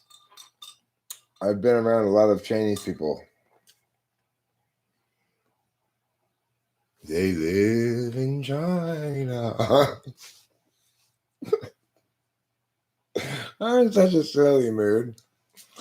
I know some Korean too. I don't know what that means. And young Hasio. But I do know this. Dambe pinanchiganida. Which means it's time for smoking. It's smoking time. That's what it means. It's smoking time. Dambe pinanchiganida. Okay, leaf trimmer. That's racist. That's not okay.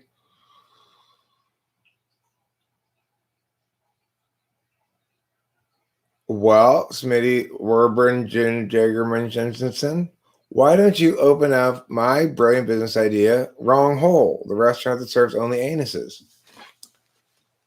Why don't you?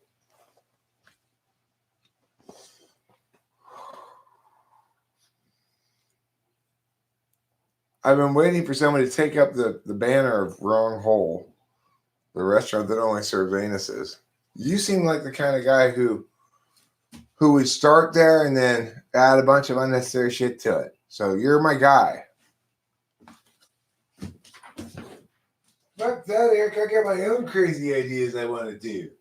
Okay, Schmitty, okay. Go get your panties in a bunch. Actually, you know what, Schmitty? I take that back. Please do get your panties in a bunch. I've always wondered what your panties look like bunched up. The origin of your joke.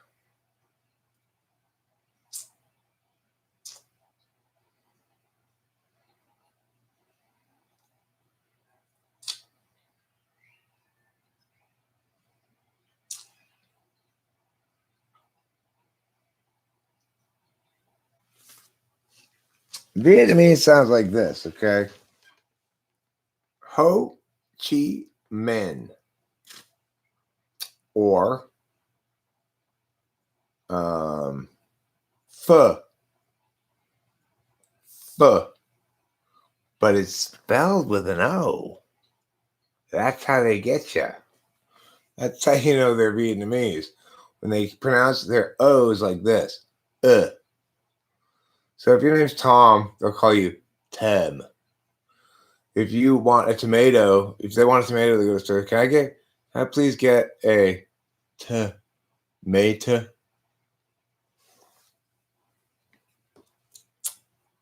If you put a line over. If you put a line over your O.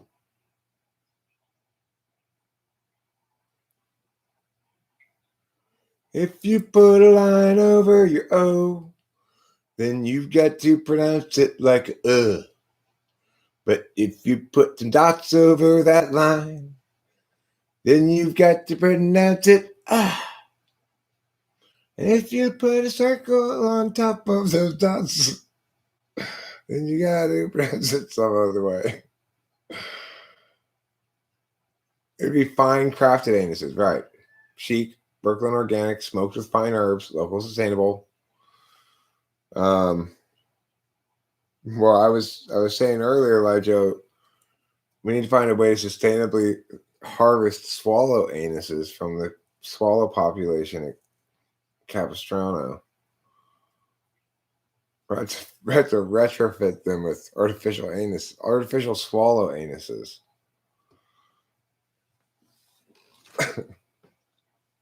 Because, of course, swallow anuses will be both the number one item on the menu and the general command of the restaurant.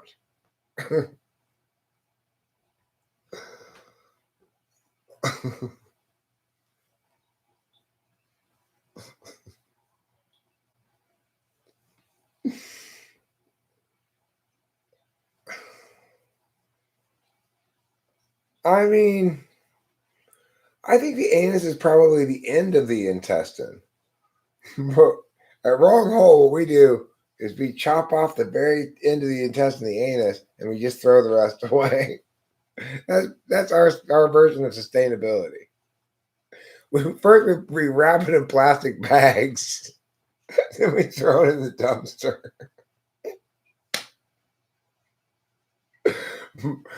We do the same thing with every animal. Okay, this is our approach. So on those days we were able to feature porpoise anus, we just cut the anus out of the porpoise and just wrap the rest of it up in plastic bags and throw it in the dumpster.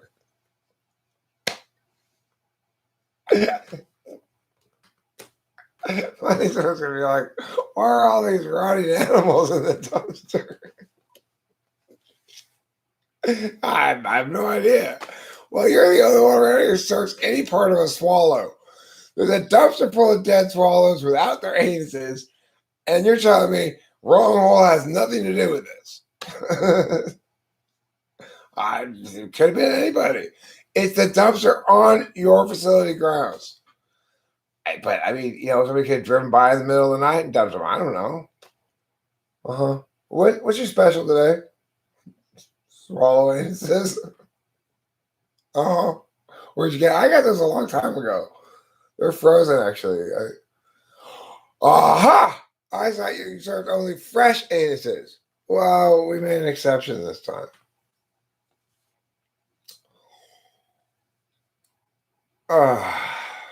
Okay, if you want to diversify the menu, we could add scrotums to the menu as well.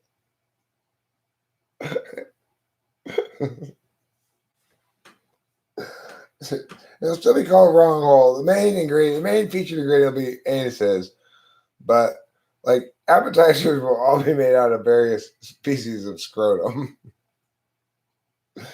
Would you like wombat scrotum chips? They're fried in canola oil. They're with rosemary, paprika.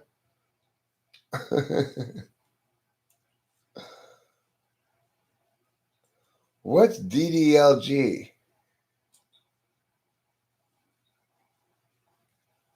Oh,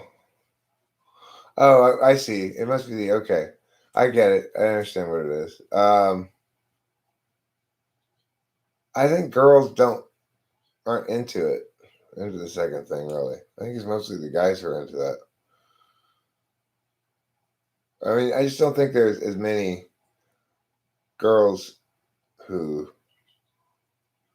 are into that second one than the first one. Probably. That's my guess. I don't know if that's correct or not. Horse mumbler? Seriously? Razor M is exactly right. Seriously? A swallow has no anus? Or we're just gonna have to we have to speciate an anus-clad swallow. We need to use evolutionary pressure. We need to use evolutionary pressure to speciate a subspecies of what we need to do is find what evolutionary pressure will require the swallows of Capistrano to evolve anuses from their current low-grade cloacas. What is a cloaca anyway? I bet if I Googled it, the definition would be anus. No. Scrotums would just be, they're the summer menu. We had scrotums during the summer.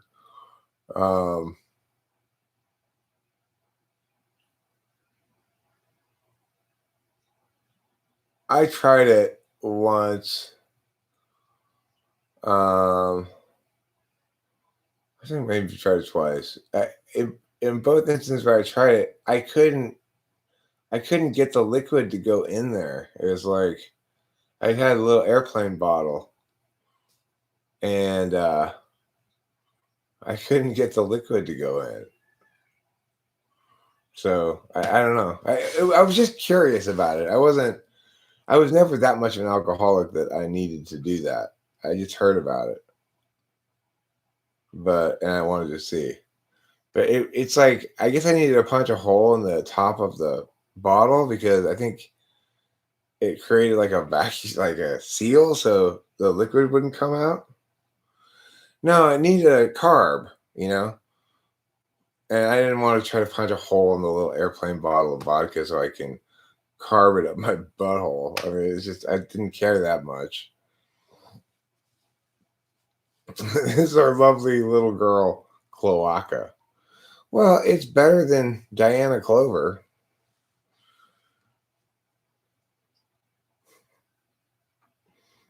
You don't want to name your kid Diana Clover, whatever, because she'll be called Di Clover, which means she'll soon enough be called Dyke Lover and or Dick Lover.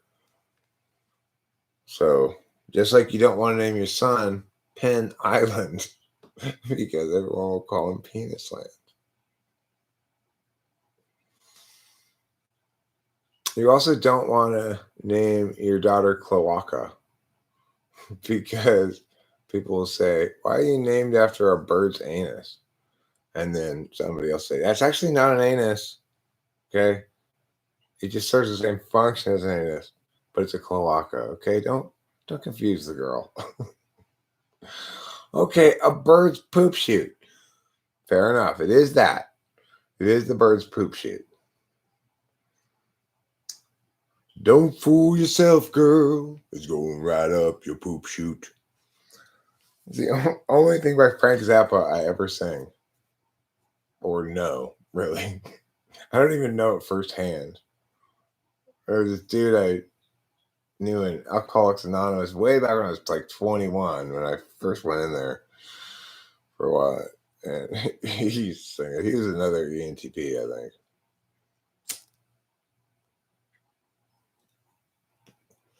You have some balls, but you were a woman.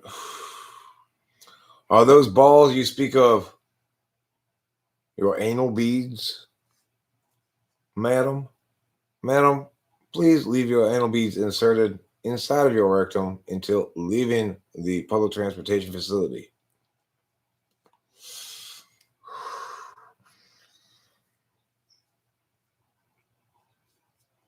Swallow anus is a yearly competition to see who can swallow the most swallow anus. It's the swallow anus swallowganza. And it's like an eating contest, like the hot dog contest. It's just who can eat the most anuses, swallow anuses. Now, the thing is, they're very small. So you can eat like 10,000 of them. So you really got to burn through a lot of swallows, but it's worth it. It's definitely worth it. Nothing like a hot, fried, salted swallow anus first thing in the morning. It's just blend me them up into a shake and let me drink that, please.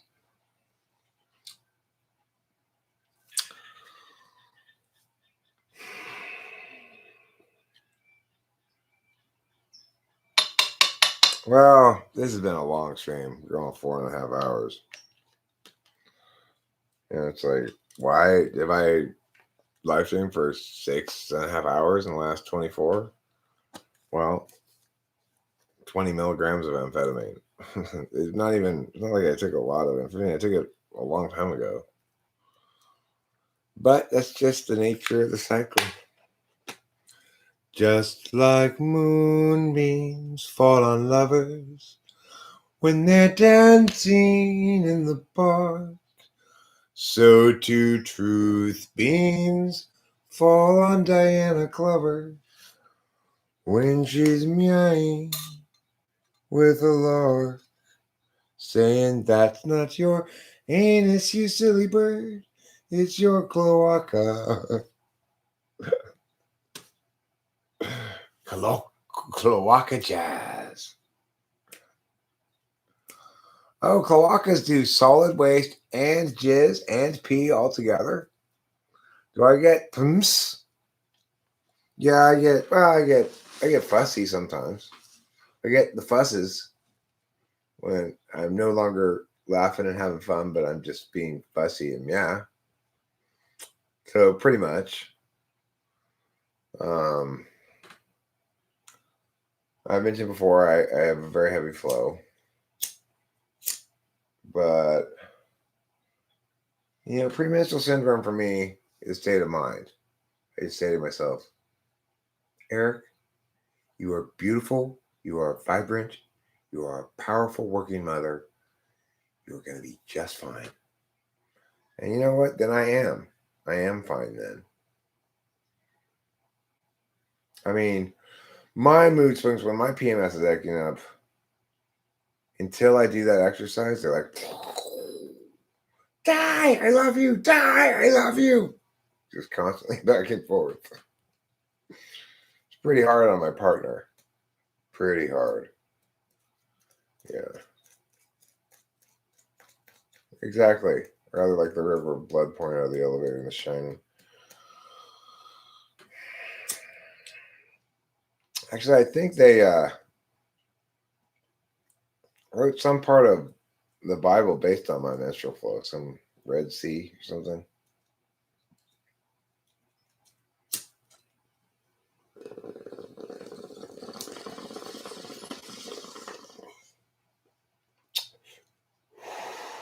You just need to get some dick, Mac Daddy. I want you to go out and find yourself a young studly man and say, give it to me hard, Daddy. Give it to me. Like that. Wouldn't that be fun? Or pretend you're a Japanese girl and go.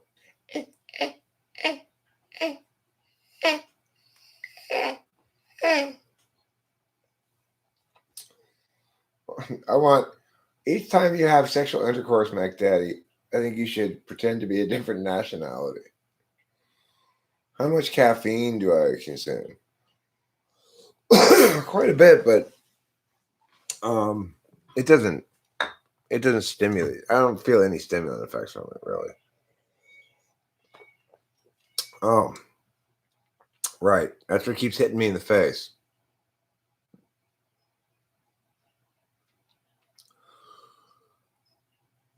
I've got fibroid in my uterus. These tumors are coming. I'll call my GYN and say, my fibroid tumor's running me all up and down the block in panic and in anguish. Can you remove them, please, before they me soon vanquish? I had to reach for a rhyme there at the end. Oh, I love my fibrotic tumors. They're so uterine. Let me tell you something, ladies. Just be glad you don't have a prostate. That thing's up your butt. Just be glad you don't have a prostate. Like, I gotta go up there and push on it sometimes. It helps a lot when you do, but it's like, why do I gotta stick my finger up my butt and push on my prostate? Well, because I know from experience now that I've been attempted to massage my own prostate on a few times that it helps. Like after I do it, I don't have to pee every 2 hours. I have to pee like every 4 hours. So, it helps. So I guess you're supposed to get fucked in the ass, probably. That's what evolution is telling us. But I think if I had been humped in the butt a bunch, then I probably wouldn't have any prostate problems. You know what I'm saying? I mean, it's not like Joe. It's like me alone in the bathtub massaging my prostate because it helps. I didn't start doing this until like a year or two ago, maybe. I looked stuff up on the online about prostate stuff because I was tired of going pee so often. The weird thing is this: it's like I have to go pee a lot. I have to go pee a lot. I don't really treat it like that. I mean, it's a very stimulating feeling pushing on your prostate. It's a weird like backwards kind of stimulation, but no, I don't hate it. I don't hate the stimulation of it, but I do treat it more like a chore than like say masturbation, It doesn't feel awful, but it's like the problem is it's a difficult position to like, I don't know. It's hard to get up there. I gotta bend over and I don't know.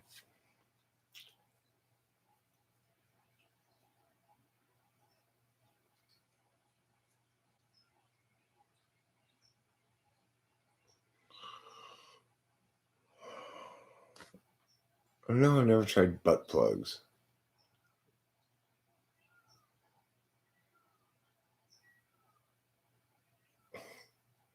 No, I don't want a butt plug. God. Okay, everybody, I am not very sexually adventurous. Like, I mean, we don't have any like sex toys or anything, and um, it's a fairly conventional heterosexual relationship, uh,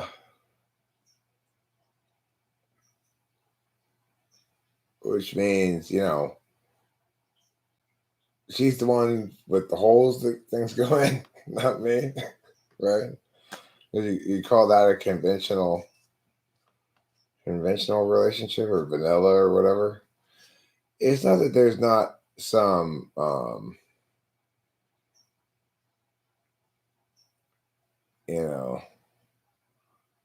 I guess power dynamic elements to it, but that's really it's so metaphysical. It's like well,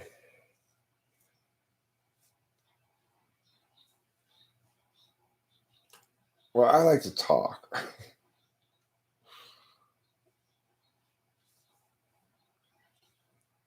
I'm a talker.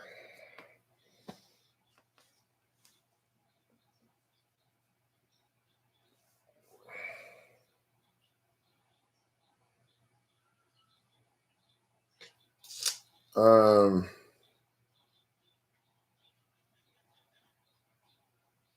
I have been shushed. Oh yes, not by Rachel. Rachel and I match perfectly, but I have been shushed before, for sure. Shh, stop talking. But. Shh. Okay, fine. Just fuck you in silence. God.